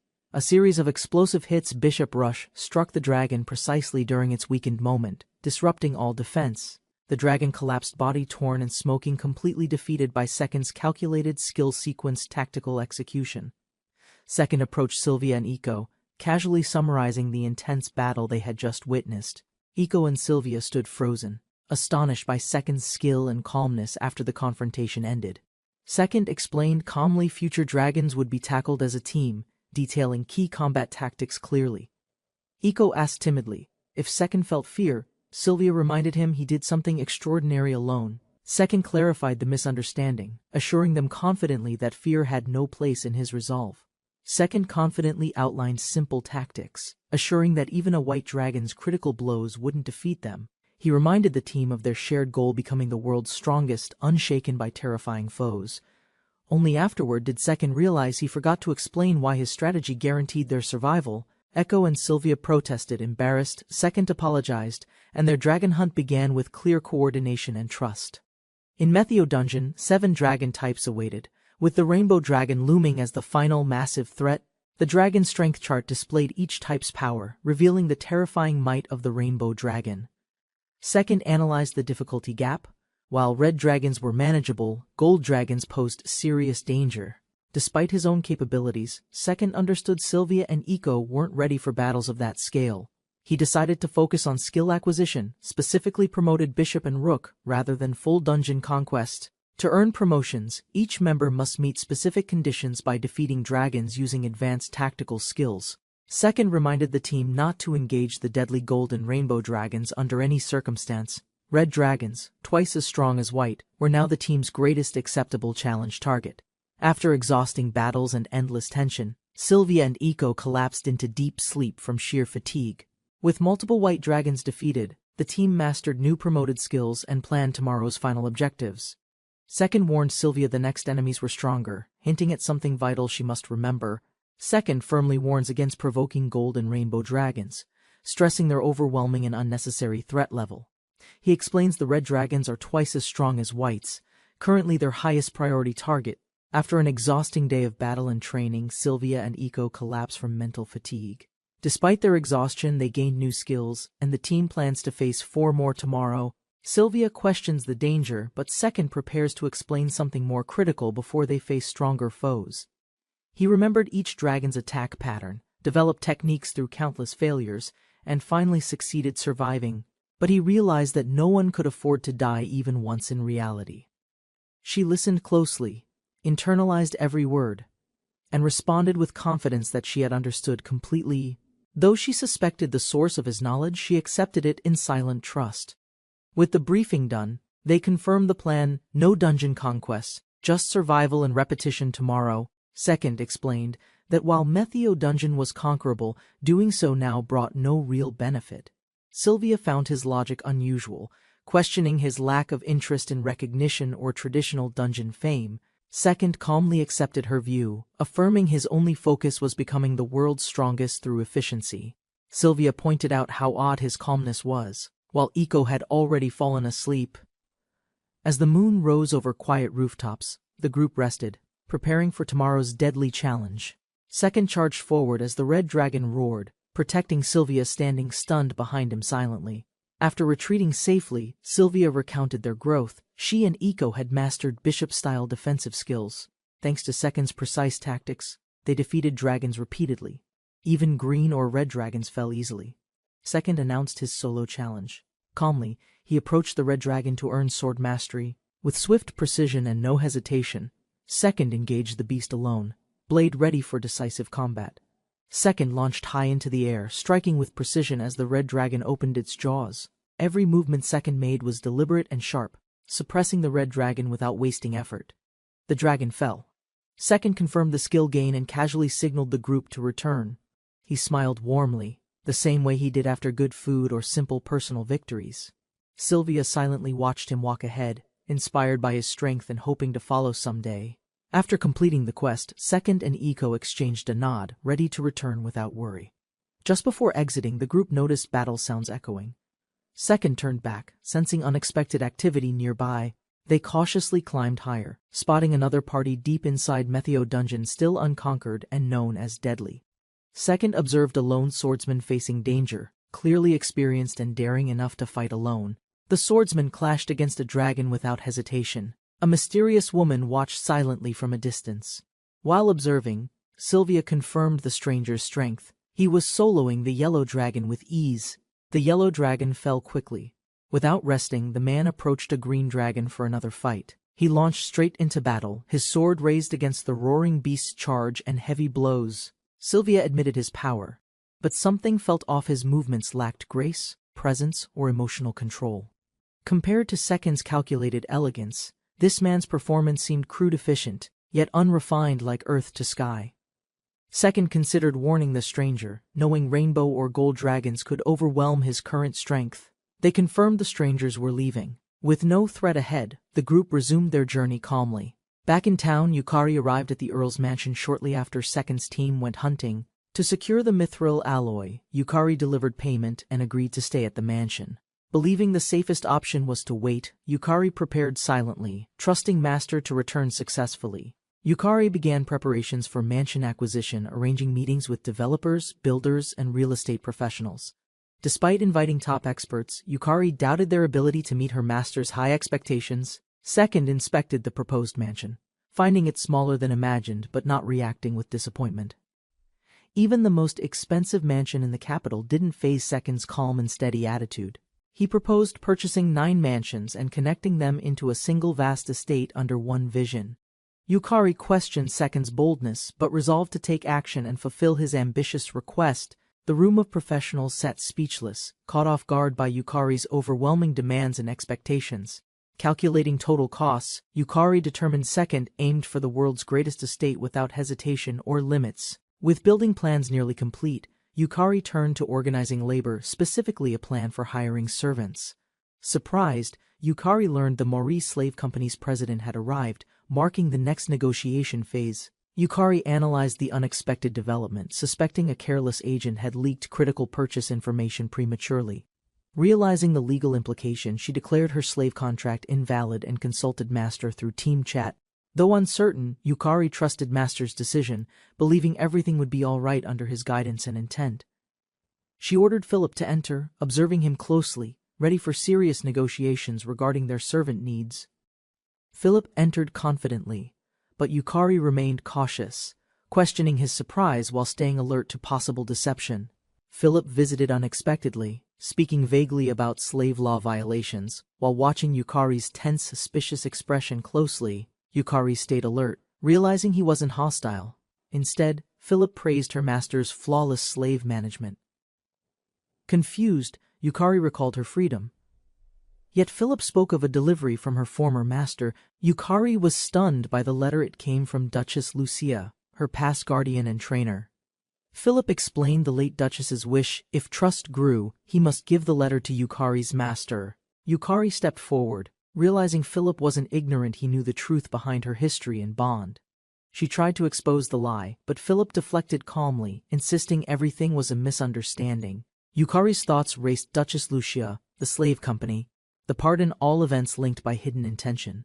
Holding the letter tightly, Yukari understood it now represented the culmination of everything she'd experienced. She questioned whether the letter's delivery to her master had always been Lucia's final objective. Yukari introduced the mansion to the group, revealing their future home in the Eastern District. Echo bounced with excitement, exploring every room wildly, overjoyed that they would live here together. Sylvia and Second questioned the logic. Even Second admitted the house felt too extravagant and excessive. Yukari raised financial concerns, but Second proposed rotating mansions by season, treating this one as summer. While Yukari stayed silent, Second laughed confidently and suggested inspecting more properties just in case. The group arrived at the Southeast Mansion, another property Second claimed as a temporary base.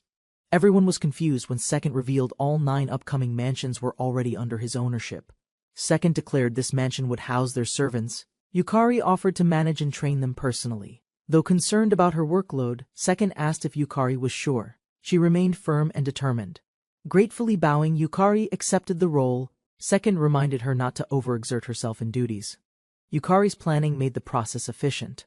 All 9 mansions were bought at a fair price. Second recalled his past life. Once a shut-in, he now embraced this new reality fully.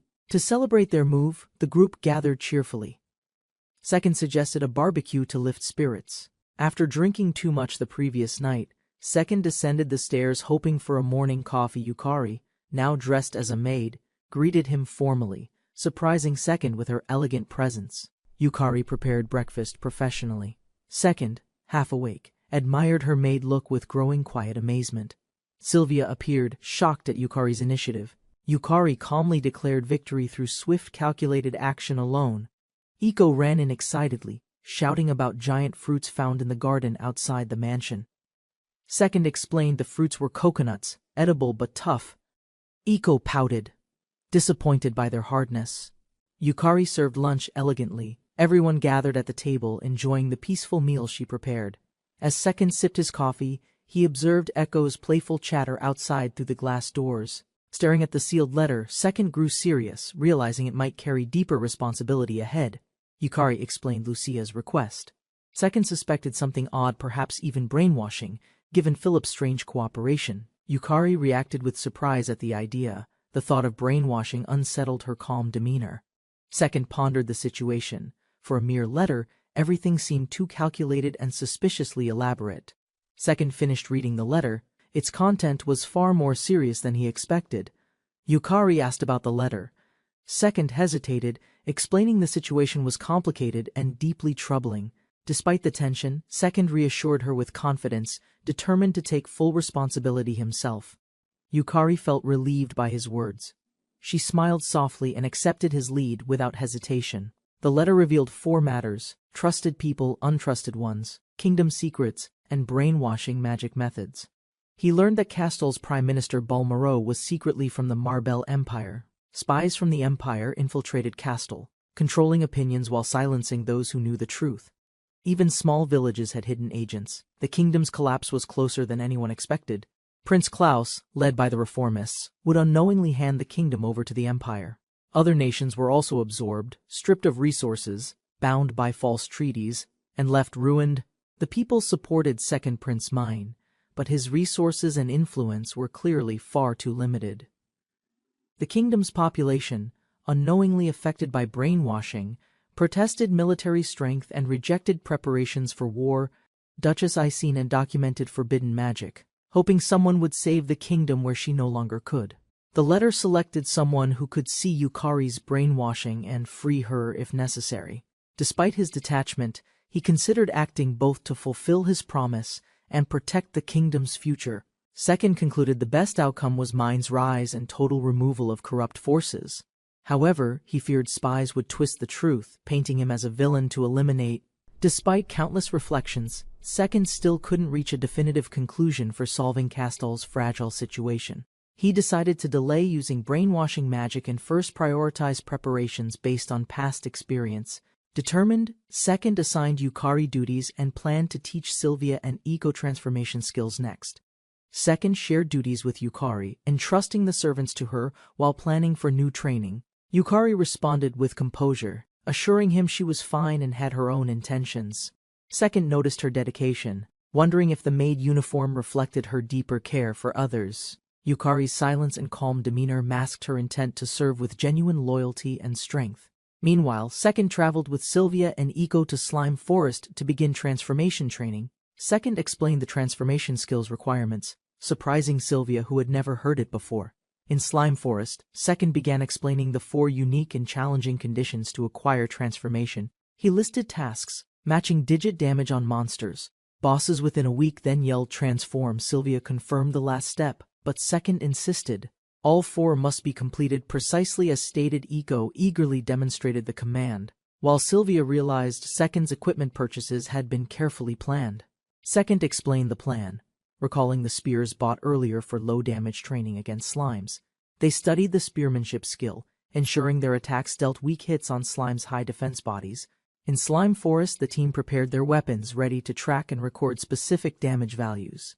While Eiko showed excitement, Sylvia hesitated, still unsure about using the transform skill seriously in battle. Later that night, Sylvia practiced transformations alone, inventing nightly phrases while secretly enjoying the dramatic flair. The group entered the dense forest, launching their mission to hunt slimes and record-matching damage. After 3 days of trials, the group finally succeeded in unlocking the transformation skill. Sylvia embraced her role, activating the transformation while announcing her justice as a proud knight. In her new form, Sylvia began training daily, focused on developing heroic skills with discipline. She chose fire as her element, her armor glowed red, matching her passionate fighting spirit. Meanwhile, he discovered lightning as his element, a rare transformation unknown even in recorded history. His new mask and cloak reflected a power he hadn't known created by the lightning transformation. The world around him was changing, suggesting deeper systems or hidden elements never documented before. Uncertainty loomed, but excitement followed. New game mechanics could emerge any time. Beyond the original framework, Sylvia now trained special attacks, and 2 weeks of constant experience had honed their combat rhythm. With a deep breath, he confirmed everything was in place for the next mission ahead. Second upgraded critical skills like transformation and taming, laying the foundation for his upcoming strategic preparations. Weakened monsters become tameable below 20% health, though success rate varies with strength and type. Second's target was the Darkness Wolf, a fierce magician requiring advanced planning and skill mastery. The Darkness Wolf was a rare evolution of the Blackfire Wolf, born from endless dungeon darkness. Taming that beast once made Second the top player. Now, he aimed to repeat history. The Darkness Wolf was classified as untamable, like all bosses overwhelmingly strong and universally feared. Yet, unlike true bosses, the Darkness Wolf evolved independently and was technically classified as tameable. Second planned to reduce its health below the limit, repeating the process with precise effort. Despite thousands of failures, he refused to surrender, believing the Darkness Wolf wasn't a boss. Through relentless grinding and sacrifice, Second hunted daily without pause until finally, the critical moment arrived. After 4,600 attempts, Second finally succeeded. He tamed the Darkness Wolf against all odds. Rumors spread quickly, and many players tried to copy him, but none ever succeeded afterward. Online debates exploded with disbelief, but Second calmly prepared himself to prove them all wrong. He knew Mobius strategies, but this new world carried death's finality and no second chances. Despite all safeguards, Second still felt fear. True danger returned, reminding him this world was real, though fear lingered. Second accepted the risk of death. It was the price of resolve. With unwavering determination, he swore to never retreat, no matter how impossible it seemed. War loomed across kingdoms. Second realized this might be his final opportunity to act. To prepare, he commissioned Yukari for custom mithril gear, maximizing offense and defense enhancements. Yukari crafted vital upgrades tirelessly. Second grew dependent on her skill, both tactically and emotionally. Second allowed Yukari to rest, but Sylvia and Eiko were assigned immediate training instead. He planned a strategy briefing. Once Yukari's equipment was ready, important decisions awaited the team. In case of death, Second laid out survival instructions for Sylvia, Yukari, and Eiko. He made them promise to report daily. After much discussion, they reluctantly accepted the plan. Sylvia and Eiko were tasked with dungeon training, alternating combat roles to sharpen survival coordination. Second predicted Sylvia would struggle most. Eiko's limited offense meant slow progress through enemy encounters. He hoped their training would sharpen teamwork. Meanwhile, Yukari was assigned one special solo task. After giving final instructions, Second said goodbye, entrusting the team to grow in his absence. Unexpectedly, Second noticed multiple unfamiliar maids. He quietly wondered how the household had expanded so suddenly. With the plan set, Second departed, traveling from Peiho to Kula, then toward the Isarois dungeon. Second stopped briefly in Peiho, planning to visit Asiasparn dungeon and summon a new ally. He summoned the spirit Engelmois, instructing it to enter mana mode for compact, discreet travel. Now invisible and formless, the spirit could communicate telepathically while traveling unnoticed beside Second's horse. Second warned the spirit of the upcoming threat, preparing to share critical tactical information immediately. He revealed the enemy was the Darkness Wolf, an absurdly strong foe he intended to tame. Second explained his repetitive taming strategy, lower its health, fail, and restart until success. At Asiasparn Dungeon, Second sought a Goblin Mage's Horn to complete his secret strategy. After battling through enemies in Peho, Second successfully secured the Goblin Mage Horn item. He bought high potions in bulk, preparing for rapid healing during the intense battle ahead. While traveling to Port City Kula, Second shared tactical knowledge with Enrollment to improve coordination. Second mentally accessed Darkness Wolf's core data, asking Enrollment to read it simultaneously through Link. They learned the creature's teleportation and shape-shifting abilities depended on shadows and time transformation delays. Offensive capabilities varied by form, summoning in human form, long-range roar as a wolf. They noted defensive mechanics: wolf form blocks physical attacks, human form blocks magical, plus a barrier. Second calmly finished the summary, shocking Enrollment with how invulnerable the enemy could temporarily become. He continued explaining the Darkness Wolf's fearsome sorcery, which drained stamina instantly in wide-range bursts. To survive those attacks, he had stockpiled potions, preparing for the wolf's follow-up barrage strategy. However, he warned against healing too soon. Reckless recovery could trigger another devastating wave of damage. He explained the sorcery's pattern after casting. The wolf might summon or unleash a barrage using staffmanship. As the knowledge transferred, the mysterious staffmanship and ultimate modes were revealed, each deadlier than expected.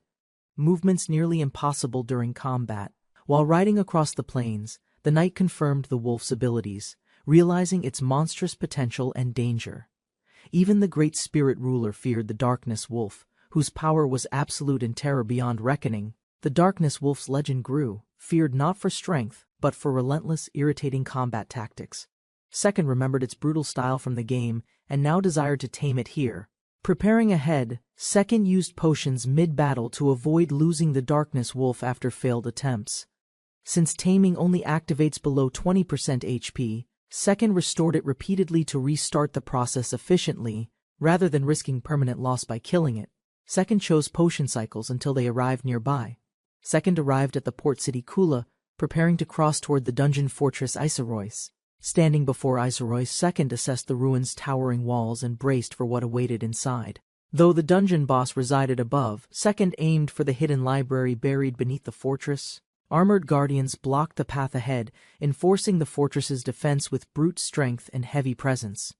Undeterred, Second issued his command and pressed forward, determined to reach the secrets held below. Second stood calmly as a towering armored enemy lunged, its weapon raised for a downward strike. Reacting swiftly, Second activated transformation, releasing energy to counter the charging enemies with timed precision. His body altered instantly, sharp features and magic surged, marking the beginning of his enhanced combat form. The shockwave from transformation knocked enemies back, granting Second temporary invincibility within a controlled blast radius. The skill granted 8 seconds of safety, with 2 seconds free for decisive, invincible action afterward. Second dashed forward, utilizing his invincibility window to crash through the enemy's defense with force. The attack opened space for a follow-up skill, targeting the knight's vulnerability to magic damage. Second released a lightning-charged arrow using specialized archery technique designed for breaking armored opponents. The knight took a direct hit, the blast overwhelming its body under the named combo strike. With one enemy down, Second calmly observed the battlefield, analyzing the next threat without hesitation.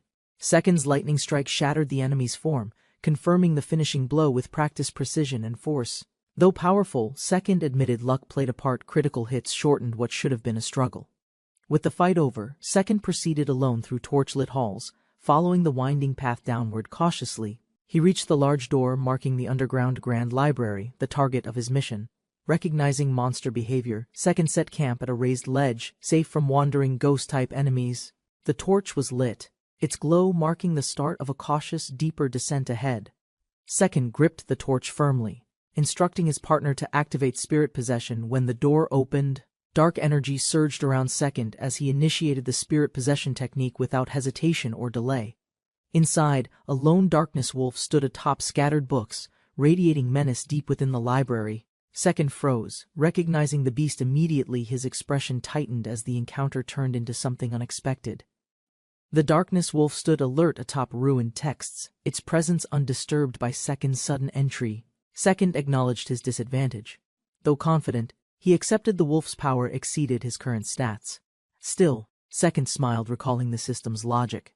He knew how to turn odds through mechanics. He lit a new flame, drawing the wolf's attention as he prepared his opening tactic. The wolf launched forward in its usual charge pattern. Second responded instantly with cast arch core light. Second combined magic archery and magic swordsmanship, aiming for the wolf's legs to build weakness. Anticipating its post-charge actions, Second dodged left, confirming a tackle from the wolf's leg movement. The tackle missed. Second calmly predicted the follow-up. Dark teleportation, transformation, then summoning would begin. The darkness wolf appeared across the chamber again, shadowy flames rising as its body changed. As expected, it transformed no longer a wolf, but a humanoid dark woman with power. The ground exploded as she descended, her magic shattering stone and silencing the empty street. He recognized her instantly, unchanged by time or world, still the girl he once protected closely. Second analyzed her transformation calmly, preparing promoted rook swordsmanship before the summoning ritual began. He calculated the precise moment, watching the flames fade, ready to counter with practiced precision. Fully aware of the risk, Second initiated the technique, becoming defenseless during its long charge. He struck as she landed, unleashing the skill with perfect timing amid shattered debris and force. His gamble succeeded. She collapsed from the impact, stunned before her dark magic could activate. Second knew stunning wasn't enough. He needed 2 critical hits or risk losing the advantage. Timing was tight. If he missed, he'd need extra shots before she could recover. His arrows flew fast. Both struck cleanly. Critical hits confirmed. She fell into down state. Still in dark summoning, she would reset to wolf form and begin the cycle again. As she rushed again, Second intercepted with core light, watching her form shift into attack stance. Second evaded her bite, knowing dark roar followed. He sprinted hard, avoiding the danger window. She unleashed dark roar, then shifted back into her humanoid form, choosing transformation over direct attack. He confirmed her shadow remained, signaling vulnerability. Without hesitation, he prepared promoted rook swordsmanship again. Second stunned her once more, but this time landed only 1 critical with castle archery. Failing the down, he watched her recover. With dark summoning ready, she would now retaliate. Second observed her next form. With a serious gaze, she drew her shadow staff calmly. She switched into staffmanship mode. Second grinned. Weapon type didn't matter if timing and control prevailed. He used mixed archery styles, weakening her balance enough to secure a down with precision. As expected, her wolf form reappeared. Second prepared Castarch Corelight, reading her next charge instantly. Despite the loop of combat, Second couldn't hide his joy. This relentless duel thrilled him. Second, eccentric and fearless, challenged the darkness wolf, an impossible enemy created by his own hand. Observers watched in disbelief. He avoided every attack and responded with flawless, repeated counter techniques. He charged forward relentlessly, not overthinking anything. Pure instinct drove his momentum through every exchange. Second wasn't strategizing. He simply embraced the thrill, immersed in each passing moment of battle. Somewhere beyond the battlefield, a silent truth remained: he would reclaim his rightful place, the throne. Second risked everything in battle, determined to reclaim his title as the world's #1. Enrollment watched in awe, moved by Second's relentless strength, resolve, and lonely fight for greatness. Inspired deeply, Enrollment admired Second's will to sacrifice all just to surpass every other warrior. He declared loyalty, ready to join Second's path. His excitement made him laugh out loud. Second, irritated by the dramatic inner monologue, snapped back at the voice echoing in annoyance. Second stood before the darkness wolf, calculating her HP drop with precise memory from his past life. As flames engulfed her form, her power surged wildly, marking the start of berserk mode. He raised his hand, using tame with exact timing just before she lunged toward him. The attempt failed. Second remained calm, already knowing the consequence and readying for what came next. He hurled explosive potions, neutralizing her rage. Moments later, the beast shimmered calm, accepting his command. Second calmly explained the tactic. Though doubted, he believed this method would subdue the darkness wolf eventually. Time passed slowly. The battle dragged on far longer than it had in his past life. Exhausted, Second yawned with a wide mouth, drained by the repetitive efforts and mental calculations involved. He returned to his camp, defeated by fatigue, having failed all 9 taming attempts so far. Despite setbacks, the wolf remained confined. An ally reminded him how long he'd endured without rest. Second committed to training daily, convinced the Darkness Wolf's behavior could be managed with routine effort. He admitted his advantage came from her inability to activate Empty Shadow during transformation this time. He explained how her transformation path limited spellcasting, giving him a safe window to interrupt her. If attacked while in shadow state, stunning her would fail and lead to dangerous spell execution chances. However, if she summoned the Blackfire Spear, her strongest mode, everything could escalate beyond control instantly. Second stood determined. With all else failing, he prepared to activate his last and hidden technique. His companion sensed something serious. Meanwhile, ancient texts scattered records tied to what came before them both. Deep within, the Darkness Wolf's true self wondered why she remained trapped in endless silence and books. She questioned time itself. How long had she existed here, forgotten, watching ages pass without meaning? She tried to communicate, but her beast form blocked every attempt, leaving only growls to humans.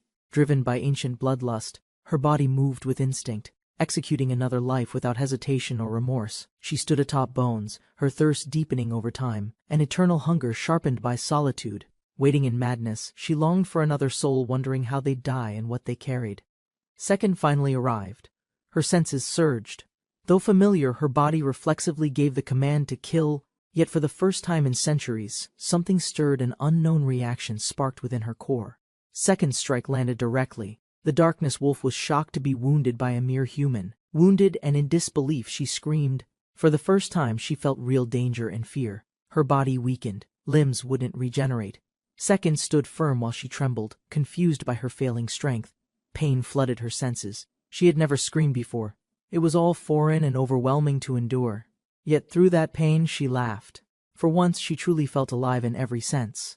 Overwhelmed by the pain, she realized her centuries of darkness led her to this encounter. Despite agony, she craved more. The sensation awakened emotions she never experienced throughout her immortal existence. Her strength faded, yet she felt fulfillment. She hoped to perish by his hand someday. Instead, her wounds closed. Second had healed her. Confused, she stared at her glowing, restored form. Tears formed. She called him her destined master, the one her soul had. Unknowingly, she watched him closely, heart full, realizing she had finally met her destined master. Though he turned away, her belief remained. His eyes promised he would never abandon her. She smiled softly, confident he would return again. She trusted in his silent, gentle vow. Torn between love and longing for death, she prayed for both to live and fall. In her final thoughts, she wished to learn his name and receive one for herself. She closed her eyes, surrendering completely, trusting his hands to decide her final moment. 2 months after Second's departure, Sylvia, Iko, and Yukari met weekly to exchange intel. With closed eyes, they silently reviewed their findings, each preparing to report updates with seriousness. Information was filtered, organized, and sent through team chat to Second as concise weekly briefings. Although they found meetings unproductive, they admitted manpower shortages required outside assistance despite personal dislike. Even Yukari reluctantly agreed, preferring help over hostility, though distrusting men and their usual behavior. Yukari explained her goal to train the maid unit and strengthen their influence across regions. Sylvia asked about the unit's size, prompting Yukari to describe 10 nearly identical combat maids. Iko reacted in fear at their uniform appearance, drawing a stern correction from Yukari immediately after. Sylvia acknowledged their strength, but noted the castles lacked supporting staff to follow their commands effectively. Yukari agreed commanders alone weren't enough. Reliable subordinates were vital to execute strategies across multiple fronts. Yukari emphasized that supplementing with female slaves was best, allowing maids to train future personnel. Sylvia agreed on using female slaves exclusively for maids, while other roles go to males. Yukari refused to give up her post, reminding them it was assigned by their master. Sylvia insisted she was only curious, warning Yukari's sharp attitude might push Second Dano away. Yukari countered Sylvia's accusation calmly, unfazed, as their exchange exposed subtle rivalry beneath mutual respect. Yukari confronted Sylvia with proof she'd secretly broken contact rules and sent romantic poems to Second. Sylvia mocked Yukari's nighttime antics, exposing her own exaggerated longing through teasing impersonation and sharp comments. Their banter escalated into name-calling, as Iko watched nervously while tension filled the weekly meeting. Meanwhile, Second faced danger elsewhere, narrowly dodging an attack, maintaining focus despite the life-threatening situation. 3 months of planning paid off. Second finally observed the awaited pattern needed to trigger transformation. Second recognized her empty shadow state would nullify attacks, leaving him exposed and defenseless mid-combat. Knowing her power could fatally wound him, Second resolved never to strike during that form. She began dark summoning after transforming. Second quickly closed the gap, canceling his planned technique. With no counter left, he braced for the summoned weapon, praying it wasn't Blackfire Spear. She summoned a shadow staff instead. Second analyzed damage thresholds needed to down her efficiently. She unleashed Dark Sorcery, a massive area attack reducing any target's HP to just 1. According to the strategy wiki, surviving this spell relied heavily on luck more than skill. Second dismissed online advice, knowing amateurs exaggerated. True tactics came from first-hand, real battle understanding. Firing Castle Archery, he landed a clean critical hit, disrupting her before full casting finished. He confirmed the hit landed, but evasion seemed pointless against such a wide-scale spell. Second triggered his transformation ability, igniting a blinding surge of power and preparing his next assault. With invincibility active for 8 seconds, he broke the second barrier and planned his strike. He fired another Castle Archery shot through the smoke, but this time it wasn't critical. Despite no critical hit, her weakened posture revealed she only needed one more precise shot. Confident now, Second readied his final shot as invincibility faded, determined to end the fight. Second endured the dark magic's cost. With 1 horsepower left, he successfully downed his opponent. Holding a potion, he began healing. The enemy's defeat gave him time to recover safely. He returned to work, anticipating her revival and their usual routine of battle and healing. After over 2,000 attempts, he finally mastered taming through consistent, disciplined daily effort and repetition. As things settled, his companion reminded him it was time to return from their training. He observed his friend urging return, pretending everything was fine despite rising signs of unrest. He recalled recent reports, hiding the truth. Concerns had indeed grown, but he chose silence. The capital's reformist shift accelerated, his remaining time shortened, and concern grew for Sylvia and Iko. Even Yukari's progress and unfinished mansions burdened him. Everything demanded attention. Yet still he lingered behind. He needed a reason to return, an undeniable push, not just obligation, but a deeper inner motive. He recognized his obsession, admitting the taming addiction blurred reason and pushed him toward reckless persistence. The temptation to tame a darkness wolf overwhelmed him, even knowing the risk was absolute failure. Despite the danger, he believed salvation existed only through continuing the taming. Nothing else mattered anymore. He shut his eyes in silence, hoping the overwhelming cycle of obsession would finally end soon. After 2,168 simulations, his worst-case prediction came true. Anko triggered ultimate mode under unstable conditions. Her health fell below 25%, initiating berserk mode. Now, control over her was impossible. Without hesitation, Anko gripped her weapon. Her transformation was complete, and the battle could not wait. Power surged through her body. Ultimate mode fused with berserk mode, enhancing every stat beyond known limits. Armed with the Blackfire Spear, her long-range attacks ignited. Each swing tore through the dark hall. With current stats, even 2 seconds near Blackfire would likely kill him without any resistance. Whether he stood his ground or ran, the outcome remained unchanged, certain and immediate death. Knowing retreat was impossible, he prepared his final option, a desperate strategy hidden for emergencies only. Gripping the goblin mage's horn tightly, he activated it as his last means of survival. The horn's power originated from dungeon goblin mages, who used random teleportation to escape death. The goblin horn triggers random teleportation, but only if stabbed directly into a monster. Despite its power, Second knew the horn's conditions were difficult and its risks were high. He smiled bitterly, acknowledging how long the fight had dragged, preparing to act decisively now.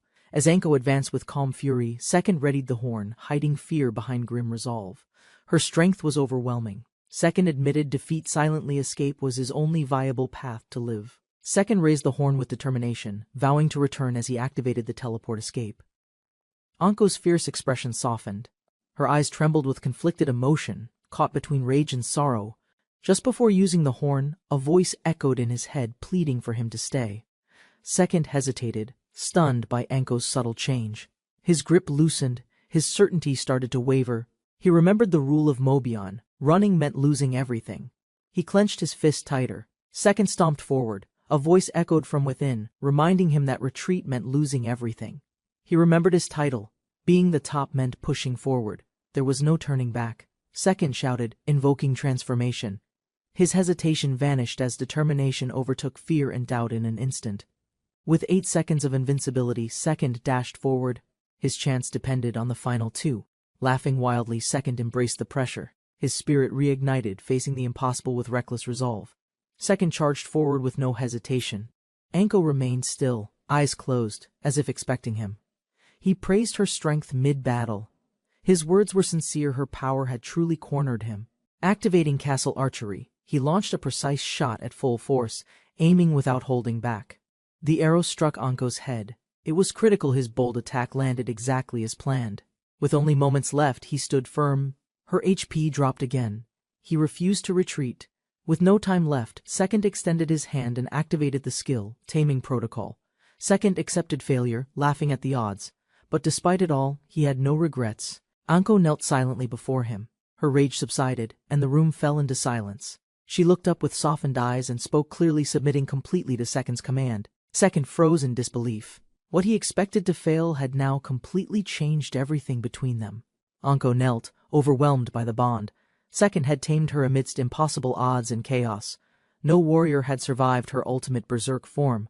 Wise ones never dared provoke that transformation intentionally.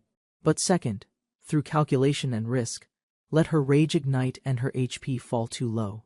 With precise timing, he dashed forward during invincibility, landing the tame skill before she struck again. Now kneeling, Anko pledged herself completely, body and soul, entrusting everything to Second, her one true master. Second stood stunned as Anko spoke clearly. Her voice broke a silence he believed permanent. Her sudden words shocked him deeply, matching the disbelief he felt when he successfully tamed her strength. Before this moment, Anko only moved by set patterns, just another mindless, combat-driven monster under programming. But now, something had changed. Second questioned if taming triggered her soul or if Anko always had it. Seeking truth, Second demanded answers. Why would a being with such awareness still choose destructive actions? Anko explained her mind had been bound by divine power, an ancient curse beyond resistance. Second understood her curse restricted free will, explaining why she fought blindly despite awakening consciousness earlier. He also questioned whether her memories were genuine or altered the moment she was forcefully tamed. If memories were implanted, her past may have been fabricated, a manufactured soul inside a cursed monster's body. Second declared her name with pride. Anko responded joyfully, swearing eternal loyalty to the name Second. Anko smiled brightly. After centuries locked away, this would be her first time stepping outside. The library lay in ruins, countless books collapsed, sealing away forgotten knowledge buried under broken stone shelves. Second and Anko walked cautiously. Ahead, something unexpected caught his attention, halting their calm but steady advance. Powerful monsters called black ghosts lurked nearby. They moved in packs, making any frontal battle a dangerous gamble. Second prepared himself. Facing 5 enemies alone was risky, but he judged it a manageable challenge nonetheless. Anko calmly seized the black ghost's head and released a dark curse without hesitation or mercy. Her attack erupted in flames, stunning even Second as the monster's body began violently collapsing under pressure. Second was shocked. Anko's dark spell reduced all nearby enemies' health to a single remaining point. One of the creatures lunged. She shattered its face instantly, crushing its mask with overwhelming force and confidence. Without pause, Anko summoned her weapon, the Shadow Staff, signaling the real battle was only just beginning to unfold. With steady control, Anko gracefully swung the Shadow Staff, its energy coiling around her like armor. Second marveled at her cruelty, now turned to strength. Her deadliest attacks were finally on his side. Anko attacked swiftly. The black ghosts fell one after another, unable to resist her calm precision. The staff's trait triggered any strike on its shadow, inflicted real damage, bypassing even their defenses. As darkness spread, the remaining black ghosts were consumed, their bodies unraveling into nothing without resistance or escape. Second was overwhelmed by Anko's overwhelming power. Her dark sorcery was far beyond what he remembered. He realized this version of Anko differed entirely. This one could access broken-level spells from nowhere. To verify, he decided to inspect her stats, curious about what changed between both worlds' versions. Anko permitted the scan, but as she approached confidently, Second became visibly flustered by her closeness. Though trying to focus on stats, his attention shifted to her figure, an embarrassing distraction he couldn't ignore. Second reviewed Anko's stats and discovered restrictions. Dark sorcery only worked against weaker opponents now. Despite the power, it was limited, only usable once per hour, requiring careful planning in battle. Teleportation and summoning were slightly nerfed, while transformation had no cooldown, showing inconsistently tweaked abilities. Compared to her previous self, this version had stronger drawbacks. Post-taming clearly not ideal for Second. Second concluded these were divine adjustments, crafted deliberately by a higher power to balance Anko's potential. Realizing the overwhelming detail in the skill menu, he understood restrictions were newly implemented. He noted dark sorcery's usage was limited to weaker foes, and once per hour. Other dark abilities like teleportation and summoning now had cooldowns. Transformation had no delay. Compared to his past world, skills were now weaker post-taming, except transformation improved. Seeing the divine balance, he concluded this was no accident. Someone deliberately structured the world. After a peaceful moment, Anko bows deeply, apologizing. A revelation surfaces under the clear sunlight. The young master reacts with wide-eyed shock, realizing something crucial he had completely overlooked until now. As they stepped outside, Anko collapsed. Her body weakened instantly under direct exposure to sunlight. The sunlight's effect became clear. Only in shadows could Anko fight at full potential. Realizing the limitation, the master understood that using dark sorcery required precise environmental conditions to succeed. Despite the harsh sunlight, Anko continued pushing herself, determined to repay her master's dedication. Anko leaned quietly into Second, finding warmth in his presence despite the vast, desolate plains. His concern softened her heart, and through his calm presence, her energy began naturally returning. Anko rested against him, eyes closed, cherishing even the cold shadows Second unintentionally cast over her. Second paused, confused by her bold closeness. Unsure if teasing her might trigger something dangerously familiar, they resumed their journey, Anko content by his side, though longing made her patience wear thin. Despite his doubts, Second departed Isekai'd's island with Anko, unsure if she'd remain safe outside. A hostile spirit emerged, mocking Anko's dependence, scorning her closeness to Second as pathetic weakness. The spirit continued attacking her pride, labeling her useless, but Anko stayed composed beside Second. Second lost patience, yelling back at the arrogant spirit who disrespected both him and Anko. Realizing his mistake, Second regretted summoning both beings, as their clashing egos created chaos on horseback. The spirit protested Second's scolding, blaming Anko while demanding fairness, claiming bias against spiritual beings. It accused Anko of past hostility, insisting punishment was deserved, while Anko remained calmly composed. Anko asserted her loyalty, declaring herself part of Second's soul, swaying Second's view slightly toward trust. Second acknowledged both arguments but remained conflicted. While Anko sarcastically encouraged a dramatic and ridiculous punishment, Second became overwhelmed. Caught between their absurd rivalry, unsure how to deal with either of them, Second pressured the spirit to act, while Anko clung to him, escalating his rising frustration. The spirit suddenly diverted attention, praising autumn leaves to distract and cool the heated situation. Encouraging exploration, it urged Second to dismount and observe the scenery, teasing Anko's constant closeness. Anko, seeing through the ploy, accused the spirit of trying to distance her from Second. Tension peaked as both prepared for battle, threats exchanged, and Anko willingly accepted the coming clash. Second rode quietly, deep in thought, realizing he must never summon those two together again. That evening in Peho, he relaxed with food, a warm bath, and uninterrupted rest. A knock woke him early. He groggily answered, unsure who would disturb him so soon. A serious young man stood politely, offering unexpected apologies with a solemn and formal expression. Introducing himself as Kubelo, he explained his role as the newly appointed butler for Second. Second sensed Kubelo wasn't ordinary. A glance exchanged between them revealed tension and mutual curiosity. Despite Kubelo's formal introduction, Second questioned the legitimacy of being called the fastest family out loud. Kubelo clarified Yukari's instructions, while Second struggled to remember details after months of absence from town. Understanding his new public title, Second accepted the role amusedly, but still questioned Kubelo's purpose. Kubelo responded with unwavering loyalty, declaring he'd serve Second anywhere as both his butler and personal valet. Kubelo apologized for disturbing Second and assured him more rest. Already coordinating with the innkeeper, he offered to prepare breakfast, adjusting politely to Second's answers, showing impressive consideration in small details. As Kubelo left, Second watched silently, amazed by his professionalism despite his seemingly young age. Second relaxed, quickly falling asleep. By morning, he woke refreshed, just as Kubelo had planned. Right on time, Kubelo returned with breakfast, causing Second to question if the man was psychic. A subordinate has already taken care of Second's horse, removing his initial concern. Second discusses checking out further details with a serious but cooperative companion. The companion offers chocolate cake and coffee to Second, showing subtle hospitality. Second suggests playing cards on the way back, and the companion agrees with respect. Second approaches a horse-drawn carriage. Sensing tension, the companion notices and asks cautiously. The man offers ongoing support, but Second feels cautious despite his confident response. Second watches the man carefully, trying to understand the source of his underlying unease.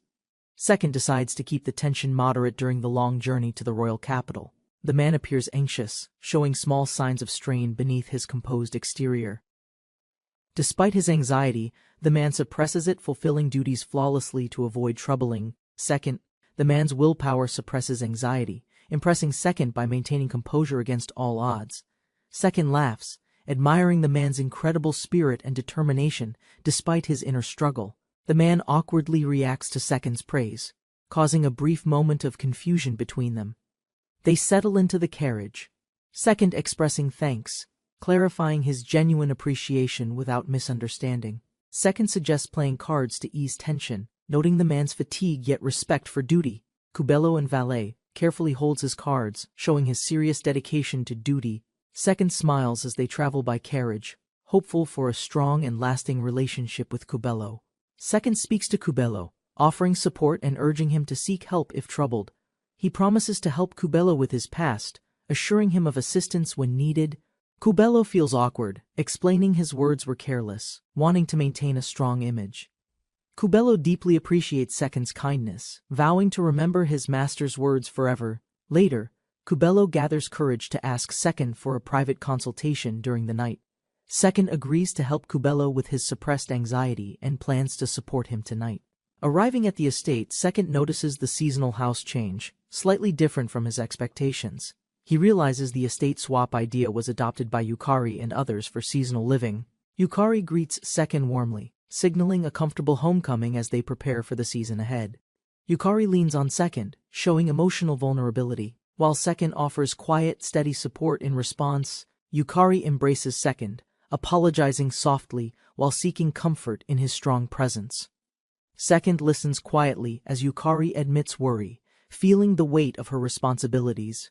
They plan a meeting to address ongoing estate matters that accumulated during his absence. Second is cheerfully tackled by a growing, energetic girl happy to see him again. Second greets Iko warmly, noticing her growth as she joyfully responds with innocence. Yukari questions Second's teasing remark about Sylvia, showing a hint of jealousy and protectiveness. Second reassures everyone with a lively attitude, sharing his excitement for upcoming adventures with Yukari. They agree to hold a meeting to address upcoming estate responsibilities and plan their future. Second announces the arrival of a new comrade, surprising Yukari and the others nearby. Yukari and the others react with curiosity and apprehension, preparing to meet the new member. The peaceful atmosphere shifts as Yukari and another maid confront Second about his behavior. Second hurriedly agrees to summon the mysterious woman as requested by Yukari and the maid. Anko, a dark-haired woman, appears gracefully, announcing her presence and readiness to serve. She stands confidently, her presence causing surprise and tension among Yukari and the others. Yukari and the maid react with shock, unsure about Anko's sudden and striking arrival. Yukari and the maid react with shock and disbelief to an unexpected event involving Anko. Second worries, realizing Anko is planning something dangerous and urgent, tries to stop her. Anko smirks sinisterly as she activates a powerful ability, putting everyone on edge. She suddenly attacks, catching everyone off guard and driving the group into chaos. After the attack, Anko apologizes reluctantly, shocked by her own violent impulses and actions. Anko sincerely apologizes, promising to obey Second and never act without permission again. Second reflects on Anko's dangerous nature, acknowledging her struggle with violent urges. Anko's solitary past in the underground library shaped her uncontrollable killing instincts. Second struggles to find the right way to guide and correct Anko's behavior. He firmly orders Anko to seek permission before any action, hoping to protect her. Second notices Anko's happiness, amazed by her unexpected joyful expression despite everything. Anko humbly asks for stricter discipline and vows deep loyalty to Second. Second recalls Anko's troubled past, recognizing her uncontrollable killing urges from isolation.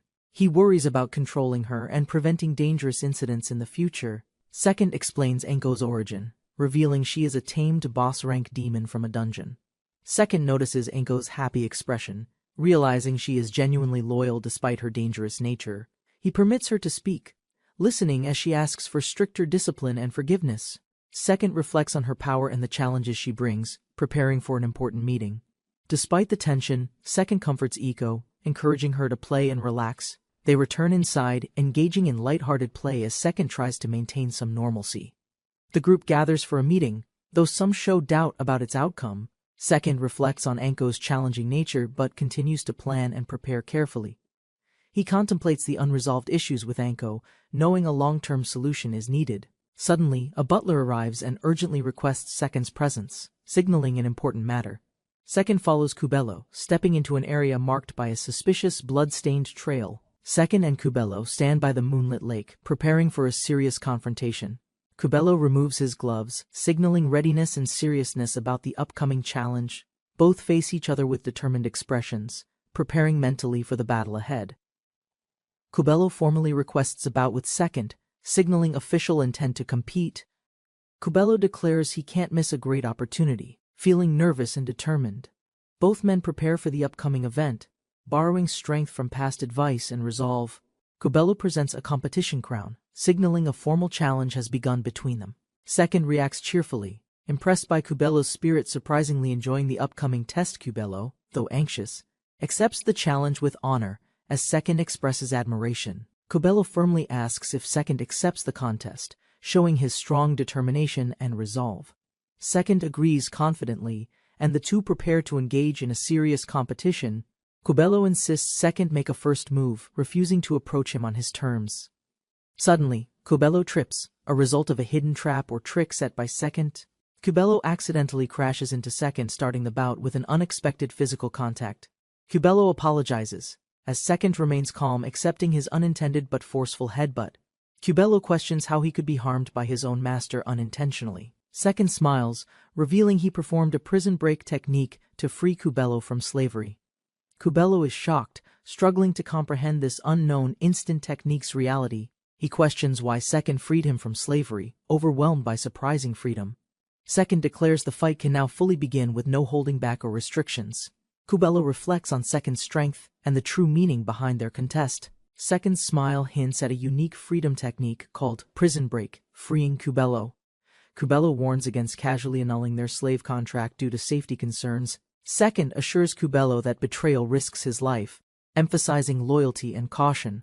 Second explains why he freed Kubello, emphasizing trust and belief in his character. Kubello reacts angrily, warning Second he will regret his decision to free him. Kubello reflects on his fighting skills and past struggles, preparing for the battle. He vows to show determination through powerful strikes in the coming fight. The fight starts slowly, with Second looking relaxed while Kubello focuses intensely. Second encourages Kubello to stay relaxed and predicts the outcome of their fight. Kubello warns Second not to underestimate him, showing confidence in his skills. Second prepares to strike, warning Kubello against underestimating his power. Second delivers a powerful punch to Kubello's face, showing his true strength. Kubello is thrown back by the force of Second's punch, stunned but alive. Second's body hit the ground, unmoving, dust rising around him after a brutal defeat. Pain overwhelmed him, his face scraped, limbs numb, vision blurred, and footsteps approached without mercy. Lying powerless, Second feared abandonment, convinced his weakness had failed the one watching him. His mentor stood firm, demanding strength, refusing excuses, igniting a spark buried deep inside Second. Realization struck he wasn't abandoned. Fueled by regret and pride, Second clenched the earth, rising again. Second pushed off the ground, trembling, determined to rise because he hadn't been abandoned yet. With bloodied face and clenched soul, he screamed, releasing the fear and weakness choking his spirit. Panting and bruised, he stood firm at last, facing forward while Second watched with quiet approval. His footsteps staggered, but his thoughts burned. He'd fight, survive, and prove his strength without retreat. Driven by sheer will, he lunged forward with a full-force punch aimed straight at Second. Second caught the punch easily, stopping it mid-air with calm precision and complete physical control. Their eyes met. Second smiled slightly, acknowledging Cubelo's growth, while holding his fist with firm assurance. Second released his hand gently, satisfied, while Cubelo stood frozen, overwhelmed by the test's quiet conclusion. Stepping forward, Second embraced him with pride, affirming Cubelo's resolve with words of genuine recognition and trust. Cubelo lay motionless in bed, eyes open, exhausted from pouring out everything in his body. He slowly sat up, disoriented, recognizing the room as Second greeted him with calm reassurance. Second offered healing, but Cubelo declined, choosing instead to carry the weight of those battle wounds. He smiled faintly, explaining he wished to feel those injuries longer as proof of growth. Standing firmly, Cubelo expressed genuine thanks, while Second, slightly puzzled, accepted it with quiet understanding and pride. Cubelo recalled Second's choices, adoption, challenges, and opportunities, and felt compelled to express confused gratitude. Second grew suspicious, silently questioning Cubelo's behavior, wondering if something was still wrong with his mind. Embarrassed but sincere, Cubelo admitted Second's overwhelming strength, finally recognizing the gap between their capabilities. Trying to explain, Cubelo revealed past confidence in unarmed combat, hinting at a hidden life before. He confessed to once leading R6, a rebel syndicate that helped the poor near the capital. The Robin Hood party was praised by commoners, stealing only from corrupt nobles and tyrants. Despite popularity, they were destroyed by Castel's chivalric order, leaving only ruins and forgotten resistance behind. Their bold raids angered nobles and royalty, making them targets of elite suppression from multiple orders. Surprisingly, Cubelo believed the one-stone chivalric order, not the military, was the true force behind destruction. He revealed Prince Klaus, leader of the one-stone order, held a hidden malicious agenda against them. Reemsma offered his life to protect his followers, believing the chivalric orders would honor peace. The agreement was a trap. False promises led to a surprise slaughter orchestrated by the First Order. Dozens were killed, only Cubelo survived, saved by others' sacrifice, eventually fleeing to Maurice Company's refuge. Tears fell as Cubelo remembered the cost, grieving those lost for his survival and mission. Even now, Cubelo thinks of the scattered survivors, still seeking to rescue every one of them. As long as Cubelo lived, Ramsma's final wish could still be fulfilled through him. Driven by memory and guilt, he vowed to restore R6 and rescue the scattered. Second saw his resolve determined, unyielding, and accepted his duty to support Cubelo's mission without hesitation. He invited Cubelo to join him, offering help to rebuild what had been destroyed. Together they gazed toward the lake, silent, steady, knowing the journey to justice had just begun. Second stood alone in the forest, overwhelmed by countless responsibilities demanding his immediate attention. He reflected on promises, Cubelo, Maine, Yukari, Lucia, all carrying weight, pressing deeply into his conscience. Each task was tangled in politics, beyond strength alone. Even Anko's taming couldn't change harsh truths. He realized the enemy lacked a face. No single person could solve the nation's problems. Frustrated and unsure, Second questioned his path, realizing violence alone couldn't restore everything already broken. While staring at the lake, Second suddenly realized he didn't need every answer by himself. He decided to consult others, asking if anyone knew someone skilled in politics and strategy. Despite his hope, Iko, Sylvia, and Yukari all struggled to suggest someone truly trustworthy. Yukari remembered a few but doubted their loyalty. Sylvia's father lacked political insight despite his title. Second considered alternatives, then chose to ask someone else first, while Yukari planned to check further. Second attempted spirit summoning, hoping the summoned spirit might know someone knowledgeable in the world's politics. The spirit appeared with a pout, clearly irritated, his mood sour from a previous unresolved argument. Second realized the spirit remained bitter since being recalled during his fight with the dangerous Anko. Second explained Anko was now reflecting, but the spirit insisted her actions were too grave to ignore. Hoping for peace, Second asked the spirit to assist Anko's healing, pleading for his cooperation. The spirit, while unwilling to forgive Anko, agreed to cooperate out of respect for Second. Second appreciated his cooperation, then asked if the spirit knew someone experienced in political matters. The spirit proudly declared his authority and revealed knowledge of someone qualified, his own governor and tactician, Winfield. Second reacted with surprise, learning the spirit world had a structured government and appointed mixed element officials. The spirit explained a mixed spirit like Winfield governs by uniting elemental factions through balanced leadership.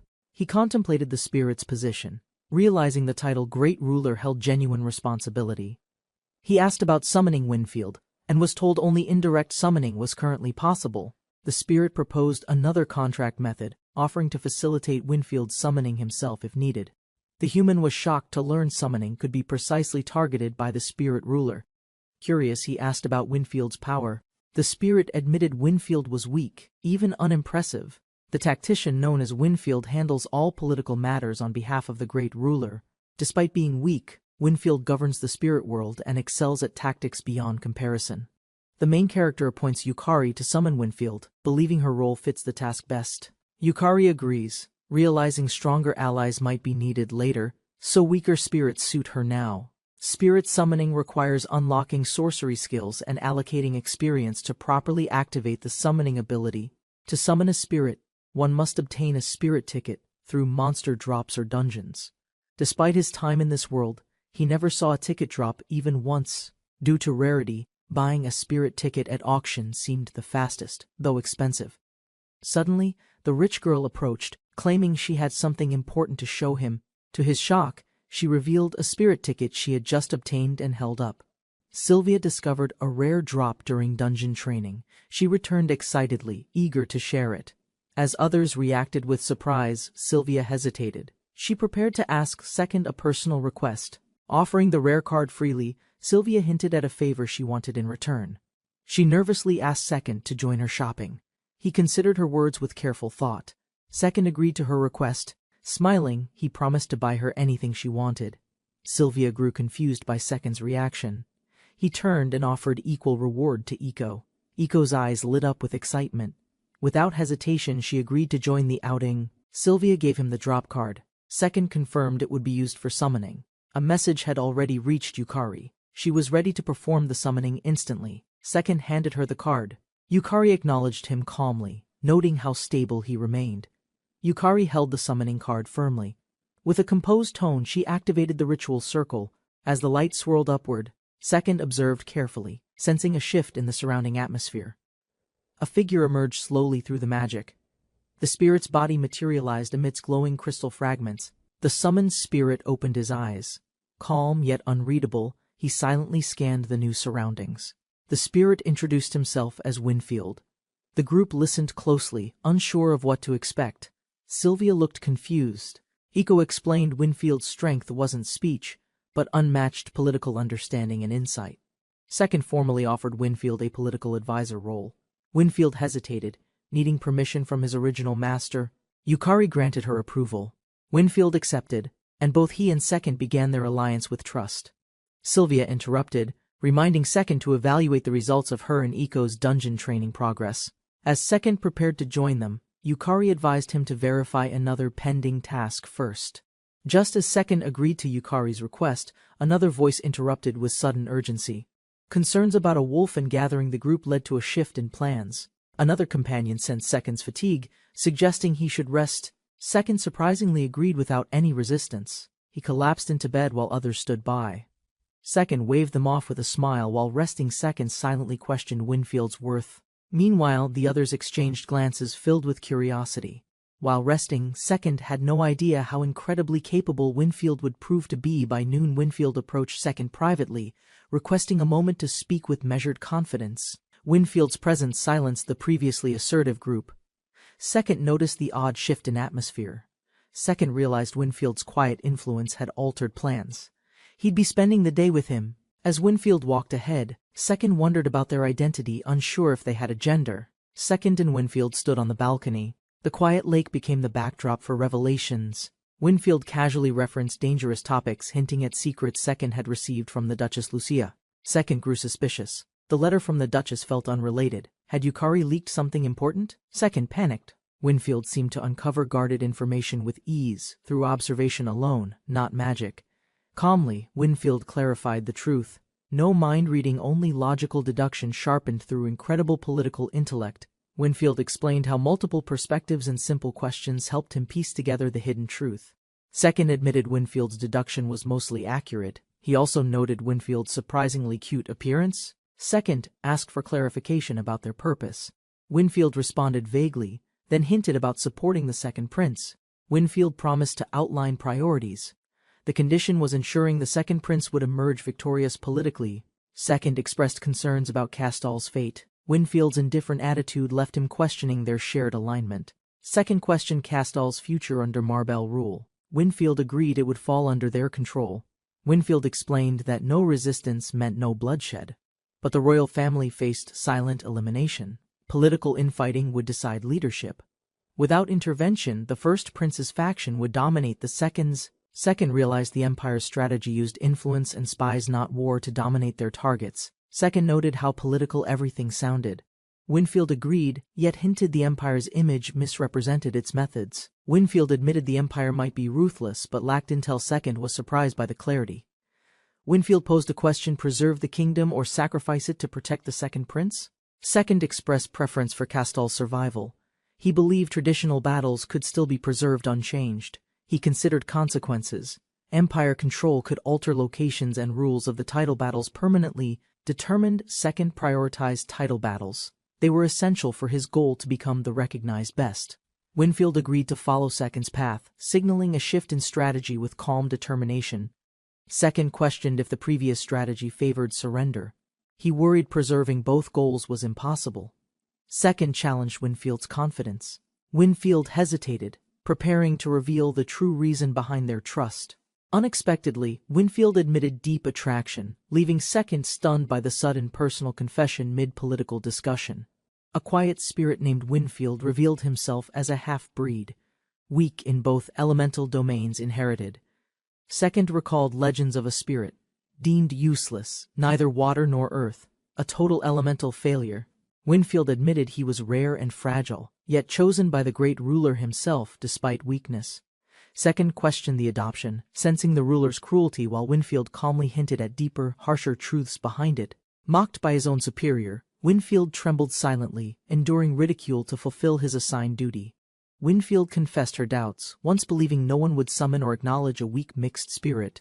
Despite laughing softly, she admitted Second's presence influenced her decision to act as the ruler's deputy. Her expression shifted, smiling slyly, declaring it was her first time obtaining such a powerful, useful subordinate. Second realized Winfield viewed him merely as a pawn, a piece in her greater strategy. Alone in thought, Second accepted this cruel truth, seeing the world as a game himself. Second stood firm, reflecting on being called a pawn, revealing strength the others didn't expect. Winfield laughed without malice, and unexpectedly, Second joined in, their tension broken by honest shared amusement. They shifted back to strategy, with Winfield calmly listing targets: brainwash, sorcery, then the second prince. Second retrieved the Duchess's letter, reading aloud a disturbing requirement involving attacks from an assassin slave. Winfield proposed a schedule, while Second protested the logic, unsettled by the bizarre magic condition required. Second realized freeing Yukari made her ineligible. A former slave couldn't satisfy the violent condition. Winfield explained assassin-class slaves were rare, though she once imagined an indirect workaround using another master. Teaching assassination still required a human life taken, something Second morally rejected, delaying the sorcery entirely. When Winfield suggested Eve's potential, Second celebrated briefly, then panicked at how far she was explaining. Second felt grateful for the lead, yet puzzled by how Winfield knew such hidden information. Second proposed controlling Eve using night string manipulation, bypassing the restriction through Yukari's indirect influence. Visualizing the concept, they confirmed Eve could attack while being controlled like equipment through Yukari's strings. Second acknowledged the shortcut, realizing it worked before Winfield confirmed it, earning him a teasing compliment. They agreed to visit the servant's estate, leaving a message and preparing to carry out plans. Second reflected on Yukari's messages, accepting his role as master, though uneasy about the responsibility it brought. While walking through the estates, Second smiled softly, feeling satisfied with the land he had purchased. Curious about spirits, Second asked about gender. Winfield confirmed it existed, but spirits could freely choose. Winfield revealed she had just decided to be female, while Second pondered about Engolmwai's unchosen identity. Second asked why now. Winfield gave no explanation, offering only a teasing smile and vague silence. As they reached the estate, A shocked maid panicked, startled to see her elusive master return. The maid panicked at Second's sudden appearance, reacting like she had seen a wild creature. Second asked for Eve. Flustered, the maid offered to guide them to the dining hall. While walking inside, she nervously introduced herself as Marina, the vice captain of the S unit. Second learned the maids were split into units, each led by one of Yukari's 10. Estimating numbers, he realized the growing estate staff might reach 100 and still not be enough. Second noticed Marina trembling and offered to help her overcome nerves through structured mental training. She misunderstood his offer as criticism, apologizing tearfully, overwhelmed by guilt and nervous emotion. Second clarified his intention. Most people struggle under pressure, needing preparation or a mental anchor. He explained methods like prayer, autosuggestion, and routine, helping stabilize emotions based on individual preference. Second shared his own realization. True composure came from immersing fully and accepting professional focused detachment. Second emphasized total immersion, body and soul, to eliminate nervousness, no matter the physical cost. Winfield and Marina objected, pointing out the method was excessive unless truly necessary in emergencies. Marina realized she might have been teased all along, though her nervousness had already vanished entirely. She bowed in gratitude and guided Second forward as they neared the bustling dining hall. Marina burst in loudly, announcing Second's arrival, stunning the entire group of servants mid-meal. Everyone immediately stood up and bowed together, showing deep respect for Second's unexpected arrival.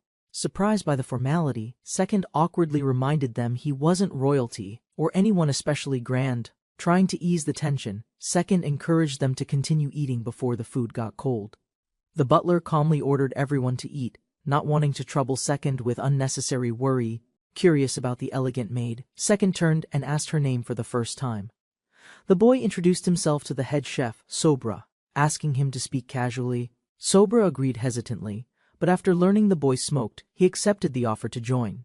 The boy recalled Mobian's detailed virtual tobacco system, reflecting on his past addiction within the game. During breakfast, Second noticed Lily barely eating. Concerned, he gently asked if one plate sufficed. Lily nervously claimed fullness, but Second suspected modesty. A friend exposed Lily's usual far greater appetite. Curious, Second asked for his name. Lily formally introduced himself as the residence's loyal head gardener. Second addressed everyone, easing formality. He preferred honesty and comfort over forced etiquette in their daily interactions. Complimenting Lily's physique, Second praised his muscles. Overwhelmed, Lily collapsed joyfully, his heart racing with admiration. Lily, touched by the compliment, revealed long-held shame about his body and lowered his head. With newfound courage, Lily declared his resolve to train hard and become his ideal self. Full of passion, Lily sprinted out dramatically, promising to transform into a stronger version. Second questioned Lily's behavior. A maid responded, explaining Lily's usual gentle and sisterly personality. The maid introduced herself as Essay, and her shy older sister Elle greeted Second respectfully. Despite Second's request for casual speech, the maids hesitated, unsure how to balance formality naturally. Second suggested they ask Marina for guidance, claiming he helped her overcome nervousness in the past. Flattered by his confidence, the maids praised him enthusiastically, lifting the room's mood with admiration. Curious, Second asked about their duties. The maids explained each unit had specific roles and training. One maid proudly declared their strength. With confidence, she revealed they were trained warrior maids in disguise. Second praised the warrior maids, but soon challenged them, curious about their strength and real capability. Before a match could begin, Cubello warned them, citing danger and urging the maid to stop. Cubello revealed he'd already fought Second last midnight, silencing the room with that unexpected revelation. He declared himself a rank holder in unarmed combat, once leading a feared Robin Hood party. To everyone's shock, Second realized Cubello wasn't a student council type but a legendary gang leader. Cubello recounted how the duel ended instantly. Second's strike launched him before he understood anything. Cubello confirmed it wasn't a skill, just a normal punch. Second calmly acknowledged that as true. He warned everyone not to underestimate Second, as he vowed to improve her unit's strength even further. A tall elf maid summoned Second and Eve. She mentioned that her master was approaching soon. Second parted with a wave, focused. His next goal, to acquire the forbidden brainwash sorcery. Second waved farewell as the group watched him go, ending the lively dining room encounter. Now walking through the corridor, Second remained quiet, flanked by Eve and the elf maid. Noticing Eve's silence, Second realized she was shy. The male elf casually explained her behavior. He shared advice for handling reserved people: give time, listen well, and allow them to speak. Amused, Second nicknamed her Encyclopedia Spirit. But her insight unsettled him, leaving him slightly intimidated. Yukari led them into a secluded chamber, confirming no one could witness what was coming. Despite her hesitation, Yukari resolved herself. She asked Eve to wear a blindfold for safety. Second questioned the reason. Yukari explained the tool, a painless whip-like item designed for magical control. Second doubted her intent, sensing she purposely picked that item. Yukari calmly prepared to begin. Activating her technique, Yukari used night string manipulation to control Eve's body with precise movements. Yukari's spell controlled Eve perfectly, the strings tightening with precision, her posture still and obedient. The boy, clearly anxious, watched Eve move unnaturally. He urged them to finish the task quickly. Yukari smiled confidently, reassured of her control. Eve, though blindfolded, stood ready for her command. Time passed. The boy endured 300 strikes from Eve, gaining a strange sorcery ability afterward. That night, he kept his promise. He visited the servant's estate to meet someone important. Sobra apologized for the disruption. Despite the kitchen rush, he insisted on handling the guest personally. Second noticed the cigarette pack's unfamiliar brand, Carmelia, and questioned its origin with slight curiosity. As they walked, Second pretended this wasn't his first cigarette since arriving in the new world. He recalled Japanese workplace culture, where smoking helped initiate conversations even among complete strangers. Sobra recommended the brand warmly. Second replied casually, choosing it just to connect and share space. He explained the brand choice. Hatsu sounded cool. The name alone decided the purchase instantly. Lighting the cigarette with confidence, he took a puff, then suddenly felt something was terribly off. Coughing violently, he panicked. The strong taste overwhelmed him, forcing his body to reject it. Embarrassed by the reaction, he realized the tobacco was real, unlike anything he'd remembered smoking.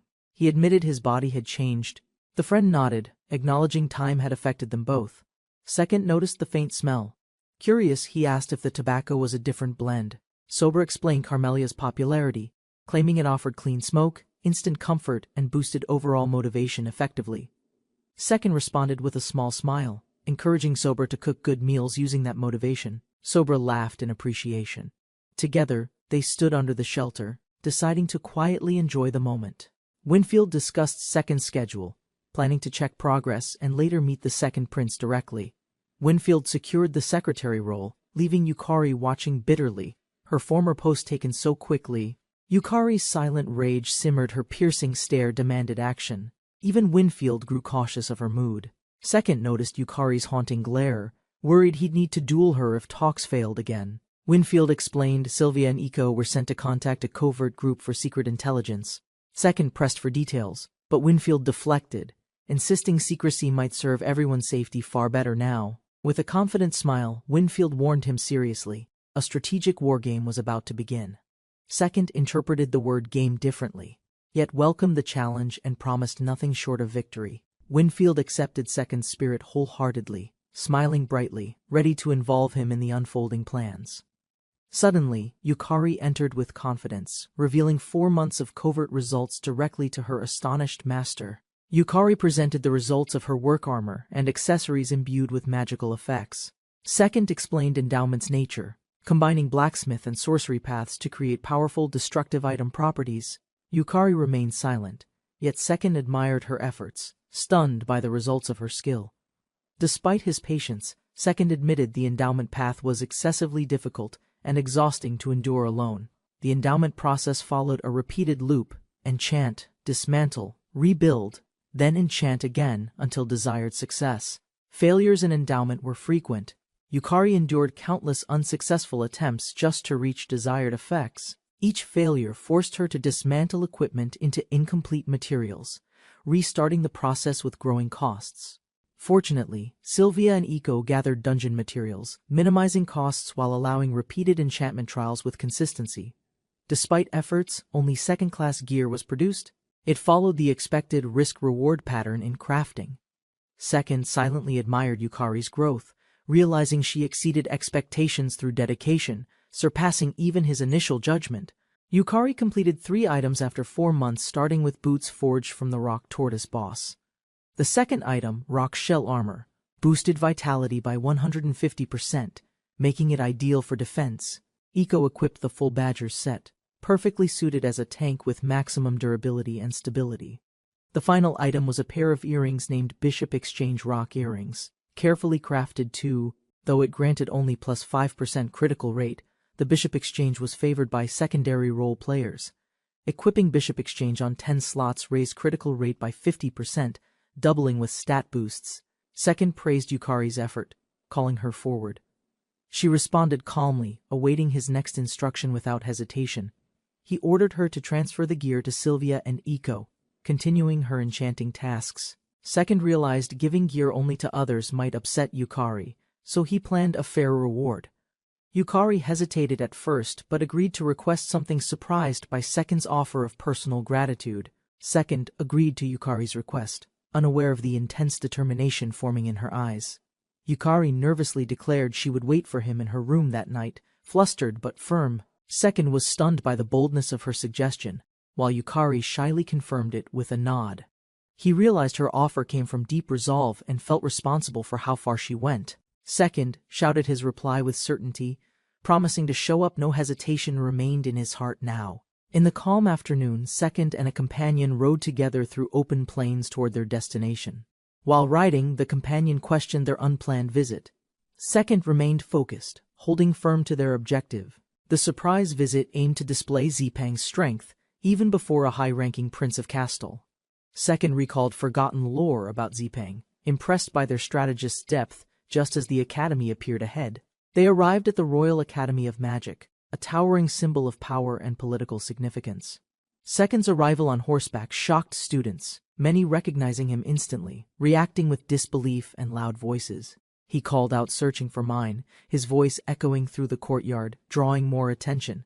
Mine spotted him and rushed over, surprised and flustered by Second's dramatic and sudden appearance. Mine questioned the reckless entrance. Second explained the situation, while grateful their reunion started amicably enough. Second requested a private place to talk and someone to handle the horse properly. Meanwhile, Mine scolded Second for entering recklessly.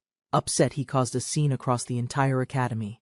Inside the lounge, Second casually apologized while Mine sighed, trying to process the sudden situation calmly. The two shared a warm fist bump, restoring their bond after a long time apart. Second introduced Winfield as his tactician. Mine noticed Sylvia and Iko's absence and asked about it. Winfield interrupted introductions, requesting the room be cleared, signaling a private conversation was about to begin. The maid calmly exited, silently obeying the order, while Mane watched with growing curiosity and concern. Second trusted Winfield's judgment, knowing something serious was coming, and focused completely on the room's security. Seeing a chance, Second whispered about testing brainwash magic. Winfield listened without changing expression. Winfield refused. Brainwash sorcery had limited uses, and wasting one here wasn't worth the cost. Winfield recalled Duchess Lucia's strict usage on others and herself, showing how valuable each brainwash instance truly was. Duchess Lucia used brainwash sorcery one final time and lost her noble title permanently. The Prime Minister feared her sorcery, orchestrating treason charges to erase her from power. In Mobion, Prime Minister Moreau used sorcery to manipulate King Bawel into surrendering national independence. The rebellion succeeded, unmasking the truth, but brainwash sorcery remained secretly in Duchess Lucia's hands. Lucia carefully used sorcery to ensure inheritance passed to a moral successor despite the risks. They reconsidered the brainwash limit, wondering if the 4 uses rule was only precautionary. To avoid risk, they decided to conserve the spell, treating 4 uses as absolute. He realized the world lacked retries. Testing the spell recklessly could bring irreversible consequences. With tension rising, the elf calmly revealed Second Sand's desire for Prince Mane to inherit. Mane's face froze in confusion. He didn't expect to be named the heir so suddenly. To secure the throne, the elf strategist revealed eliminating key royal figures was necessary. Mine and Maid were shocked, their expressions showing panic at the unexpected ruthless declaration. Second gathered the nobles quietly, revealing their failed plan wasn't enough to protect the kingdom. Winfield explained calmly, unrest would erupt as the empire conspired with the first prince's loyalists. Second turned to Mine, declaring they needed him crowned early to avoid national collapse and betrayal. Mine protested weakly, unsure of himself, but Second warned the country couldn't survive his older brother's rule. Second pressed harder, demanding clarity. Mine hesitated, heart torn, yet admitted he would become king if needed.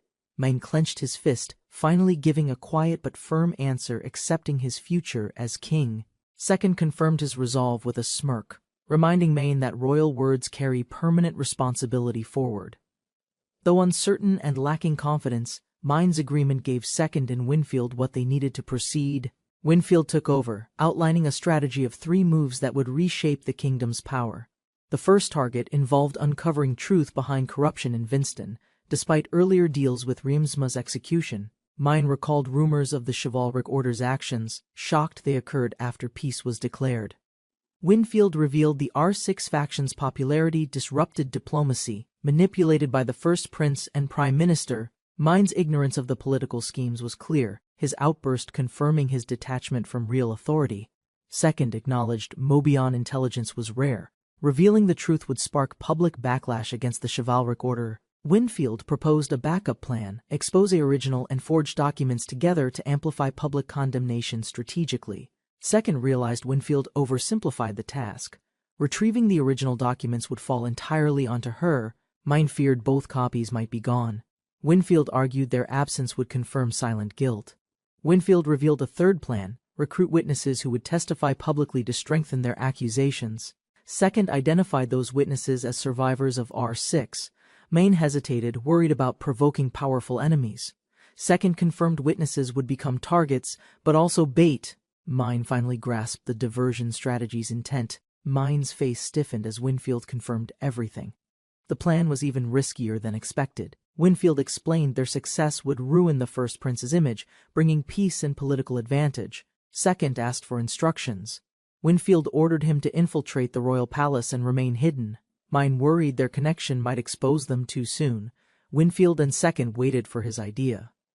Winfield dismissed the concern easily, trusting the plan. She anticipated their next step was approaching quickly. Second grew suspicious as the door opened suddenly. He wondered what surprise Winfield had arranged now. Sylvia and Eco entered with excitement, unexpectedly cheerful as they greeted Second in high spirits. Mane welcomed them warmly, while Sylvia greeted him formally and apologized for Second's usual reckless behavior.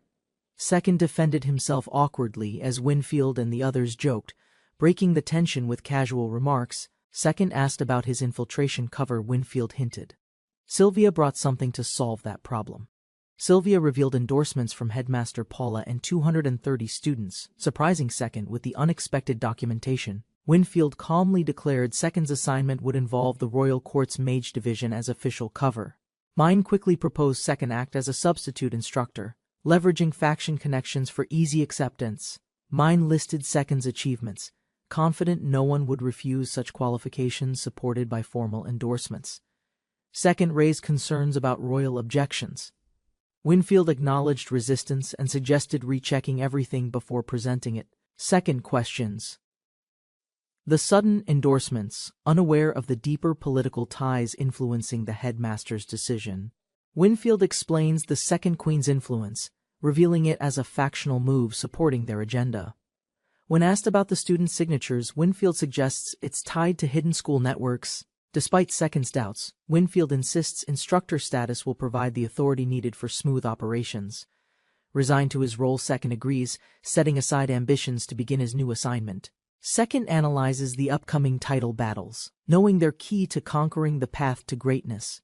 He reflects on looming political turmoil and his sudden summons to meet Yukari that evening.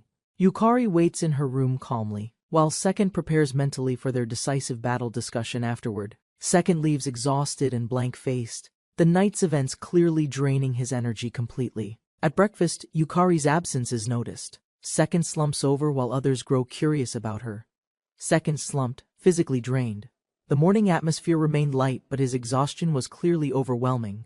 Yukari rested quietly, her presence calm. Second reflected on how intense the night encounter became. Despite preparation, her energy outmatched him. His strategies failed as she continuously pressured without pause. His strongest technique barely ended the struggle. Even enhanced strength couldn't overcome her unrelenting persistence. Second admitted defeat. Never before had a challenge, physical or personal, drained him with such complete intensity. The group gathered around the table as Yukari served a colorful meal she had prepared herself. While Iko and Second began eating, Yukari quietly observed their reactions, hiding her nervous anticipation beneath silence. After regaining composure, Yukari apologized for her delay and opened her notebook to discuss their daily agenda. Second, already briefed by Winfield, reassigned tasks and planned to meet the king as a substitute instructor. Hearing Sylvia's schedule and realizing there was no urgent mission, Yukari reluctantly agreed to stand down today. Yukari warned Second that speaking with the king was serious, urging him to show more caution. Sylvia appeared, full of energy, and the group enthusiastically prepared to depart on their mission. After leaving the house behind, their journey toward the royal capital began under a bright, clear sky. The carriage rolled swiftly along the road, carrying them toward a meeting that might change everything ahead. In the capital, Second questioned Kubello regarding R6's survivors, linking past conflicts to their current investigation. Kubello revealed a survivor named B-Side, a trusted ally he viewed as a brother. Despite B-Side's age, Second confirmed his interest and activated Yukari's team to begin searching discreetly. Second believed Yukari's confident expression meant B-Side's location would soon be uncovered through careful-made surveillance. Kubello, overwhelmed with emotion, thanked them and agreed to use B-Side as a living witness. He expressed deep gratitude, but Second credited Winfield for crafting the revenge strategy that Kubello had awaited. As Kubello showed his gratitude, Winfield calmly interrupted, hinting deeper motives behind her earlier strategy. She clarified her actions weren't for vengeance, but aimed toward building Second's ideal path forward. Kubello reflected on her words, realizing he had earned her support through genuine alignment, not manipulation. Meanwhile, Second asked Sylvia about her ties with the Third Order, triggering her half-forgotten obligation. Winfield then confirmed Sylvia's contract duration, grounding her future duties within clear strategic and formal boundaries. Sylvia confirmed her 2-year assignment was disguised as a bodyguard role for monitoring Second.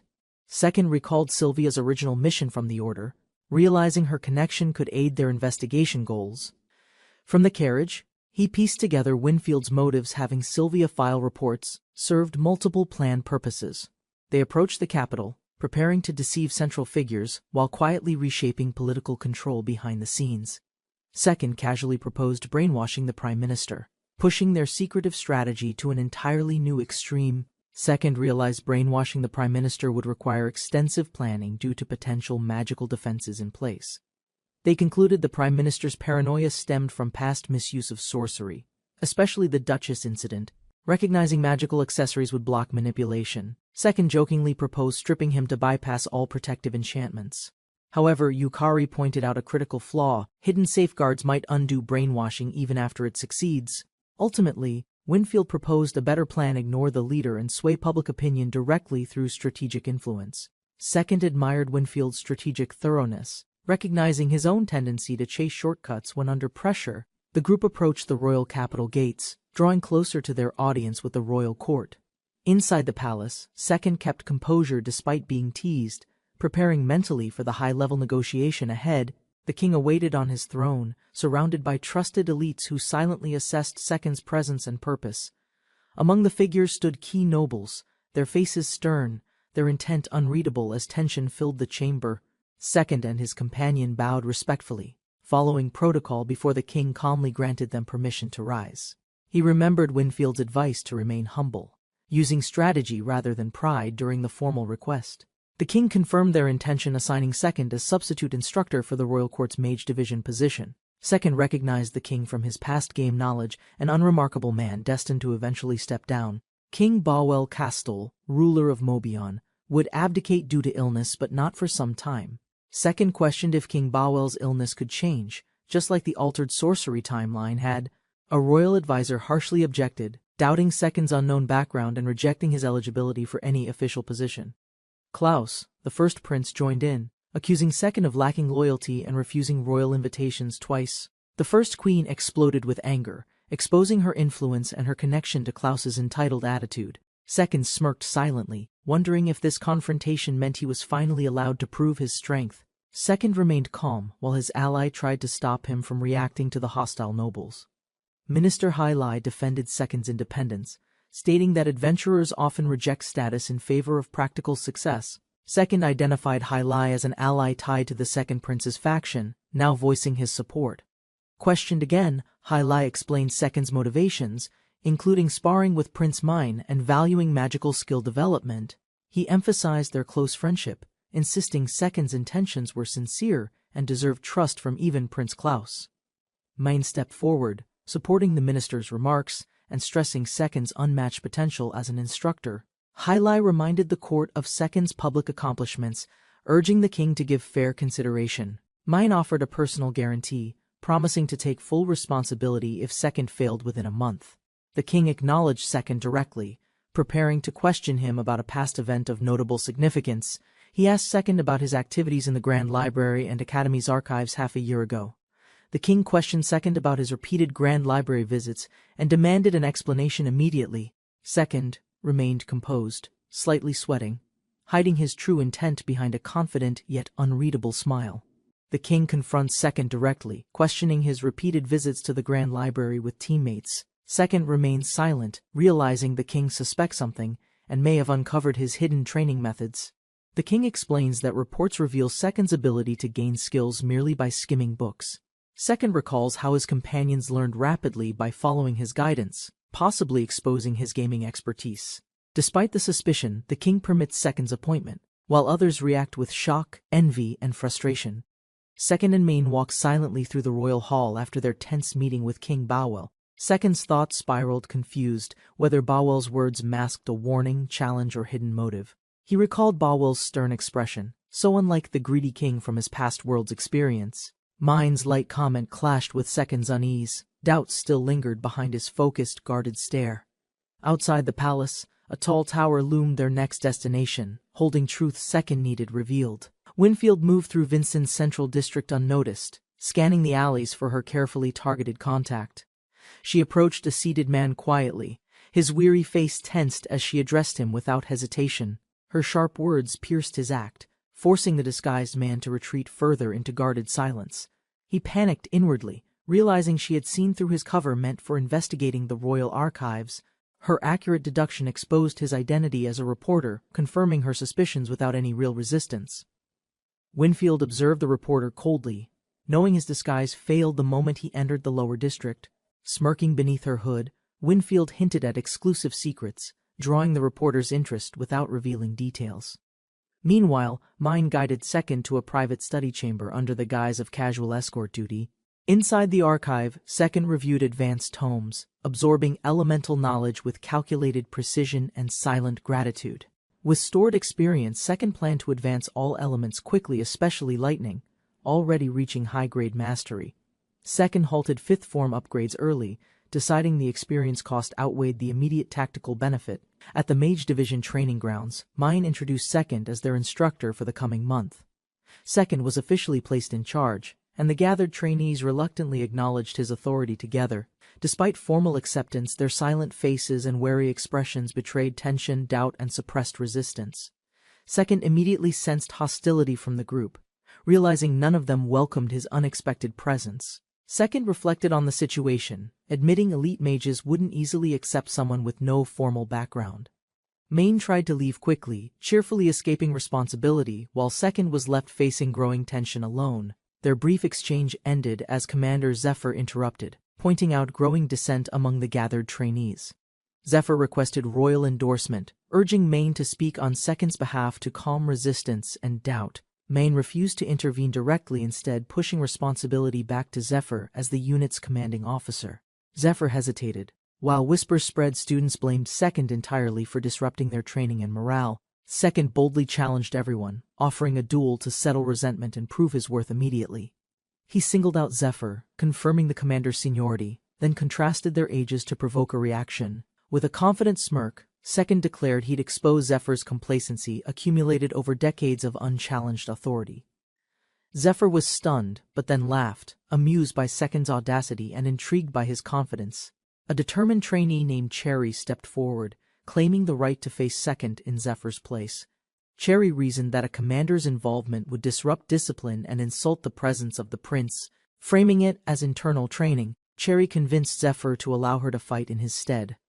Cherry aggressively confronted Second, warning him not to underestimate the strength of the elite division's mages. She declared the academy reserved for the strongest, angered by Second's confidence and perceived arrogance. Second accepted the temporary teaching role, viewing it as necessary for Castal's survival and stability. He confirmed Cherry as his opponent, while she downplayed his reputation and warned him seriously. Second mocked her arrogance, comparing her to a frog ignorant of the vast world outside. Cherry grew visibly furious as Second's taunts struck deep, yet he remained calm and unfazed. Second explained emotional control in PvP combat, warning that anger severely disrupts focus and precision. Second bluntly voiced the inner thoughts he assumed students harbored about his young instructor's status. Cherry's internal frustration exploded, yet she had to admit he read her perfectly, word for word. He casually questioned her pride, explaining that status and judgment often reflect both strength and weakness. With piercing words, Second declared them losers for being weak enough to be looked down upon. Cherry trembled with anger, and Second pointed out she already failed by losing emotional control instantly. A fellow student interrupted Second's remarks, concerned he had gone too far with his criticism. Cherry received a mysterious object from Irie, prompting Second to question its purpose and timing.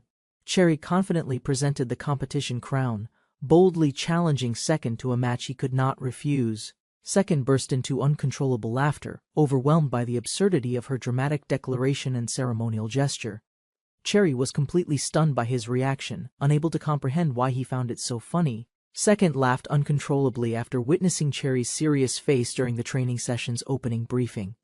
Confused by their weak training method, Second questioned the group's standards and sparked Cherry's frustration. Amused by their stillness, Second mocked the class openly, daring them to attack him together. Ignoring his challenge, the students hesitated. Second called out their cowardice and mocked their false bravado. With sharp judgment, Second declared only Zephyr and Cherry competent. Everyone else was completely beneath him. The commander remained alert, while Cherry hesitated, clueless, holding the crown Irie brought with doubt. Second observed silently, as the surrounding students stayed passive, treating the match as someone else's concern. Though disgusted, Second was assigned to improve the group's abilities drastically within just 1 month. He explained that training matches weren't fatal, encouraging serious effort without fear of real injury. But Second reminded them reality differs. Unlike Mobius Online, real combat punishes mistakes with actual consequences. In Mobius, dying meant stat loss. For top players, each death caused real lasting damage. Second warned them lacking real pain, they'd naturally become careless and lower their guard unconsciously. Casual matches trained them poorly. Repetition numbed instincts, and effort was replaced by routine habits. Second explained how death reveals consequences. Once it happens, the reality of weakness fully surfaces. He concluded most trainees avoid real combat, dodging constantly and attacking poorly due to fear conditioning. Second warned them that even a tiny habit-based opening could be fatal against seasoned fighters. He emphasized that training matches weren't real battles and shouldn't be confused with actual warfare. Disappointed by their attitude, Second ended the session early as students casually dismissed his warnings. He calmly announced his departure, ignoring their reactions, promising to return for instruction the next day. Cherry demanded proof of his strength. Second paused, wondering if a demonstration might change their views. Second grinned and raised the crown, preparing something unexpected as Cherry watched in confusion nearby. He tossed the crown high and dashed forward at high speed, stunning Cherry mid-sentence. With lightning erupting overhead, Second activated an advanced spell. Its power overwhelmed everyone watching from below. The sky split with noise and pressure, forcing the entire group to look up anxiously. The students crouched in panic, shielding themselves as the force of the magic shook the ground.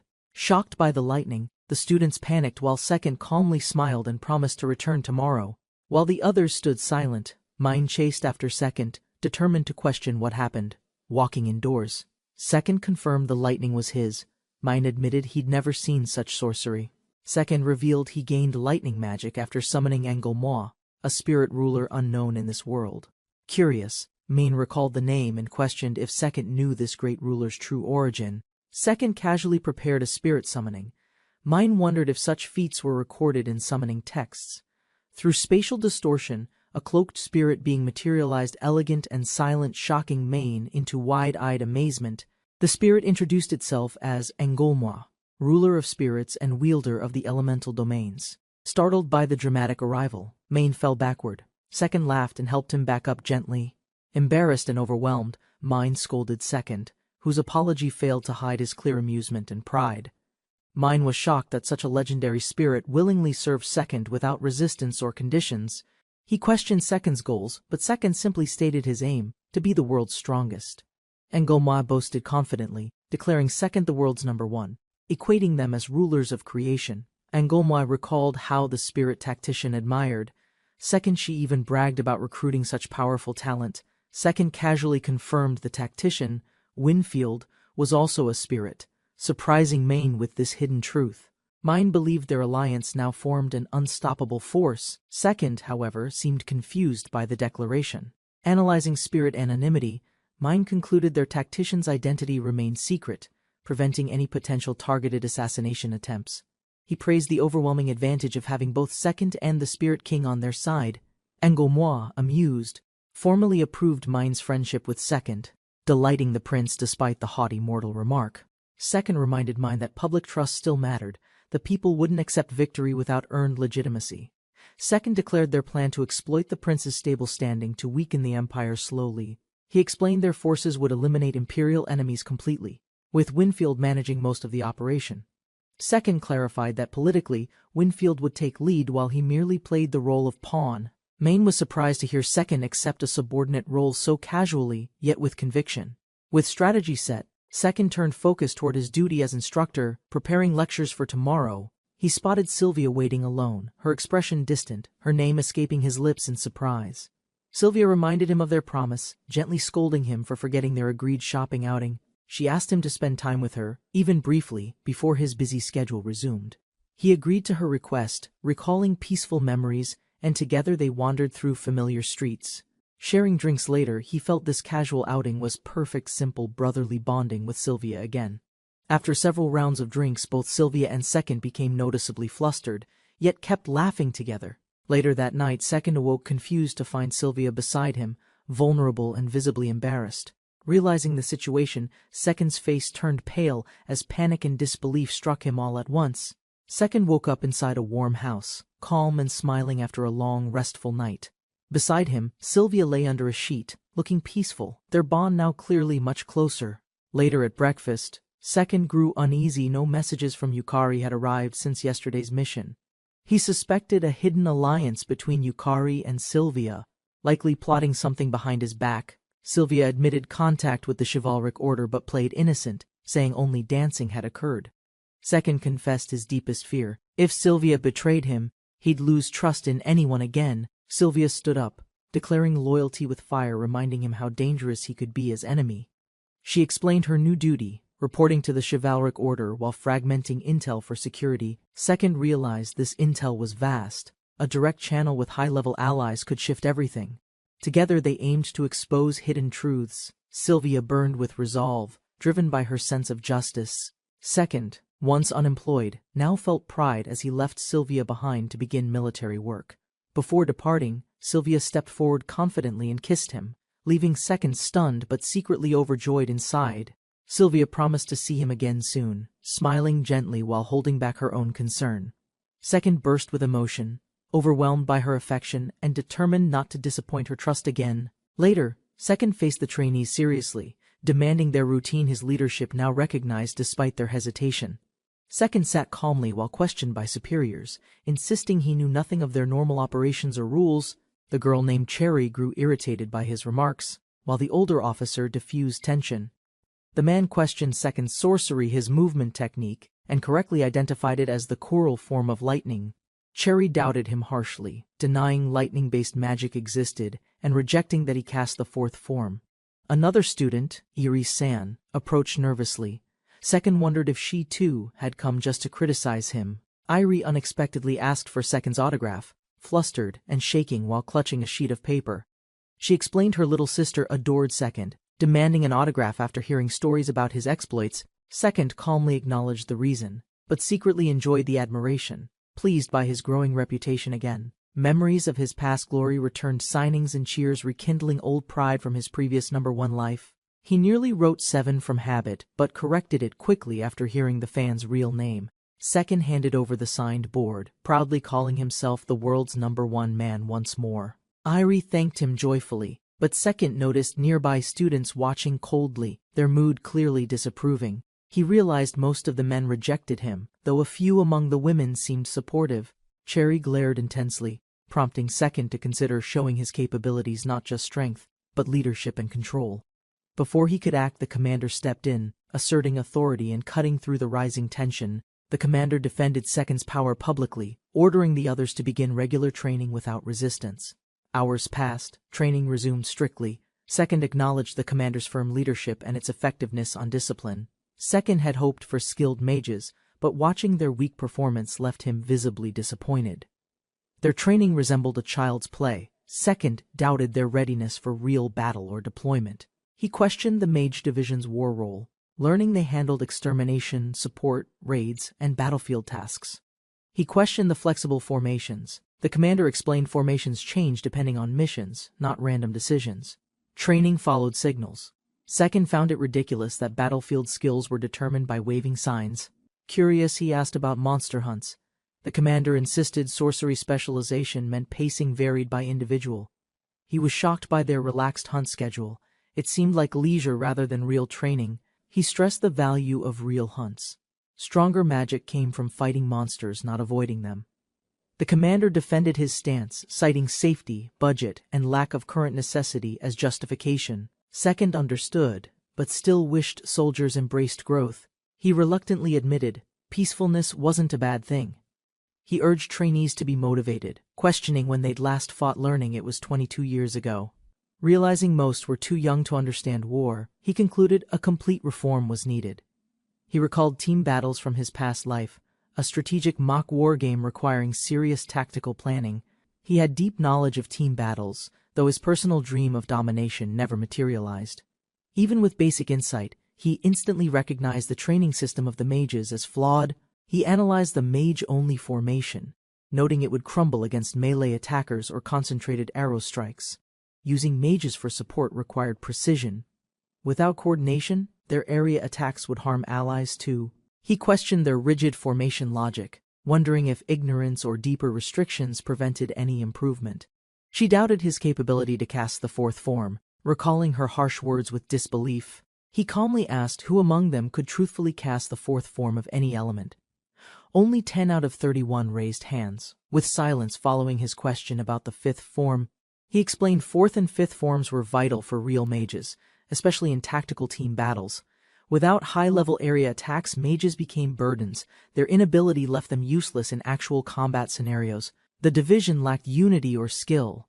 Past wars were too simple to demand serious combat training. Although determined, he knew teaching them all alone was impossible and unfair for one instructor. He sat, reflecting on alternatives. Somehow, he needed a method to use them effectively anyway.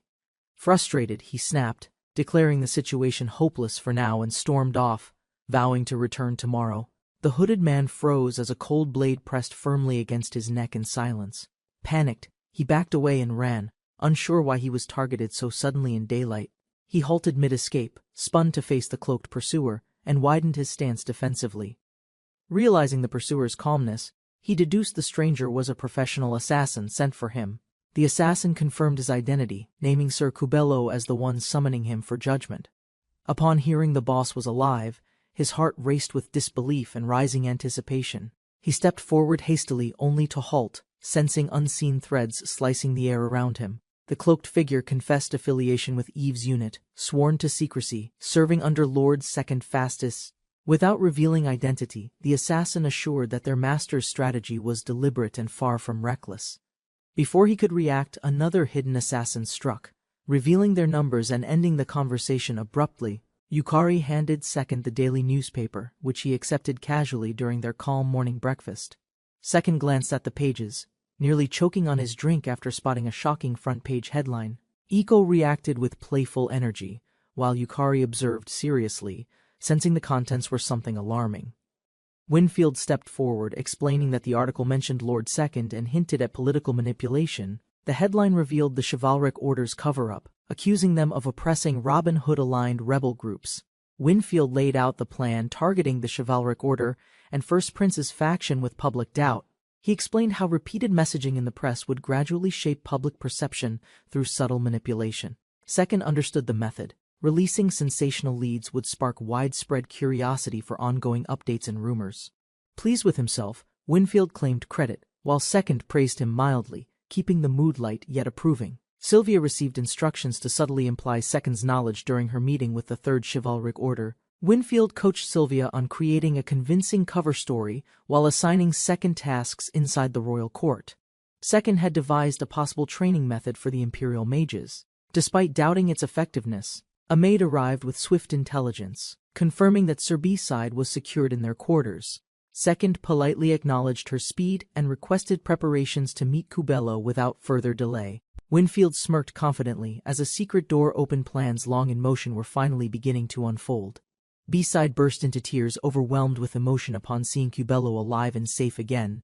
Cubello welcomed B-side warmly, recognizing his survival and loyalty as proof of strength through brutal trials. B-side declared the boss's return a turning point for reviving the fallen R6 organization. Cubello credited their escape to everyone's sacrifice, reinforcing loyalty to the R6 and his master, Second. B-side pieced together the truth, realizing the assassin had ties to Lord Second all along. B-side sized up Second, surprised by his calm demeanor, asking if he was second fastest. Second praised B-side's spirit and compared him to Cubello, earning a humble response in return. Driven by respect and curiosity, B-side boldly requested a sparring match to prove his strength. Second declined politely, reminding him this was still Mobion, a game world with different rules. Despite the refusal, B-side launched a light strike, initiating a test with basic unarmed combat. B-side launched his fist, aiming at the calm stranger standing still without flinching at all. Cubello watched silently while the man dodged effortlessly, leaving B-side surprised but slightly amused. Cubello analyzed the tension carefully, realizing mocking the world's strongest player could end very badly. The man invoked spirit summoning, calling forth Enrollment, preparing to channel divine strength into his body. His body overflowed with black aura. Spirit possession completed as immense power surged through his entire form. The black aura stunned everyone. Both men stepped back in fear as the boy explained calmly. Refusing to be intimidated, the challenger stepped forward, determined to fight no matter the difference. His punch connected directly, but the possessed boy remained unfazed, protected by immense magical defense. Bones shattered on impact, the attacker collapsed in pain while the boy watched silently, disappointed. Despite the injury, the boy used healing magic while the attacker apologized for his recklessness. Enrollment was recalled as the boy angrily warned never to underestimate his true strength again. B-side begged for forgiveness while his superior, Cubello, accepted responsibility to settle the matter honorably. Cubello defended Lord Second's importance, reminding B-side of his role. A senior mage was surprised after hearing the unfamiliar term, magic curtain. Confusion appeared on his face as he tried to understand the meaning behind the proposed tactic. Meanwhile, Second calmly explained that the concept was simply a strategy suited to the strengths of the people involved. Soon after, the party leaders of the Royal Court's Mage Division gathered in a conference room to discuss future military objectives. Drawing from his previous knowledge, Second recalled artillery tactics from another world. Since cannons did not exist here, he adapted the idea and named it Magic Curtain. Finally, he outlined a plan of continuous spell attacks that would spread across the battlefield like a curtain, though several leaders quickly questioned its practicality. He pointed out that most mages had not yet mastered the fourth form, leaving them with few effective options. Rather than pursuing casualties, he explained that warfare was about maximizing injuries and reducing an enemy's ability to fight. Gradually, the senior mage considered the explanation and began to understand the reasoning behind the proposal. The atmosphere in the meeting room became less confrontational. A confident expression appeared on Second's face as he relied on knowledge gained from countless team battles. Experience with large-scale combat shaped his tactical thinking. In reality, those experiences came from his former life as a devoted online gamer. Long hours spent studying and playing competitive games had unknowingly prepared him for situations like this. Cherry became confused by the phrase, injury over casualty, and asked for clarification, seeing her reaction. Second realized the concept was unfamiliar to those around him. To explain further, the commander described how wounded enemies required transportation, treatment, and care. After hearing the detailed explanation, Cherry finally understood the reasoning behind the strategy. The discussion helped her see the military value of leaving opponents unable to fight. Curiosity then shifted to an earlier remark about a mage's role. When Cherry asked for an explanation, the commander admitted he did not know the answer himself. Meanwhile, Cherry grew suspicious, sensing that he already knew the answer and was enjoying the situation. Unable to avoid the question any longer, Second agreed to explain his reasoning.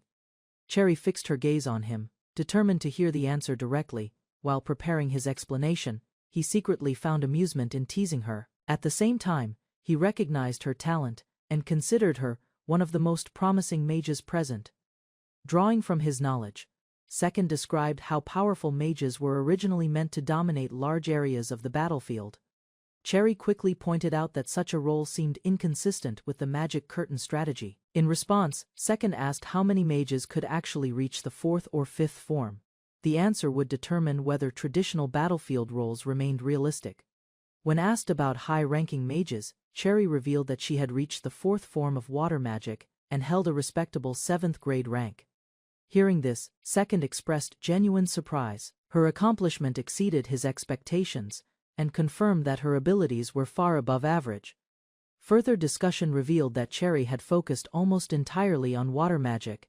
Through years of training, every related form had advanced to an impressive level. The commander proudly supported her claim, stating that no one in their company surpassed Cherry in water element mastery.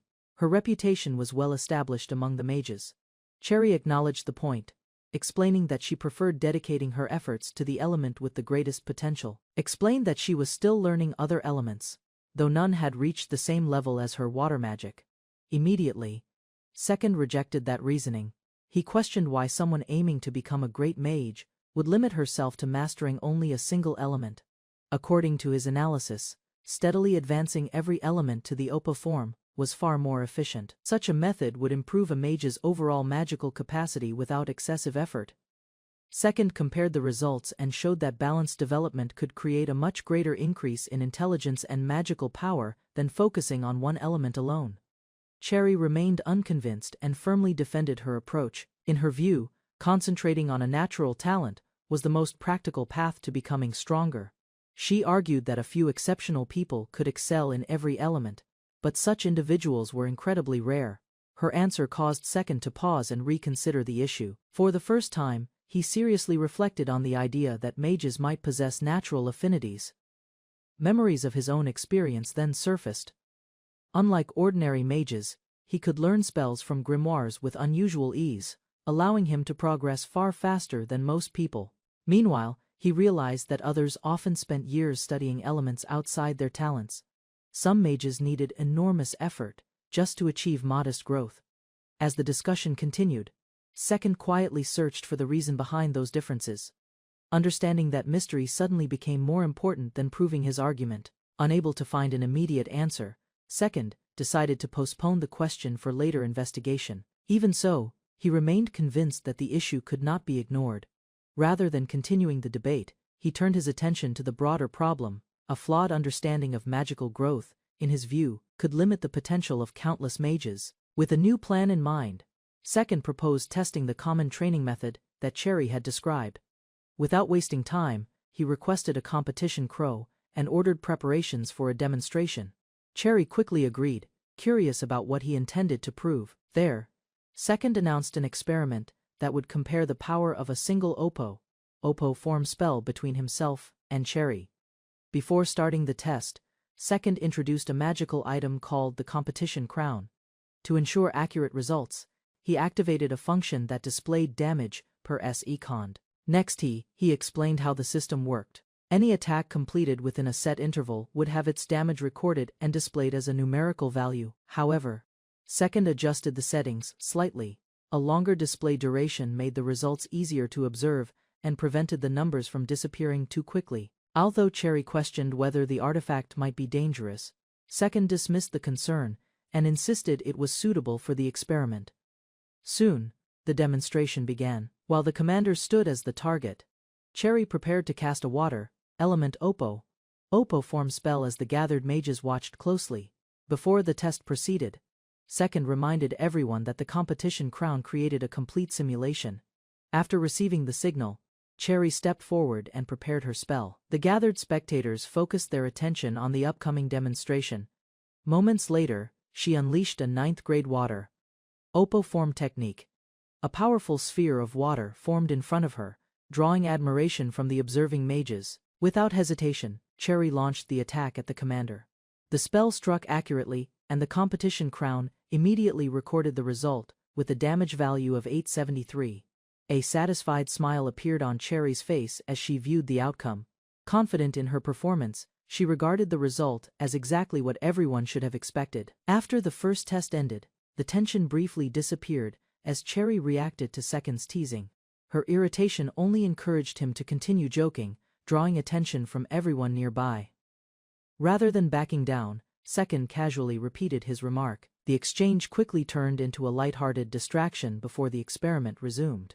Soon, he called the observers back to the main objective, with the commander once again serving as the target.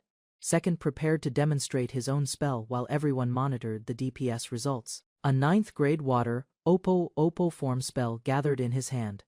Unlike Cherry's attack, the condensed sphere appeared noticeably smaller and more compact. Surprised murmurs spread through the crowd as they noticed the difference. Meanwhile, a confident smile formed on Second's face. Releasing the spell, Second explained that magical attacks became more effective when their power was compressed. Furthermore, a smaller spell was easier to control and harder for an opponent to avoid. To him, raw size alone was never the true measure of strength.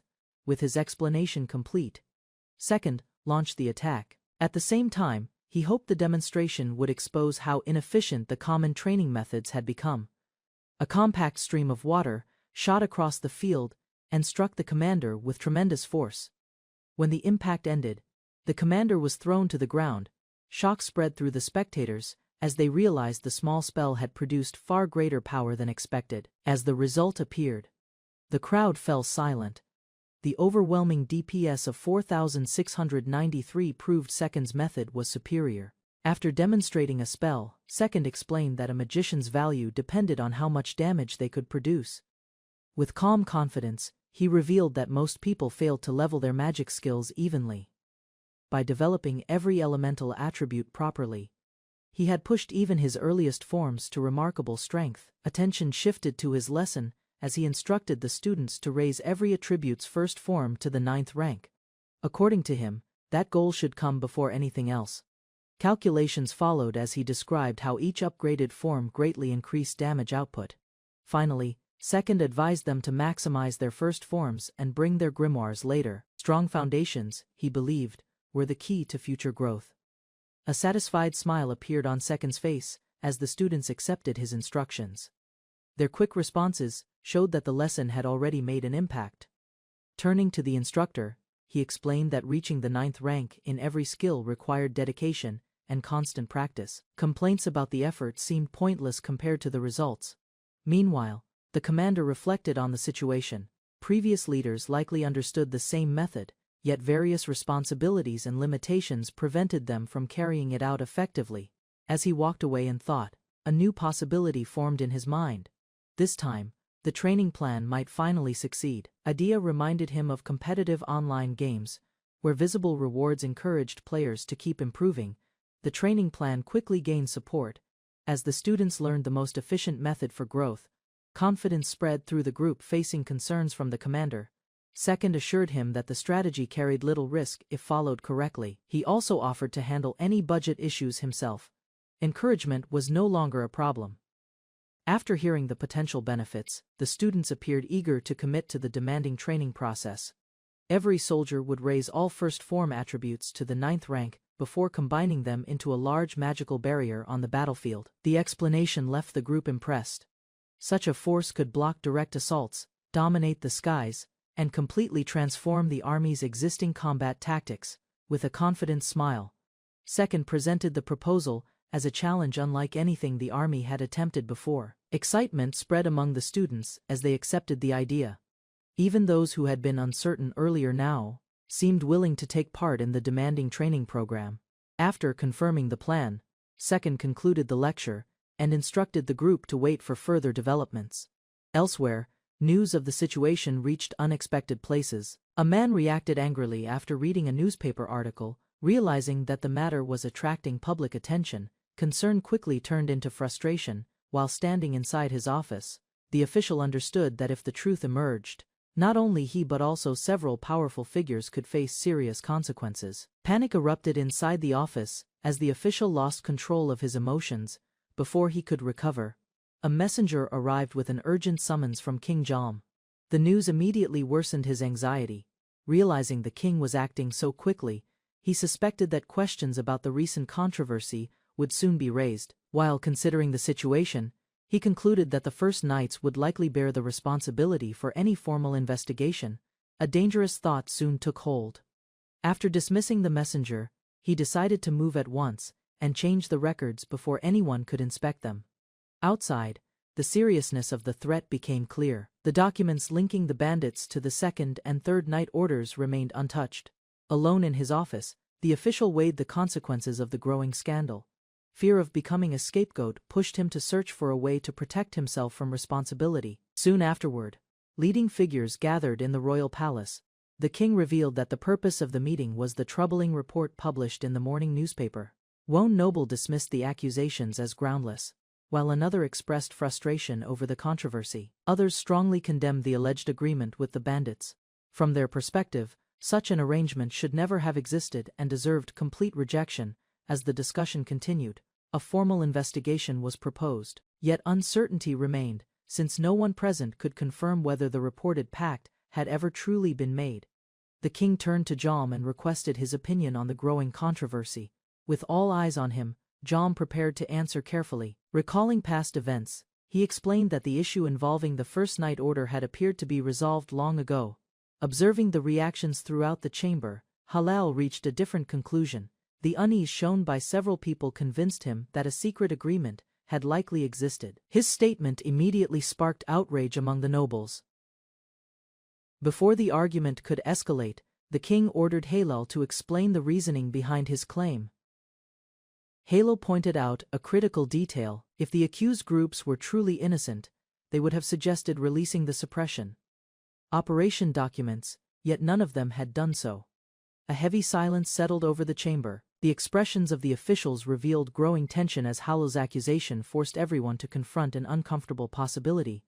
Continuing his argument, Yahello warned that if the agreement truly existed, the issue extended far beyond the night orders. He went further, insisting that those responsible for such actions had no place among the nation's leadership. The severity of his words shocked many of the people present. Immediate opposition followed. One noble rejected the accusation entirely, arguing that the suppression of anti-government forces had been a necessary measure rather than a crime. Since the bandits had disappeared, crime had increased in poorer districts, leaving ordinary citizens to suffer from worsening public disorder. Rather than backing down, Yahello argued that the absence of suppression units had created a dangerous vacuum. His opponent immediately rejected the accusation and demanded an apology. According to him, the operation had always been scheduled to conclude, making claims of a massacre completely unfounded. Unshaken by the criticism, Yahello raised another concern. He suggested that the bandits had been eliminated not because they posed a threat. From his perspective, the consequences would soon become unavoidable. Increased trade and prosperity elsewhere could leave poorer communities even further behind, widening social divisions across the kingdom. A furious noble accused Yahello of exploiting the situation for personal gain, while Yahello firmly dismissed the allegation as nothing more than nonsense. Yahello calmly turned the accusation back on his opponent, suggesting that such an emotional reaction only strengthened the suspicions against him. Silence returned to the chamber as the king reached his decision. Concluding that the claims could not be dismissed as mere rumors, he ordered a formal investigation and demanded detailed reports. The meeting came to an end with a clear warning: depending on the evidence uncovered, those involved could later be summoned for questioning. Elsewhere, the chancellor reflected on the outcome. Although the situation remained dangerous, he was surprised by how composed Balmobo had remained throughout the debate. Previous scandals, political pressure, and the dissolution of the assembly had already weakened the first prince's supporters, leaving them vulnerable to further setbacks. Investigation struck from an unexpected direction. What seemed like a minor issue suddenly exposed a weakness that influential figures had never considered vulnerable.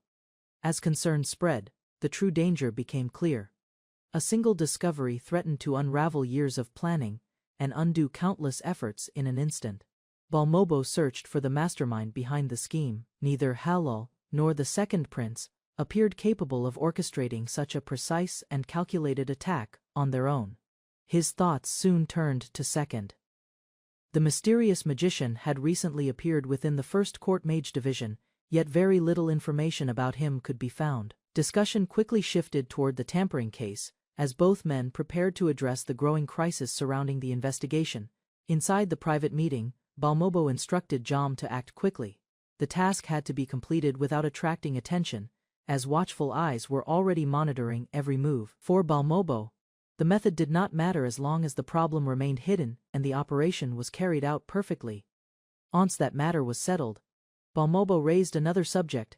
He asked Jom to investigate the temporary lecturer, who had recently joined the First Court Mage Division. Suspicion soon focused on second. Based on the timing and circumstances, Balmobo became convinced that the mysterious magician was connected to the affair. To Jom's surprise, preparations had already begun. Balmobo revealed that one of his trusted agents had been sent to gather information. Before the assembled citizens, they declared that they had been deceived about the true events surrounding the conflict. Known speaker revealed that their leader, Riemsma, had sought peace rather than bloodshed. To prove his sincerity, he had even offered his own life in pursuit of an agreement with the Night Orders. Despite those efforts, the pact was ignored. According to the testimony, the First Night Order later joined the suppression campaign, leaving the promised peace abandoned. Painful memories resurfaced as the witness recalled collecting the bodies of fallen comrades. The relentless crackdown had turned mourning into a grim routine. While the survivors gathered for a funeral, armed forces suddenly arrived, transforming a place of grief into the scene of another tragedy. Homes were burned, funeral flowers were crushed, and even the bodies of the dead were treated without respect as violence swept through the settlement. Emotion overwhelmed him as the memories returned. Among all those involved, one face remained unforgettable: the man who had personally led the attack. Raising his voice before the crowd, he identified the commander as Klaus, captain of the First Night Order and a member of the royal family. Sensing the danger, Riemsma's successor stepped forward and brought the testimony to a close before the situation spiraled further. Soon afterward, the group quietly departed under guard. As they left the square, the speaker felt relieved that his message had finally reached the public. After leaving the square, the former bandit leader walked beside Winfield and reflected on the speech. Relief replaced some of the man's anxiety. He admitted that he had feared taking responsibility for rebuilding R6 alone, making Second's broader plan reassuring to hear. Winfield then shared more of Second's intentions. Beyond restoring R6, efforts were already underway to search for surviving members who might still be scattered across the region. The news strengthened their confidence. Knowing that influential allies were helping the cause made the difficult road ahead seem far less overwhelming. Near B, citizens continued discussing the shocking revelations. Even as guards attempted to maintain order, growing support for Second's actions could already be felt among the crowd. Everything unfolded according to plan. Winfield had anticipated the public reaction and deliberately delayed involving the Third Night Order until the very last moment. Meanwhile, the consequences continued to grow. As Bezaid's testimony spread across the kingdom, suspicion increasingly shifted toward Klaus, the First Prince, and the First Night Order. Bezaid understood the dilemma facing their opponents. Silencing him would only confirm the accusations, yet allowing him to continue speaking would cause the story to spread even further. From that moment onward, the First Prince's faction was trapped. The opportunity to stop the damage had already passed, leaving them with no favorable move remaining. Far away, Winfield calmly observed the situation like a player overseeing a completed strategy. Reports scattered across the room as a night officer struggled to understand why the situation had turned against him. While reviewing official documents, he discovered records describing a treaty violation. Doubt filled his mind as he insisted his actions had only targeted anti-government forces. Soon, another detail emerged. The ceasefire agreement had been made without his knowledge, leaving him stunned by the consequences of his campaign. Meanwhile, his soldiers remained loyal and followed the orders they had received. Believing they were suppressing rebels, they advanced without questioning the mission. Gradually, the officer realized the conflict may have begun with deception. Faced with the possibility of false information, he started questioning whether the alleged treaty violation had ever existed at all. Overwhelmed by the revelation, Klaus accepted that he would bear responsibility for the treaty violation carried out without his knowledge. At the same time, the incident weakened the first prince's position. Political support gradually shifted, creating an opportunity for the second prince to move closer to the throne. Before despair could take hold, the queen visited Klaus and offered comfort. Concerned for his reputation, she promised to deal with the newspapers spreading accusations against him. Rather than feeling relieved, Klaus questioned her intentions. Her determination to secure the throne for her own son made the situation appear even more complicated. Soon, the queen revealed her true resolve. Insults against her family only strengthened her determination. Ignoring the growing controversy, the queen urged Klaus to focus only on one goal. In her eyes, the throne should belong to him, regardless of the obstacles ahead. Meanwhile, Klaus listened in silence. His mother's obsession with power puzzled him. Soon after, she continued speaking confidently, while a maid stood nearby. To Klaus, she seemed like someone with little political understanding, who had somehow gained influence. Memories surfaced of the prince's repeated insistence that he become king, a belief Klaus had always found unsettling. With those thoughts lingering, he walked alone through the palace halls. Reaching an open balcony, he quietly reflected on the expectations that others continued to place upon him. On a quiet terrace, Castell enjoyed tea while a maid attended nearby. Despite the turmoil spreading through the kingdom, she appeared calm. Not long after, Klaus arrived and found her relaxing, as if nothing had happened. The sight immediately drew his attention and stirred his curiosity. Rather than reacting to his presence, Castell calmly explained that Klaus often lost his composure whenever trouble surrounded him. Her confidence suggested she understood him better than most. Confusion and irritation surfaced as he questioned why she continued approaching him, despite their strained relationship. With a gentle smile, Castell reflected on a pattern that had never changed. Whenever difficulties overwhelmed Klaus, he always found his way back to her, before leaving once again. For a brief moment, he questioned whether he had been unnecessarily harsh during their earlier exchange. Seeing his reaction, Castell reminded him of their long history. The maid quietly stood by as she pointed out that there was no reason for him to feel embarrassed among familiar faces. Although he tried to stay composed, Klaus quickly recognized the hidden meaning behind her words. Suspicion replaced confusion as he realized she was guiding the conversation toward another matter. Castell revealed her true concern. She noted that children could change quickly, and suggested that someone close to Klaus might be heading down a dangerous path. Meanwhile, Castell remained calm, convinced that the recent encounter would have a significant influence on the child's future. Standing firm, he declared that he would surpass his younger brother and claim the throne through his own strength. Confidence filled his words as he dismissed anyone who relied on the influence of others. To Klaus, true worth could only be proven through personal achievement. Castell listened quietly before offering a different perspective. In her eyes, becoming king was not the only path to recognition, and failing to see that truth was his greatest flaw. Even so, Castell calmly warned that a difficult future awaited him, and that he would eventually face a trial that tested his very being. No matter what happened, she promised to watch over Klaus and protect the kindness she still saw within him. Determined to follow his own path, he questioned what she truly expected from him, if not the throne. Calmly, Castell advised him to view the Chancellor as his greatest obstacle. Her words lingered in Klaus's mind as he looked over the capital and considered the challenge ahead. Several days later, the consequences of the first prince's speech became impossible to ignore. Newspapers spread across the city, drawing increasing attention from the public. Most reports harshly criticized the First Night Order. Although a few articles attempted to defend them, public opinion continued to shift against the prince's faction. Inside the capital, officials reviewed the growing wave of criticism. What had once been ignored was now fueling widespread opposition. Attention shifted to the dangers hidden behind the political conflict. Some feared that outside forces might take advantage of the growing instability, rather than dismissing the concern. The group considered it a real possibility. Preparations had already begun, and several plans were quietly set into motion to uncover the truth. Progress came faster than expected. While investigations advanced behind the scenes, the atmosphere briefly lightened as the team discussed their next steps. A sudden reminder quickly brought everyone back to reality. The ongoing mission remained unfinished, and there was still important work waiting to be completed. With duties involving the Mage Corps and dungeon operations still ahead, the group set aside distractions and returned to their responsibilities. Second reviewed the travel documents for the upcoming expedition. The thought of spending several days away from home filled him with quiet anticipation. Meanwhile, his companions finished their meal and discussed the schedule.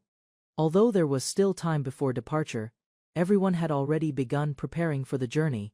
Determined not to underestimate the mission, the group carefully checked their equipment. Even though the destination was only a Class C dungeon. Soon, the meal ended and the order to depart was given. Their destination was the commercial city of Gotham, where the dungeon awaited them. Before long, the expedition set out together.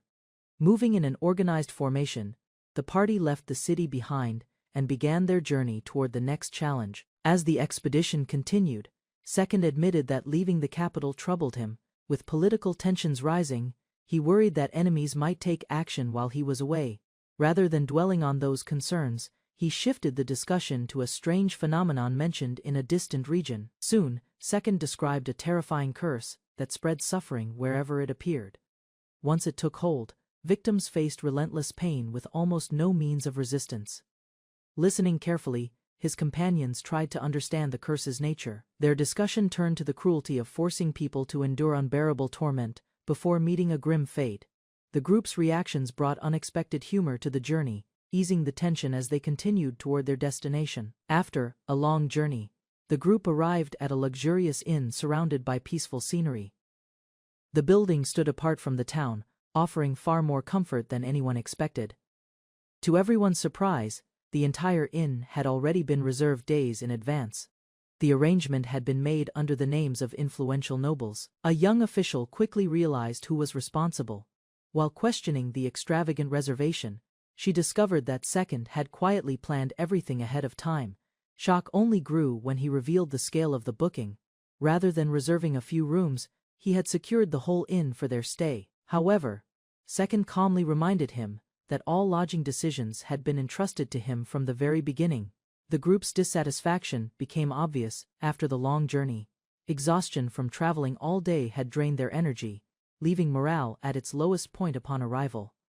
Noticing the mood, Second considered the challenge ahead. With the dungeon expedition scheduled for the next morning, he knew the team needed to recover quickly. Rather than forcing them to rest immediately, he made an unexpected announcement.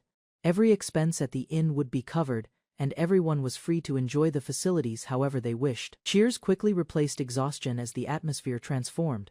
Even so, Second reminded them not to overindulge and warned that anyone unprepared for tomorrow would face consequences. Meanwhile, Second remained completely unconcerned, convinced the expense was worth the boost in morale.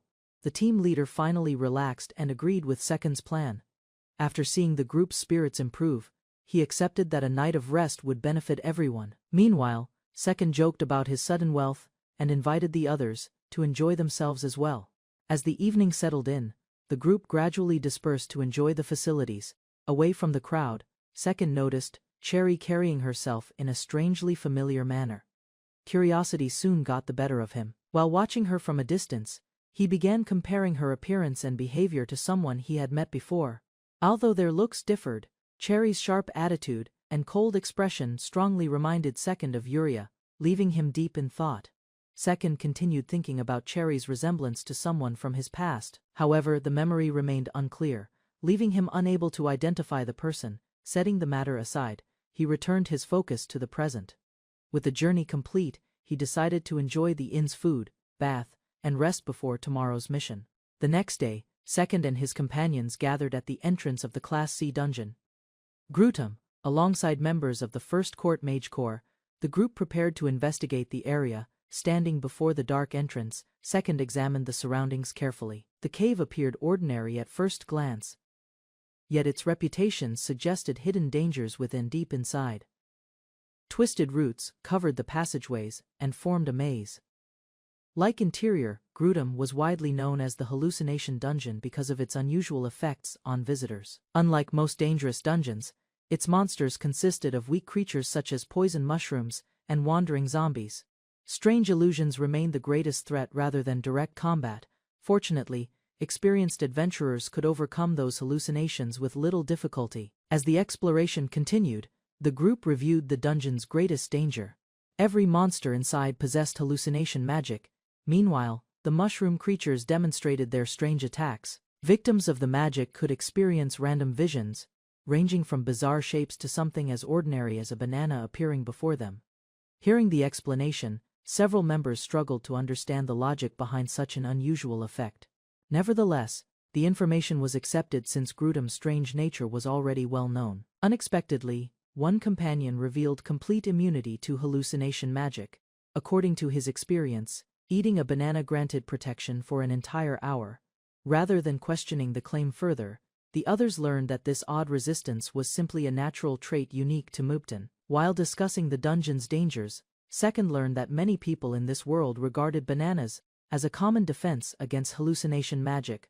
Confused by the claim, he realized nobody around him seemed aware of the true reason behind the countermeasure. Their confidence came from tradition rather than actual understanding. Earlier observations suddenly made sense. Every shop in town had displayed large quantities of bananas, even though their popularity appeared strangely excessive at first glance. With the mystery settled, Mupton explained a simple strategy. Regularly eating bananas would prevent hallucinations and make Grutam's weak monsters far less threatening. To ensure everyone stayed protected, Second distributed hundreds of bananas from his inventory, giving each member enough supplies for hours of exploration. After distributing the bananas, Second's companions were shocked by the size of his inventory. As their amazement grew, Second reflected on the reason behind that advantage. Unlike most people in this world, he had arrived with knowledge and benefits inherited from his former life. Back in the game, he had once played as a paying user and invested heavily in inventory expansions. Although he now lived as his sub-character, those upgrades remained fully intact. Originally, Second had been created as nothing more than a storage character without a massive inventory. That role would have served little purpose. Once the preparations ended, the party divided into groups and began their patrols, while Second remained near the entrance to oversee the operation. First Court Mage Division organized the dungeon expedition. The members formed teams of 5, confident that the bananas would protect them from Grutam's hallucination magic. Meanwhile, Second explained his own objective. Rather than exploring with the others, he intended to remain near the boss's spawn point and repeatedly defeat it. Even so, leaving the area completely unattended remained too risky. Their unique partnership allowed them to move through the passages at remarkable speed, while responding quickly to emergencies. Once every role had been assigned, Second confirmed that the group was ready. A final signal marked the beginning of the operation. Soon afterward, the teams entered Grutam, officially beginning the dungeon run under the First Court Mage Division's command. One by one, the groups reported their results, and the 6th team received praise for taking the lead in the competition. Meanwhile, the participants carefully recorded their achievements on special cards. Excitement spread through the group as everyone compared their progress and worked to increase their scores. Second arrived at the chamber where the dungeon boss appeared. The location would serve as the center of his strategy for the remainder of the expedition. According to his calculations, the boss required 15 minutes to respawn after being defeated. To encourage the teams, Second announced a reward for the group with the highest total at the end. Motivated by the prize, the adventurers rested briefly before rushing off to begin another lap. As the competition continued, one participant asked to keep the scorecard as a souvenir after the expedition. Seeing no issue with the request, Second immediately gave his approval. Nearby, the leading team completed another lap and returned in high spirits. Their cheerful attitude matched their impressive performance, proving they were among the most capable groups in the dungeon. Before long, a familiar presence emerged within the cavern. The boss had respawned, signaling the start of another cycle in Second's plan. Standing before him was the magical fungus, the ruler of Grutam. Its enormous body released hallucination magic, while carrying dangerous poisonous effects. Although the monster possessed troublesome abilities, its combat strength remained low. The attack struck the magical fungus directly, overwhelming the monster before it could make use of its hallucination abilities. Not long afterward, another team arrived at the chamber to record their progress. Sylvia quickly requested a stamp on her scorecard, so the group could continue their run without wasting time. While updating the rankings, Second informed Team 4 that they had climbed into second place, Unfortunately, Sylvia became unusually protective of her scorecard and refused to hand it over for long. Her reaction left Second slightly confused by the sudden change in attitude. After receiving the stamp, the team immediately departed and resumed their patrol. The remaining adventurers watched them leave before settling down to wait for the next boss respawn. After Sylvia's strange behavior, Second remained puzzled by her irritation, although he could not remember the exact cause. Setting those concerns aside, he called the teams together and announced a lunch break. The morning session had ended smoothly, making it a suitable time for everyone to rest. Noted that only a few groups had completed 6 laps. Among them, Cherie's team continued to perform exceptionally well throughout the competition. Following the announcement, the adventurers happily accepted the break and prepared to leave the dungeon chamber for a short meal. 3 minutes later, however, Sylvia still looked unusually serious. Even after being told to relax and enjoy lunch, she walked ahead with an expression that suggested her concerns had not disappeared. During the lunch break, Sylvia quietly observed Cherie's team. From her perspective, Cherry was pushing ahead too aggressively and paying little attention to the condition of her teammates. Meanwhile, the others rested and discussed the situation. Although Cherry's skill level was impressive, the gap between her and the weaker members of the group seemed far too large. After thinking it over, Sylvia reached a conclusion.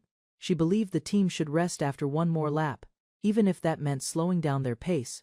Recommendation was meant to prevent the team from overexerting themselves during the competition. Confident in her stamina and focused on maintaining their position, she insisted that resting was unnecessary and wanted to continue pressing forward. If the team truly needed to eat, they could simply do so while continuing their patrol through the dungeon. The suggestion only made Sylvia more frustrated. Convinced that Cherry was ignoring her teammates' limits, she finally revealed the source of her growing irritation. Before the disagreement could escalate further, the group called for Second's attention. The tense atmosphere immediately drew his focus toward the ongoing argument. Hearing his name, Second quickly rushed over to investigate. His sudden arrival interrupted the discussion before either side could push the matter any further. Upon reaching the group, he learned that the patrol itself had gone smoothly. The strained expressions around him suggested that a conflict was beginning to form within the team. Iko suddenly claimed to remember someone important. Her words immediately caught Second's attention, especially when she insisted that they had met in person before. Puzzled by the statement, Second tried to recall who she could possibly be referring to. Before he could find an answer, unfamiliar footsteps approached from nearby. Moments later, 2 women appeared before him and greeted him as an old acquaintance. Their confident attitude suggested that this was far more than a simple coincidence. Without giving him time to question them, the younger woman cheerfully announced that lunch would come first, and explanations could wait until afterward. Meanwhile, the adventurers resting outside noticed the unexpected visitors. Seeing the newcomers draw Second's attention away from the dungeon run. After bringing the visitors to the lunch area, Second instructed the adventurers to stay put, eat properly, and enjoy their break. As they settled down, the resting teams quietly complained about the situation. Watching the scene unfold, Second realized that Cherry seemed far more popular than he had expected. Soon, lunchboxes were opened and the reunion finally began.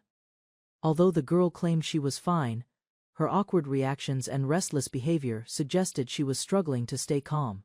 While the meal continued, Second noticed her unusual nervousness. Even her companion appeared unsure about what had caused such a dramatic change in mood. Despite trying to act composed, the girl's embarrassed expression revealed that her feelings remained impossible to hide. During lunch, Second asked about the person Iko claimed to remember. After thinking carefully, she recalled seeing someone who looked very similar to Lady Sherry. Soon afterward, Iko pointed toward a group, resting near a large rock. From a distance, the woman appeared elegant and familiar enough to attract attention. However, a closer look revealed that the resemblance involved another person sitting nearby. The discovery immediately shifted everyone's focus toward that individual. As the realization spread, both Sherry and Sylvia turned their attention in the same direction. The chapter ended with the pair quietly observing the mysterious person. Second noticed Sherry's jealous expression and immediately recognized the familiar attitude she often showed when her emotions slipped through. Remembering how similar they were, Second decided to approach her. The moment seemed perfect for understanding what was truly bothering her. While the group rested outside, Second called Sherry over. Caught off guard, she became flustered and struggled to maintain her usual composure. After watching her reactions, Second reflected on her personality. Sherry was talented and hard-working, yet her stubborn nature often kept her from accepting guidance. Observing her current situation, Second realized she was forcing herself to chase first place. A cheerful elf listened to Second's concerns about Sherry and quickly came up with an unexpected solution. After hearing the suggestion, Second questioned it. The elf explained that Sherry needed to experience a serious failure before she could understand her limits. Excited by her own idea, the elf began recalling a similar situation from Second's past. Her words immediately caught Sherry's attention. Before the story could continue, Sherry reacted in panic and tried to stop the elf from revealing the embarrassing details. Thinking back, Second remembered how Sherry once rushed ahead to prove herself. The reckless decision ended badly, leaving her injured and humiliated. Yet she never abandoned her determination. As the break ended, another student reminded Second that it was time to return. The memory of Sherry's past mistake made him quietly laugh, earning an annoyed reaction. Soon afterward, Second gathered everyone and announced the afternoon training session with preparations finished. The groups began moving back to their assigned activities. Before he could leave, Sherry suddenly stopped him. A new idea had formed in her mind, and she wanted Second to hear it. After listening carefully, Second learned that Sherry's proposal involved reorganizing the teams. The plan centered on exchanging leaders between the top groups. Sherry wanted to switch places with Eri, hoping the change would help her team overcome the gap and finally reach first place. After the leaders were switched, Second observed the results from a distance. During the early laps, Group 6 surged ahead and briefly secured first place, just as expected. As the exercise continued, students returned to report their progress and collect stamps. Meanwhile, Second quietly monitored the performance of both groups. Around the 10th lap, Group 6's pace began to decline. By the 11th lap, Group 4 steadily overtook them and claimed the lead. The outcome quickly revealed the difference between the two leadership styles. Eri's calm guidance kept her team organized. When Second checked on Group 6 again, Sherry was already aware of the standings. Facing second place once more, she could no longer ignore the lesson unfolding before her. Second watched Sherry reflect on the results. Her ability was undeniable, yet she still struggled to lead her teammates effectively. The exercise revealed the same weakness once again. Although her team had the potential to become number one, they could not maintain the pace she demanded. Rather than celebrating the lesson, Second wondered whether pride or stubbornness was preventing Sherry from recognizing the problem. Meanwhile, Group 4 achieved an impressive victory. Under Eri's leadership, they finished first and became the only team to reach 17 laps. Looking toward the exhausted members of Group 6, Second calmly observed the outcome. Their performance clearly showed the cost of pushing beyond their limits. Despite Second's warnings, Group 6 ignored the remaining time and continued pushing forward. Watching the exhausted team return, Second recognized their effort. The members had worked hard, but their determination alone could not overcome poor pacing and leadership mistakes. Soon afterward, another group completed their run and reported back. Their successful return highlighted the growing gap between the teams. Sherry questioned whether the training had been too harsh. Before anyone could respond, the defeated members of Group 6 slowly arrived behind her, facing the exhausted team. Second calmly announced the final results. Group 6 had finished 16 laps and secured fourth place, bringing the difficult lesson to a close. After hearing the final results, Sherry silently accepted a card from the staff. The disappointment on her face showed how deeply the defeat affected her. Without saying much, she turned away from the group. The atmosphere grew tense as everyone sensed her frustration. Moments later, Sherry's emotions erupted. Unable to accept the outcome, she blamed her teammates for slowing her down and costing her the victory.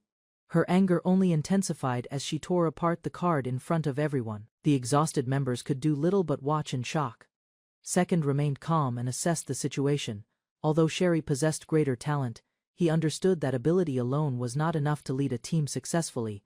Seeing Sherry blame her teammates, Second stepped forward and calmly told her that her reaction was unfair. He wanted her to understand the truth behind the defeat. Instead of listening, Sherry raised her hand in frustration. The tension between the two quickly rose as her emotions took control. Before the situation could worsen, a sharp sound echoed through the cave.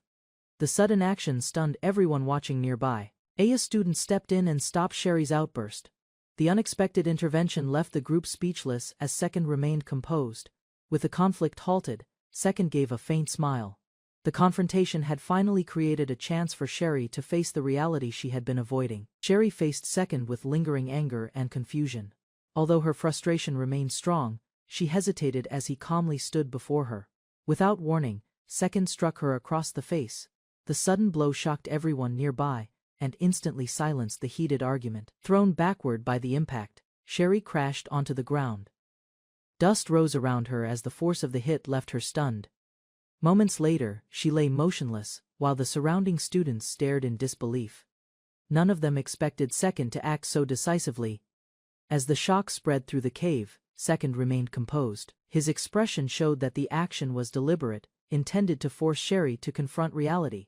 After seeing Sherry collapse, Second immediately realized he had hit harder than intended.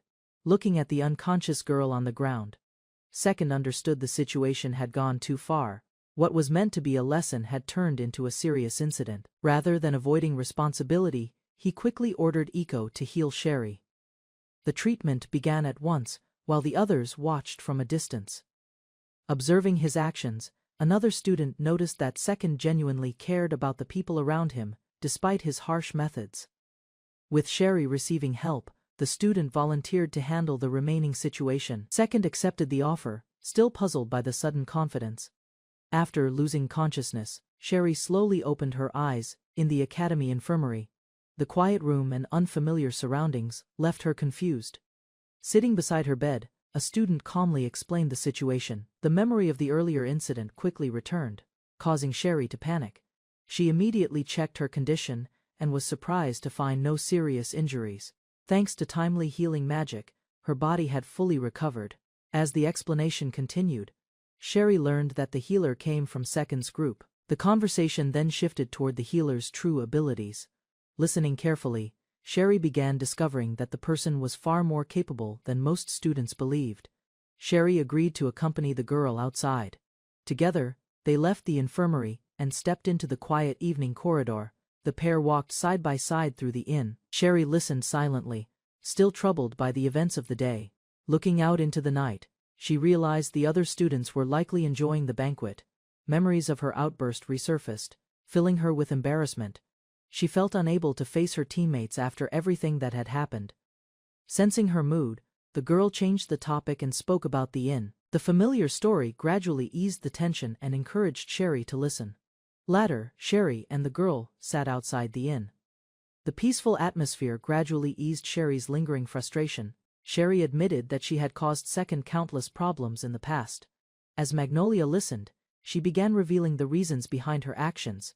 At the time, Count Stola greatly admired Second after learning about his ability to repeatedly clear the dangerous Prolin dungeon.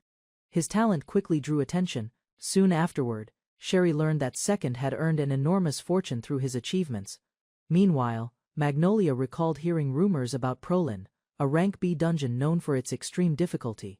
Few adventurers could even attempt it. Finally, Sherry explained that Second had not only conquered the dungeon alone, but farmed it daily. His feats earned him the nickname Pro-Nerd, leaving most adventurers too intimidated to approach him. Sherry reflected on her past and admitted that she often treated Second harshly because she never understood how exceptional he truly was. Driven by resentment, she constantly viewed him negatively and allowed her dislike to grow whenever his achievements were mentioned. Meanwhile, Magnolia found herself relating to those feelings. She remembered reacting in much the same way whenever Second became the topic of discussion. Unlike Magnolia, however, Sherry believed her actions carried greater consequences due to her status as a count's daughter. Eventually, Sherry revealed the real cause of her behavior. Jealousy had consumed her after seeing Second earn her father's admiration, while she felt overshadowed and ignored. Consumed by jealousy, Sherry secretly entered the Prolin dungeon at night. She believed that clearing it before Second would finally earn her father's recognition. Instead, the reckless challenge nearly cost her life when a mithril golem cornered her. At the critical moment, Second suddenly appeared. To Sherry's shock, Second overwhelmed the powerful monster through sheer strength alone.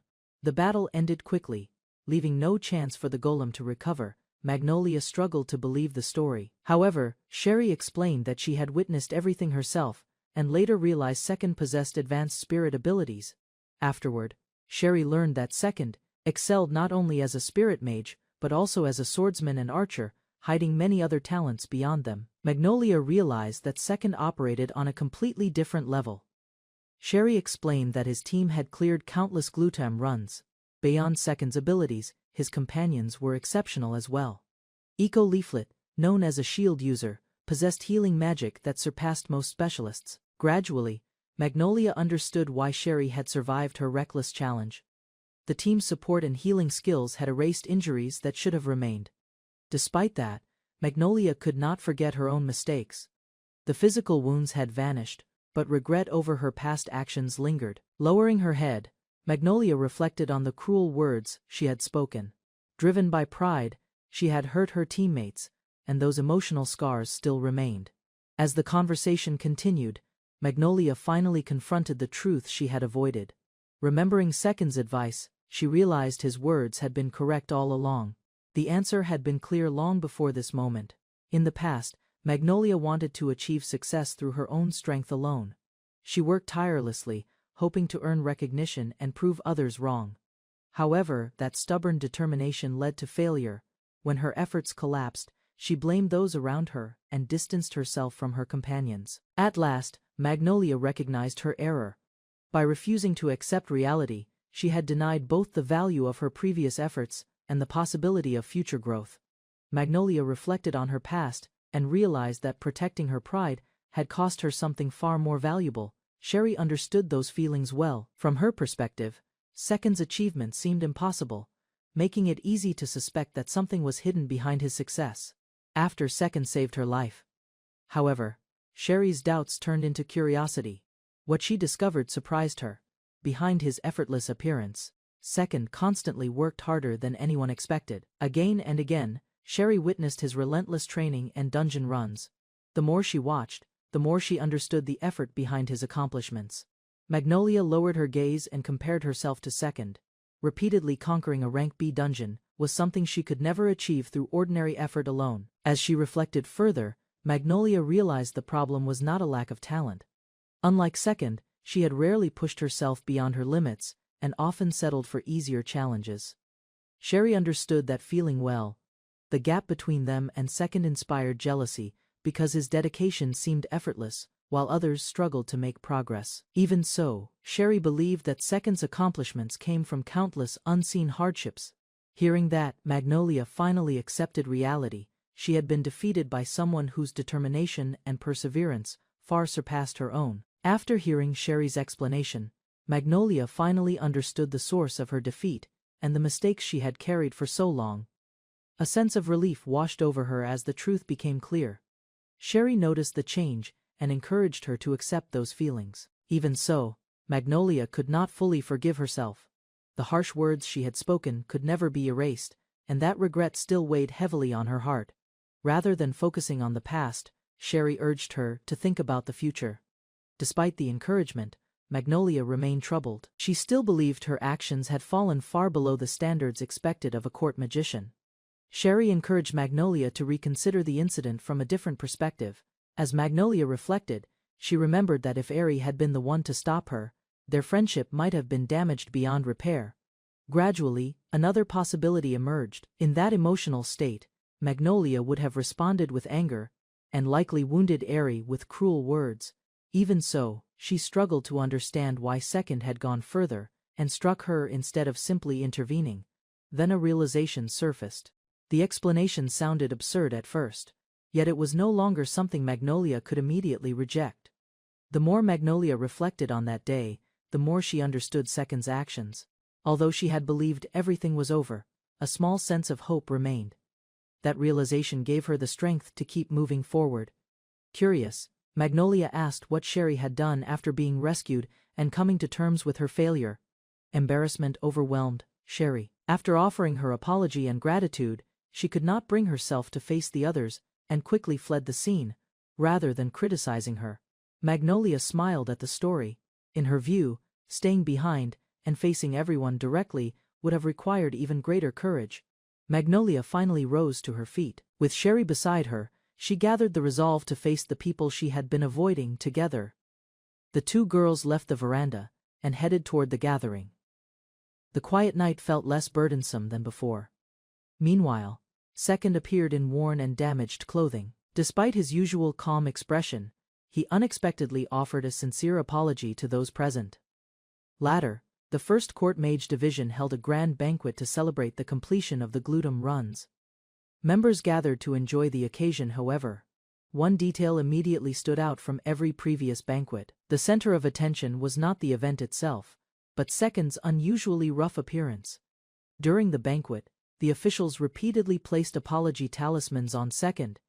Each time he received one, he loudly renewed his apology, turning the gathering into an unusual spectacle. Soon, the entire hall was laughing. Notes describing his offense covered his face, while Second continued apologizing, despite the embarrassment.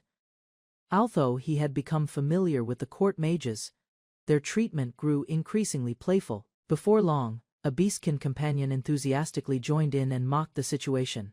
Second immediately warned against copying his example. The warning accomplished little.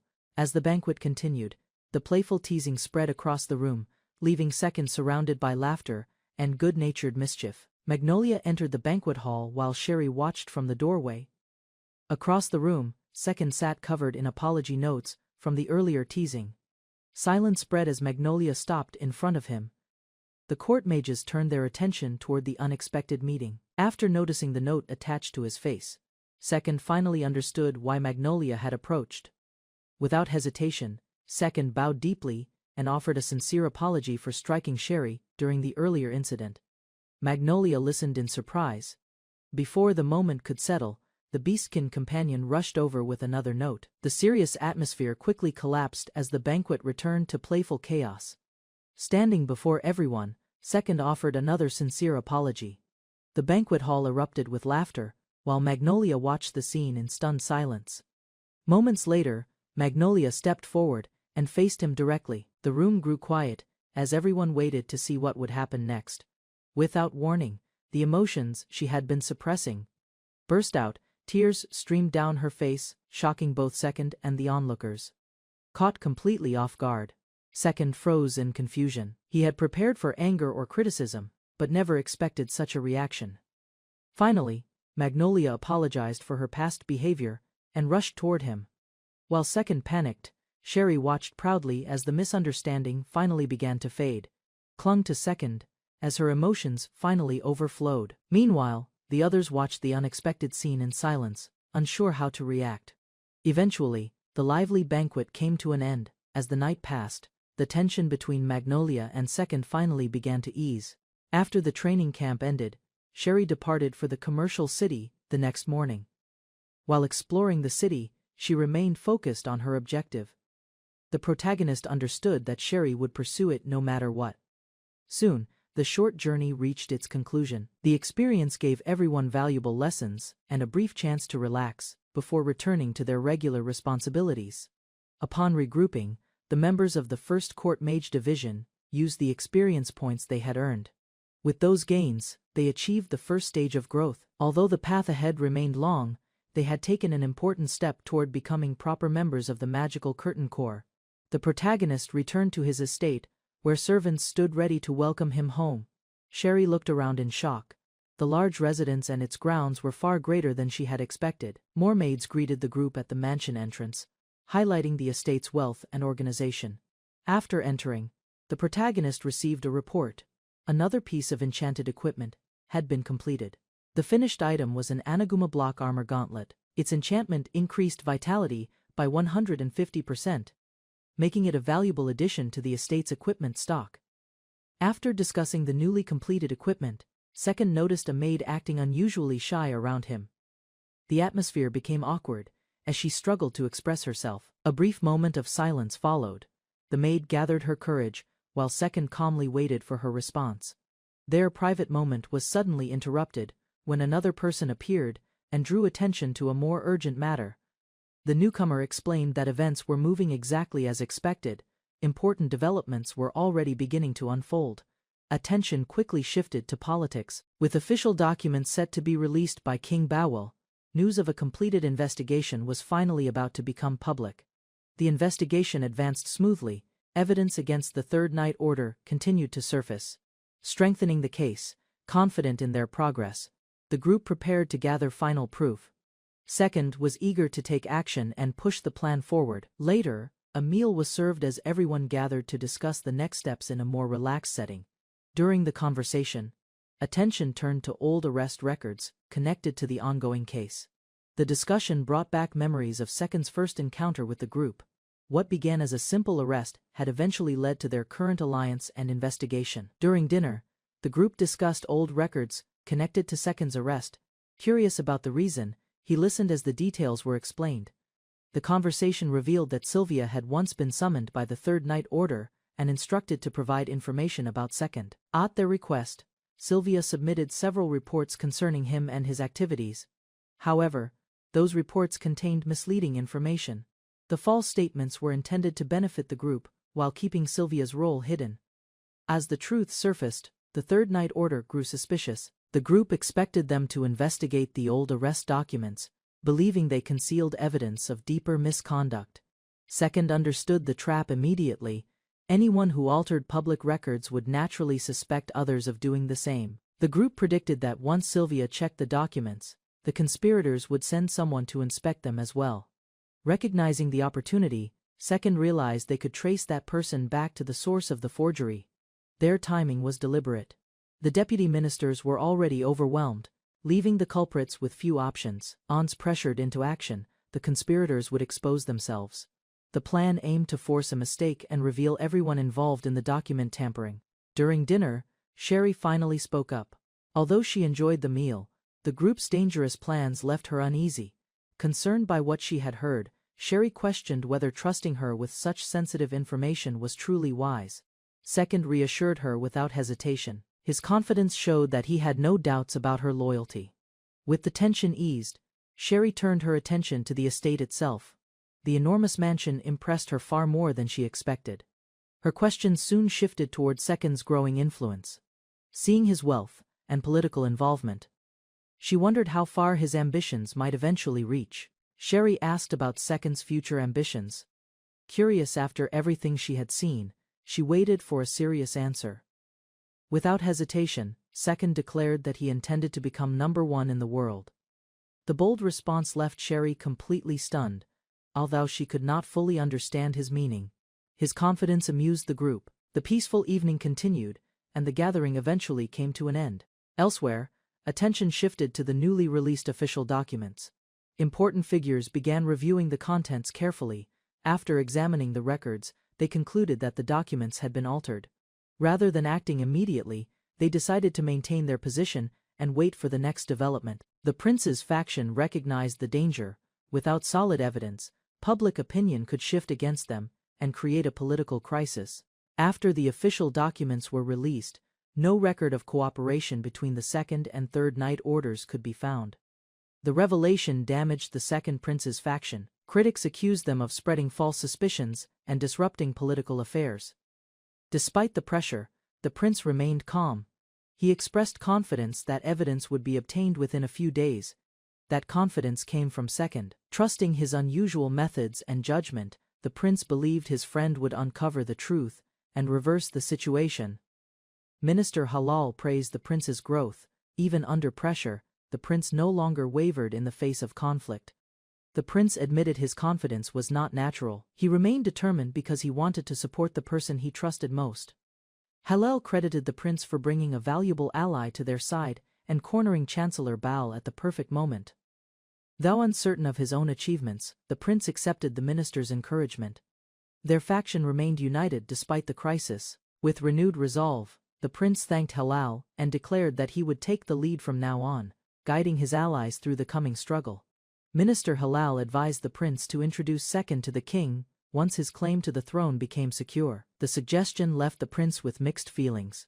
The prince imagined the unpredictable Second standing before the king. The thought alone made him nervous. Elsewhere, Chancellor Bao grew increasingly frustrated. He demanded updates on the man responsible for disrupting his plans. His subordinates could only ask for more time. The document tampering scandal had consumed their resources and delayed their investigation. Refusing to give up, Bal ordered them to prioritize the search. As long as Second remained active within the court mage division, he saw no hope for peace. A subordinate realized the investigation had taken a dangerous turn. Evidence suggested an important ally had switched sides, leaving him unable to report the truth. Troubled by the situation, he left his office and searched for a way to protect himself before the scandal worsened. Soon after, he summoned a trusted associate. Determined to act, he began preparing a response to the growing crisis. Resentment quickly replaced hesitation. Believing he had been betrayed, he decided to exploit that betrayal and strike back against those responsible. A sharp-eyed elf confronted a captured man and pointed out the mistake that led to his arrest. Earlier, Tender had secretly begun investigating Sylvia Virginia while carrying out Dom's orders. He watched her movements and searched for clues. Growing suspicious, he decided to inspect an important document immediately after Sylvia left. However, the opportunity had been prepared in advance, and his actions fell directly into a trap. Once captured, questioning revealed that Tender belonged to the Dark Unit and likely held a very high position within the organization. The head of the Dark Division personally arrived. Needing reliable information and secrecy, he acted alone. Since only Tender possessed the required knowledge, the investigation moved forward with him as the key prisoner. The elf calmly criticized Tender's actions and pointed out that he should have brought a subordinate instead of acting alone. Afterward, she revealed that his agents were occupied monitoring Second, Sylvia, and Isekai'd. A drop of sweat formed as Tender realized the explanation matched every event that had unfolded around him. Meanwhile, the elf watched his reaction with amusement. His thoughts and emotions were so obvious that hiding them became impossible. The full plan was finally exposed. Sylvia had been sent away. Public activities were arranged, and military drills diverted attention. As resources shifted elsewhere, Tender was isolated, lured into the trap, and captured exactly as intended. The elf explained that assassinating Isekai'd was impossible because a powerful protector remained constantly at his side. Tender showed no fear and appeared ready to endure any interrogation. In contrast, the elf looked forward to what would happen that night. A knowing smile crossed her face as she revealed that her attention was directed toward someone else. Soon, she called for Second. Understanding the situation immediately, he prepared to take over the next stage of the operation. Moments later, Second entered the holding room with several guards. While Tender remained restrained in the center, the atmosphere shifted. Second approached the prisoner, while the elf reminded him to follow the plan exactly and finish the process quickly. Without hesitation, Second activated the brainwashing magic by touching Tender's face. The captive immediately reacted as the spell took effect. His resistance vanished at once. Under the spell's influence, Tender revealed his true identity, rank, and secret position within Dom's assassination force. To confirm the magic worked, Second asked several simple questions. Tender answered obediently, and even accepted restrictions placed upon him. The result became clear. The brainwashing did not merely influence thoughts, it imposed absolute obedience, turning the captured agent into a reliable source of information. Satisfied with the result, the elf declared the experiment a success and allowed Second to begin issuing orders. Following the interrogation, Second confirmed that two people were responsible for altering the original public document. Tender provided the information without hesitation. A new command was given. Tender was ordered to capture the higher-ranking culprit alive and recover the original document. Accepting the mission immediately, Tender left the building and headed into the night, while Second watched him depart. Afterward, Second reflected on the overwhelming power of brainwashing magic. Although it carried limitations, its ability to force complete obedience made it an extremely dangerous tool, even for someone as capable as him. Second considered the danger of brainwashing magic. If Sylvia ever fell under its influence, her skills could easily be turned against him. The elf reassured him, yet the possibility remained alarming. A hidden attack from Sylvia would be difficult to predict or stop. Walking outside afterward, Second reflected on the spell's frightening effectiveness and wondered whether using it had been excessive. In response, the elf explained that she preferred victories achieved through careful planning, with every piece placed exactly where it belonged. The discussion ended with a new approach. Second decided to focus on methods that preserved more than they destroyed, while the elf prepared to leak information to the Vince newspaper and continue shaping events from the shadows. As preparations continued, the elf decided to handle the newspaper matter personally and stepped forward before anyone else could volunteer. Meanwhile, Second noticed that the guards had been working all day. Rather than assigning more duties, he encouraged them to rest. The exhausted guards accepted the offer with visible relief. Their respect for Second grew after his consideration for their condition. After the others left, the elf approached Second and unexpectedly kissed his cheek as a playful sign of gratitude before heading off. Shock immediately replaced his calm expression. While he stood frozen trying to process what had happened, the elf walked away cheerfully, leaving him completely bewildered. The next morning, Tender returned far sooner than expected. He arrived with a captured suspect and reported that the mission had already been completed. Along with the prisoner, he handed over the original document. The target appeared shaken, while Second could only stare at the results. Reviewing the situation, Second realized the operation succeeded because nobody expected Tender to betray his allies or move against them. Once again, the overwhelming effectiveness of brainwashing magic became impossible to ignore. Every step had unfolded exactly as planned. Soon afterward, the elf arrived with news of her own. With the culprit captured and the document recovered, preparations began to turn the incident into a major public story. After identifying the prisoner, Tender revealed that the captured man was the director of the Royal Archives. Rather than stopping there, the elf proposed targeting another key figure. With two important suspects now connected to the case, the investigation expanded toward Minister Yahello. As they walked through the corridor, plans were made to force the conspirators into revealing everything. Meanwhile, the elf quietly separated from the group to examine something on her own. Her unusual behavior caught Second's attention. A lingering concern seemed to occupy her thoughts. Soon, Second shared an observation. While reviewing the case, he had noticed a strange detail that even the elf had overlooked. Second pointed out an unusual detail in the case, making the elf seem less certain than before. For a moment, their roles appeared reversed. Soon afterward, he entered another room where the captured archive director had been secured and prepared for questioning. At that moment, Yukari arrived and immediately noticed how close Winfield seemed to be with Second. Rather than responding directly, Winfield tried to escape the conversation. However, Yukari's sharp attention had already picked up on her reaction. Seeing the situation worsen, Winfield quickly changed the subject and redirected everyone toward the ongoing investigation. Although the conversation ended, Second remained embarrassed by the entire exchange. Before leaving, Yukari gave Winfield a stern look and silently made it clear that the matter between them was not over yet. Once the distraction passed, Second returned to the interrogation room and prepared to brainwash the captured archive director. Approaching the prisoner, he hesitated for a moment. The man's sweaty appearance made direct contact unpleasant, so Second reluctantly chose a less awkward spot. At that moment, a maid opened the door and froze in shock, after witnessing the strange scene unfolding inside the room. The misunderstanding immediately grew in her imagination. While Second focused on activating the spell, the maid quietly convinced herself that she had stumbled upon something completely inappropriate. Outside the building, Winfield hid among the bushes and reflected on Yukari's predictable behavior. She knew the maid would not let the matter rest so easily. Meanwhile, Yukari searched the area but arrived too late. Winfield had already slipped away, avoiding another uncomfortable confrontation. Watching from concealment, Winfield considered her next move. While thinking, a passing carriage caught her attention and interrupted her plans. Curiosity replaced hesitation. She quietly observed the vehicle as it slowed nearby, sensing that its arrival might be important.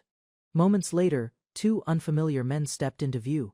Hidden behind the bushes, Winfield carefully studied them, suspecting they could be connected to the larger conspiracy. While approaching the estate, two men discussed Sobra's worsening condition. Both felt that the situation was more serious than an ordinary illness. Concern continued to grow as they recalled several strange details. Since Sobra strongly avoided outside help, their suspicions only deepened. Even so, they considered the possibility that he was simply trying to avoid causing concern. Despite that hope, they prepared for the worst. Finally, they decided to report everything to Second, Before they could leave, Winfield appeared and asked for further details about the matter. Following the Royal Archive incident, Minister Yahello hurried to report the truth before Chancellor Clyde could conceal every important detail. Determined to act quickly, Yahello arranged an immediate audience with King Bavel, placing urgent evidence above every other responsibility. Meanwhile, security surrounding Second Prince Main tightened as heavily armed guards remained stationed beside him against possible threats. According to Winfield, Chancellor Clyde might employ unpredictable methods, forcing everyone to prepare for the Empire's next dangerous move. Elsewhere, Prince Main remained unaware as a hidden assassin approached silently, raising the possibility of an imminent attempt on his life. Recognizing the danger remained, everyone strengthened precautions, remembering desperate enemies often became far more dangerous after suffering heavy losses. Meanwhile, Second received recognition for exposing the conspiracy, earning praise as preparations began to present him with an official reward. Only 30 minutes after arriving, the scheduled audience with King Bavel finally began, showing how urgently the kingdom handled the crisis. Inside the royal chamber, the minister appeared merely as support, while the archive director assumed responsibility for presenting the investigation. Finally, the director submitted a direct confession from the official responsible for falsifying the royal documents, strengthening the case against the conspirators. Presenting the untampered document before King Bavel created undeniable evidence, leaving even the ruler astonished by the decisive proof. Afterward, the archive director admitted Chancellor Jam had ordered him to falsify the royal records through direct instructions. Burdened by guilt, the director confessed his family had been held hostage, leaving him powerless to reject the unlawful command. Hearing the testimony, King Bavel questioned why the director had finally chosen to reveal the hidden truth after remaining silent. Calmly, Second explained the confession happened because the brainwashing had weakened, allowing the director's genuine feelings to overcome manipulation. Faced with undeniable evidence, King Bavel accepted the painful reality and prepared to make a decisive judgment despite his growing concerns. Soon afterward, Chancellor Balmoro's faction collapsed completely, bringing an end to the conspiracy that had threatened the kingdom's stability. Upon leaving the audience, Second learned from Winfield that Sobra had become obsessed with using Carmelia despite earlier warnings. Winfield revealed the mysterious substance had spread across the capital, trapping many citizens in a dangerous addiction that worsened each day. Realizing the severity, Second discovered Sobra secretly purchased Carmelia from dealers until soaring prices made the addiction impossible to sustain. Realizing Carmelia functioned like a dangerous drug, Second understood Sobra's worsening condition came from painful withdrawal rather than ordinary sickness. Wondering whether healing potions could help, Second learned they were ineffective because addiction differed completely from normal illnesses. Unfortunately, potions in that world treated injuries instead of diseases, leaving Second without any practical solution to the growing crisis. Concerned about the spread, Second questioned whether anyone had already discovered the source supplying Carmelia throughout the capital. Winfield traced the dealers to Camel Halidom, where Isekai'd had secretly spotted suspicious traders while hiding inside the neighboring kingdom. Recognizing Camel Halidom's influence, Second recalled the theocratic nation worshipped Gamelias, making the investigation far more politically dangerous. Remembering the game's events, Second realized players visited Camel Halidom to learn greater heal, despite its suspicious reputation among neighboring nations. Behind its sacred image, the theocracy exploited religion as justification for interfering freely in other countries without facing serious opposition. Winfield concluded Carmelia had been distributed deliberately while the kingdom struggled against the empire, creating another hidden front in the conflict. Furthermore, Carmelia spread rapidly because it resembled ordinary tobacco, allowing the Holy State to pressure neighboring kingdoms through widespread addiction. Considering the growing crisis, Second proposed restricting Carmelia instead of banning it completely, hoping to control its spread without causing greater chaos. Winfield warned a total ban would increase Carmelia's value, enriching Camel's traffickers despite the suffering already affecting countless innocent people. After weighing the risks, Second agreed regulated distribution offered the safest option, although Camel would certainly oppose the kingdom's decision. Recognizing the scheme targeted profits, Second decided to present the regulation plan directly to King Bavel, because the problem exceeded their authority. Leaving the discussion behind, Second realized Camel Halidom had become a far more dangerous enemy than the empire's remaining agents. Reviewing the completed investigation, Second concluded the political turmoil had finally ended after exposing the chancellor's crimes with undeniable evidence. Reflecting on the operation, he realized relentless pressure had gradually cornered every conspirator until none could continue resisting the truth. Meanwhile, Second credited Duchess Lucia Austin and Yukari's former master for setting the entire investigation into motion from the beginning. Winfield believed the outcome might not completely satisfy Yukari yet. Ending the conflict under the captain's leadership remained a fitting conclusion. Elsewhere, Chancellor Balmoral received urgent calls, signaling that the consequences of his failed conspiracy had finally reached his doorstep. Inside his office, Chancellor Balmoral maintained a calm appearance, concealing the intense anger burning beneath his composed expression after the investigation's outcome. For many years, Balmoral secretly manipulated the kingdom from within, passing valuable information to the empire without raising anyone's suspicion. Confident his long-term plan was nearing success, Balmoral prepared to destroy the kingdom's defenses while relying on the first prince as his final pawn. Unexpectedly, Second's intervention shattered the conspiracy, destroying decades of careful planning within a single decisive moment. Silence filled the room as Balmoral accepted everything had unraveled, leaving his loyal subordinate confused by the chancellor's restrained fury. Accepting his conspiracy had collapsed, Balmoral reflected on his failed ambitions before declaring the struggle had reached its inevitable conclusion. Instead of surrendering, Balmoral resolved to seize power by force, believing an unattainable kingdom should simply be taken from others. Soon afterward, King Bavel placed Balclaw's Jam under indefinite house arrest, while postponing the final judgment until further proceedings. Meanwhile, Memphis received a sentence of 2 years, with reduced pay for his involvement in the conspiracy.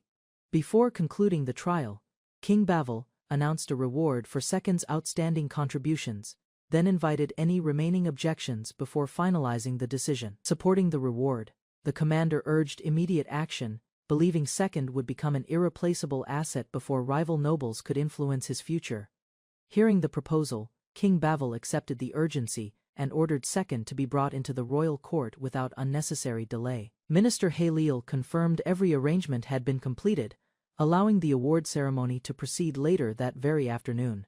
Although preparations finished smoothly, Yahello remained troubled, because Chancellor Balmoral's true intentions still could not be fully understood. Before long, the afternoon arrived, and Yahello continued pondering the Chancellor's hidden plans as the ceremony drew ever closer, summoned to the royal court. Second entered the chamber where King Bavel waited to present the promised reward for his remarkable achievements. Without hesitation, King Bavel granted Second permission to request any reward, leaving him unexpectedly overwhelmed by countless possible choices. Unable to decide immediately, Second asked for more time, and the king accepted his request while postponing the reward selection. Instead of discussing rewards, Second immediately reported the rapid spread of Carmelia, believing the kingdom faced a far more urgent crisis. King Bavel learned the dangerous substance disguised itself as ordinary tobacco while quietly spreading throughout the capital. Second warned King Bavel that Carmelia was a highly addictive drug already spreading throughout the kingdom under Kamel Halidam's hidden influence. Accepting the report immediately, King Bavel ordered an investigation and countermeasures, expressing sincere gratitude for Second's valuable intelligence. Surprised by the response, Second realized the king treated capable people fairly, confirming the favorable reputation he had heard before. Clarifying his intentions, Second promised to remain in Castle, while refusing to become anyone's subordinate. Curious about the king's knowledge, Second discovered the royal court had gathered information about him through trusted contacts within the archives and academy. King Bavel explained he had analyzed Second's character, using reports from trusted officials, together with publicly available information across the kingdom. Questioning the conclusion, Second learned the king believed his extraordinary abilities came from a hidden talent, rather than simple speed. Reading although refusing to pry into the secret, King Bavel asked one important favor, leaving Second waiting for the unexpected request. With a sorrowful expression, King Bavel entrusted Second with protecting Prince Maine, revealing his concern for the prince's uncertain future. Watching the king quietly, Second understood the burden behind those words, silently deciding Prince Main deserved many more years to live. Reflecting on the future, Second realized this world merely resembled Mobius, meaning King Bavil's fate was no longer predetermined. Smiling calmly, Second promised to stand beside Prince Main as a true friend, helping him through hardship while correcting his mistakes whenever necessary. Hearing that heartfelt answer, King Bavil laughed with genuine relief, believing his request had been entrusted to the right person. After their private audience concluded, Second returned to the waiting room carrying renewed determination as he prepared for the upcoming ceremony. After completing every preparation, the maid escorted Isekai'd toward the throne room for another royal audience.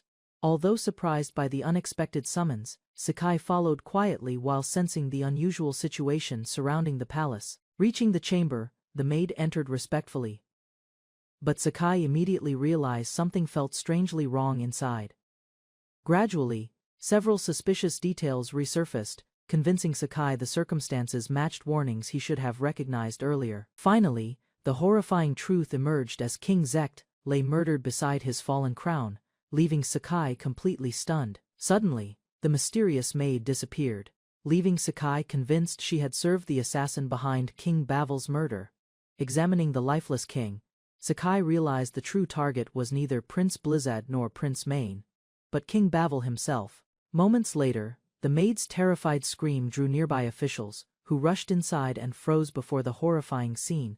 Soon afterward, several royal figures entered together, staring silently at the murdered king while struggling to understand the shocking tragedy. Meanwhile, Isekai'd accepted that suspicion would inevitably fall upon him, making his innocence meaningless beside the king's motionless body. Panic spread across the chamber, while Isekai'd suppressed his emotions, realizing someone had carefully arranged the king's assassination. Meanwhile, Chancellor Clyde declared guards had discovered suspicious evidence inside Isekai'd's assigned room, directing everyone's suspicion toward him.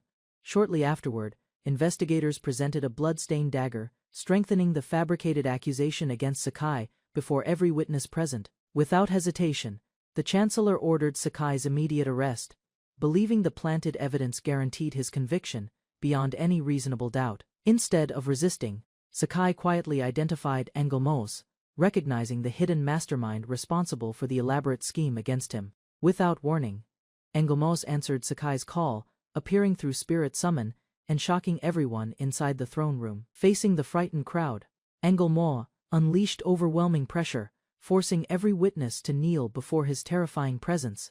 Immediately, Chancellor Clyde collapsed under the crushing aura, while the surrounding attendants trembled in complete fear. Remaining calm, Isekai'd confronted the Chancellor, exposing the confidence behind the carefully prepared accusation against him. Isekai'd questioned the fabricated murder plot, revealing obvious contradictions that left Chancellor Clyde visibly shaken and speechless. Confidently, Isekai'd exposed the accusation's flaws, proving no sensible murderer would leave both weapon and sheath behind.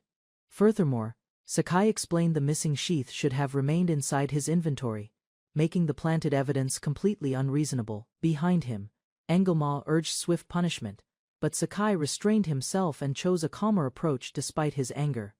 Instead, Isekai'd decided to leave the investigation to Winfield, believing violence would only strengthen the conspiracy against him.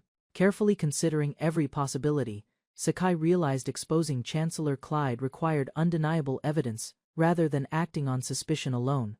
Determined to uphold justice, Isekai'd insisted Chancellor Clyde deserved a fair trial, despite becoming the kingdom's primary murder suspect. After calming Engelmos, Isekai'd withdrew from immediate confrontation, planning to dismantle the conspiracy through careful investigation instead. Before leaving, Isekai'd struck Chancellor Clyde and demanded he deliver a warning directly to the empire behind the assassination plot. Watching the fallen Chancellor, Isekai'd questioned whether Clyde maintained direct contact with those orchestrating the elaborate scheme. Meanwhile, Winfield recalled earlier warnings, realizing Chancellor Clyde likely intended to target both Main and Yahello from the beginning. Confidently, Isekai'd revealed the conspirators relied on a restricted communication system available only to trusted teammates. According to Isekai'd's deduction, Chancellor Clyde had already formed a secret alliance with someone inside the Marble Empire. Furthermore, Isekai'd explained the assassination required instant communication, proving an Imperial collaborator coordinated every step behind the scenes. Watching silently, Chancellor Clyde realized Sakai had uncovered the hidden method, connecting him with the Empire's conspirators. Sakai challenged Clyde to contact his Imperial partner, leaving every witness stunned, while the Chancellor remained completely speechless. Fearlessly, Sakai declared he would leave the palace openly, refusing to flee or hide from the false accusations. Ignoring the shocked onlookers, Sakai departed with confidence, believing the Empire had not defeated him, despite its successful scheme. Standing firm, Sakai reminded himself that the world's greatest player would never accept defeat without fighting back. Outside the palace, a young companion tearfully apologized, blaming herself for everything that had happened during the tragedy. Gently, Sakai comforted the grieving girl, assuring her nobody else carried responsibility, while the worried maid watched in relief. Realizing every possibility, Sakai admitted the assassination could have claimed either prince before ultimately targeting King Bavel instead. Rather than blaming himself, Sakai condemned the mastermind's cruelty, furious that anyone would orchestrate such a ruthless conspiracy. Meanwhile, Angelmaz dismissed his overwhelming aura, allowing everyone inside the room to recover from the terrifying pressure. Hearing the explanation, Sylvia realized the conspirators had murdered King Bavel while attempting to frame Second Prince Maine simultaneously. Sakai calmed Sylvia's anger, promising Chancellor Clyde would face proper justice once every remaining truth came to light. Sylvia warned that suspicion against Second Prince Maine and Minister Yahello continued growing, despite Sakai's convincing explanation. Meanwhile, Sakai expected Chancellor Clyde and the third chivalric captain to continue manipulating the investigation against innocent targets. Recognizing the greater danger, Sakai realized the king's death removed the only authority capable of stopping the conspiracy immediately. After regaining her composure, Sylvia explained the kingdom now faced increasing conflict between the first and second prince's factions. Smiling calmly, Sylvia concluded the succession dispute mattered less than preventing the devastating civil war threatening the entire kingdom. Confidently, Sylvia predicted the second prince's faction would secure victory, causing every accusation against Sakai to disappear afterward. However, Sylvia revealed the true obstacle remained the Camel Khalidum, leaving Sakai curious about its significance. Suddenly, another companion realized the king's death created a dangerous complication that everyone had completely overlooked. Remembering recent events, Sakai understood the planned regular meeting with Camel Khalidum had vanished alongside King Bavel's assassination. Meanwhile, Sakai regretted delaying the report to Minister Halal, realizing earlier action might have prevented the kingdom's worsening situation. Sylvia explained the kingdom's internal conflict allowed outside forces to continue advancing their hidden plans without interference. Confident in Sakai's judgment, Sylvia proposed another strategy, while Sakai admitted he had already abandoned concerns about Caramelia. Curious about his decision, Sylvia questioned why Sakai had spared Chancellor Clyde, despite finding the perfect opportunity to strike. Calmly, Sakai admitted revenge tempted him, yet eliminating the Chancellor would only worsen the kingdom's fragile political situation. Instead, Sakai concluded Clyde's death would strengthen both the Empire and Khalidum, while confirming every accusation against himself. Hearing Sylvia's reckless proposal, Sakai rejected the idea immediately, refusing to slaughter countless people for a single victory. Even after Sylvia questioned his strength, Sakai insisted surviving such bloodshed mattered less than protecting innocent lives. Comparing humans with monsters, Sakai explained unpredictable people made large-scale massacres impossible for him to justify or attempt. Moments later, Sylvia suggested relying on another extraordinary individual, leaving Sakai wondering who she actually meant. Remembered the mysterious black wolf, realizing that extraordinary creature might accomplish what ordinary people never could. After considering the situation, Sakai insisted Camel Khalidum deserved immediate attention, despite everyone's lingering doubts about his decision. Although Sylvia questioned his reasoning, Sakai dismissed responsibility, reminding everyone the conflict never belonged to him originally. Unexpectedly, Sylvia changed her mind, volunteering to eliminate Chancellor Clyde and the Imperial forces before Sakai stopped her. Instead, Sakai asked whether Sylvia possessed a way to frighten thousands of enemy soldiers into retreat without bloodshed. Smiling with complete confidence, Sakai accepted the challenge himself, assuring everyone the impossible task could safely be entrusted to him. Second, met Chancellor Roger inside a private chamber as they discussed the kingdom's unstable political climate. Roger insisted the rightful crown prince deserved the throne and rejected every claim supporting the rival second prince's faction without hesitation. Roger confidently declared the first and third chivalric orders already supported their cause.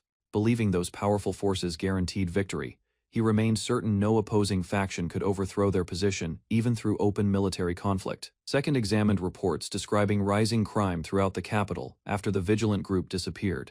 Theft, robbery, and anti-government organizations spread rapidly, convincing officials that the kingdom's political stability faced an increasingly dangerous crisis requiring immediate action. Reviewing the evidence, Second questioned whether Chancellor Roger secretly cooperated with the empire. Another ally suggested contacting the emperor, while a trusted young woman instead warned everyone to consider the chancellor their enemy until proven innocent. Second quietly analyzed every clue surrounding the royal succession conflict. Hidden conspiracies appeared far more dangerous than expected, encouraging him to remain cautious before making decisions that could determine the kingdom's future during the approaching political struggle. After concluding their discussion, Roger instructed Second to prepare for the coming war before leaving the chamber, remaining behind. Second silently reflected on everything he had learned and strengthened his resolve to uncover the complete truth. Believing reliable information was essential, Second traveled to the royal archive.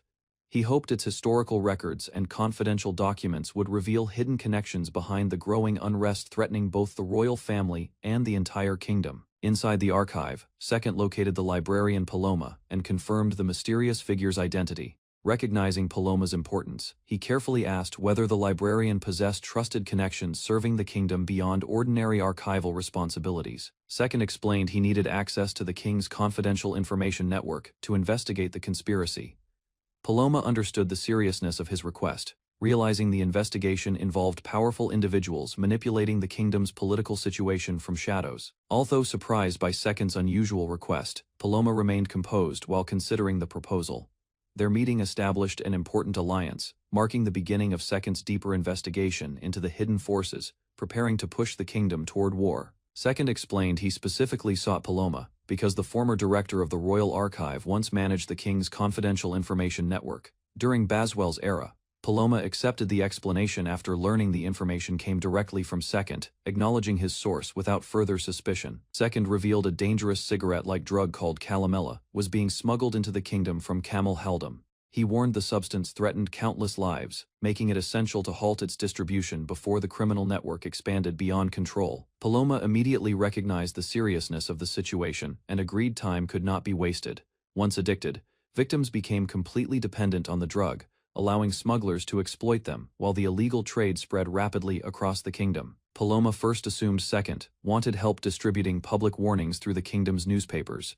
Instead, Second clarified that he needed something far more direct, asking Paloma to use intelligence rather than ordinary public information campaigns against the criminals. Second requested that Paloma locate every dealer's hideout and eliminate the criminal organization if possible. Rather than showing fear, Paloma laughed confidently, impressed that Second had entrusted such a dangerous mission to someone with hidden experience. Paloma admitted the investigation had actually been an educated guess instead of careful research.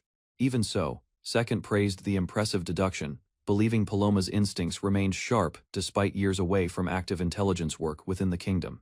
Accepting the assignment, Paloma promised to handle the mission personally. Second reflected that an ordinary librarian could never supervise a kingdom-wide intelligence network, remembering Paloma had once belonged to the king's elite organization known as the Personal Shadows. Before leaving, Second reminded Paloma not to repeat past mistakes during the operation. Paloma accepted the warning without complaint, understanding the investigation would demand absolute precision if they hoped to dismantle the criminal network successfully. After Second departed, Paloma respectfully saluted a portrait of the former king before regaining a determined expression. Carrying renewed resolve, the former intelligence officer prepared to return temporarily to the dangerous duties once entrusted to him.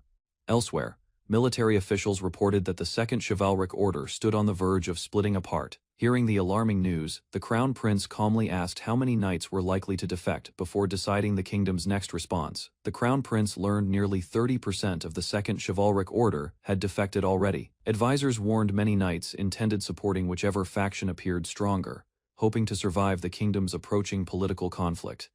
Officials explained the First Prince's faction controlled overwhelming military superiority through powerful chivalric orders and court magicians. Meanwhile, the Second Prince retained only part of the Second Chivalric Order, after numerous defections weakened his forces. Recognizing their disadvantage, trusted advisors urged the crown prince to leave the capital immediately. Although abandoning the royal city proved difficult, remaining there risked complete encirclement once enemy forces launched their inevitable assault against them. The crown prince reluctantly accepted the evacuation plan after hearing further hesitation could prove disastrous. Suddenly, an enormous impact violently shook the palace, interrupting their discussion and startling everyone gathered inside the royal chamber. Without warning, alarmed by the unexpected tremor, the advisors hurried toward nearby windows, searching for its source. Outside, shattered stone and rising dust revealed something extraordinarily powerful had struck inside the capital, leaving everyone confused and deeply concerned.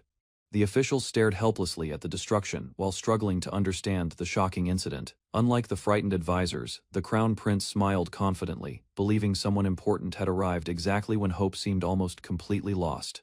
Without hesitation, the crown prince rose from his chair and declared they were being summoned. Certain the mysterious arrival was an ally, he immediately prepared to leave and personally investigate the unexpected disturbance outside the palace.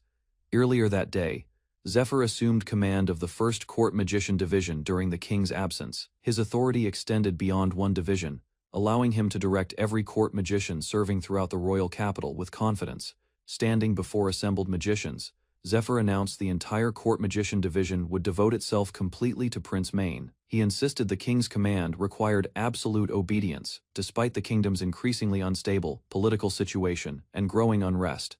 Zephyr's declaration greatly strengthened the first prince's influence over the royal court. As both political factions continued gathering supporters, the kingdom moved steadily toward a decisive confrontation that would determine its future leadership and stability. Several members of the Second Chivalric Order opposed abandoning their faction, despite unfavorable circumstances. Many considered supporting the second prince suicidal, yet determined knights argued surrendering before fighting betrayed both their honor and the kingdom they had sworn to protect. A commander ordered everyone to obey the king's decision and condemned those refusing the transfer. One knight firmly declared the king was gone, making personal survival more important than following commands that could lead only to destruction. As tension increased, many soldiers believed the second prince's faction had no remaining hope if powerful court magicians transferred to the first prince.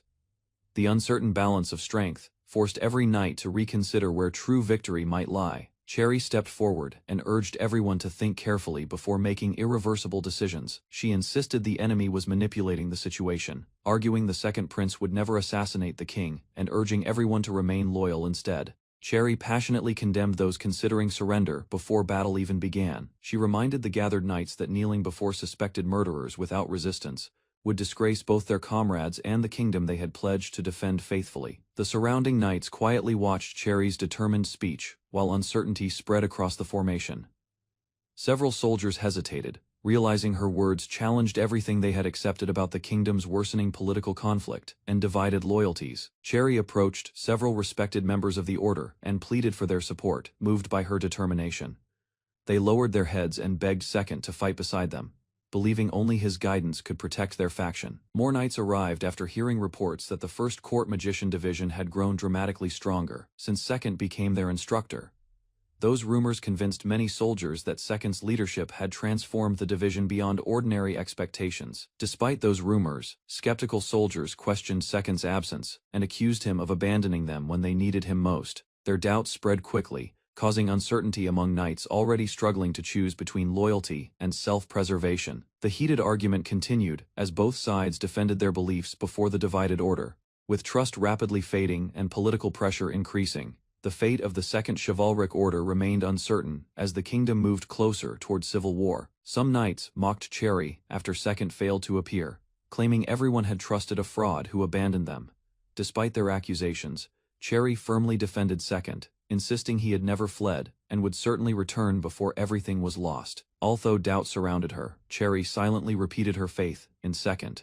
Clenching her fist, she strengthened her resolve and refused to surrender hope, believing his arrival would prove every accusation against him completely false before the gathered knights. A powerful explosion suddenly erupted inside the courtyard, sending dust and debris across the training grounds. Every knight instinctively turned toward the unexpected blast, stunned by the overwhelming force that interrupted their heated confrontation. Thick clouds of dust covered the battlefield as silence spread among the shocked soldiers. No one could identify the newcomer hidden within the smoke, leaving everyone frozen while waiting for the mysterious figure to reveal themselves. The smoke slowly cleared, revealing Second standing calmly among the shattered ground with complete confidence. Cherry and the surrounding knights stared in disbelief as the long-awaited instructor finally returned exactly when hope seemed completely exhausted. Second faced the gathered soldiers with an unwavering smile that immediately restored their confidence. His composed appearance erased much of the uncertainty surrounding his disappearance, and reminded everyone why his reputation inspired countless loyal followers. Without hesitation, Second urged every loyal knight to follow him and reclaim the kingdom from those manipulating the royal succession. His determined declaration reignited courage throughout the divided order, replacing despair with renewed purpose and conviction. The knights watched Second with renewed admiration as his return confirmed Cherry's unwavering faith. Even those who had doubted him began questioning their earlier accusations after witnessing his confident arrival before the entire Second Chivalric Order. Second's dramatic appearance transformed the atmosphere completely, uniting many uncertain soldiers behind his leadership. As hope spread through the ranks once more, the struggle for the kingdom entered a decisive new stage under Second's command.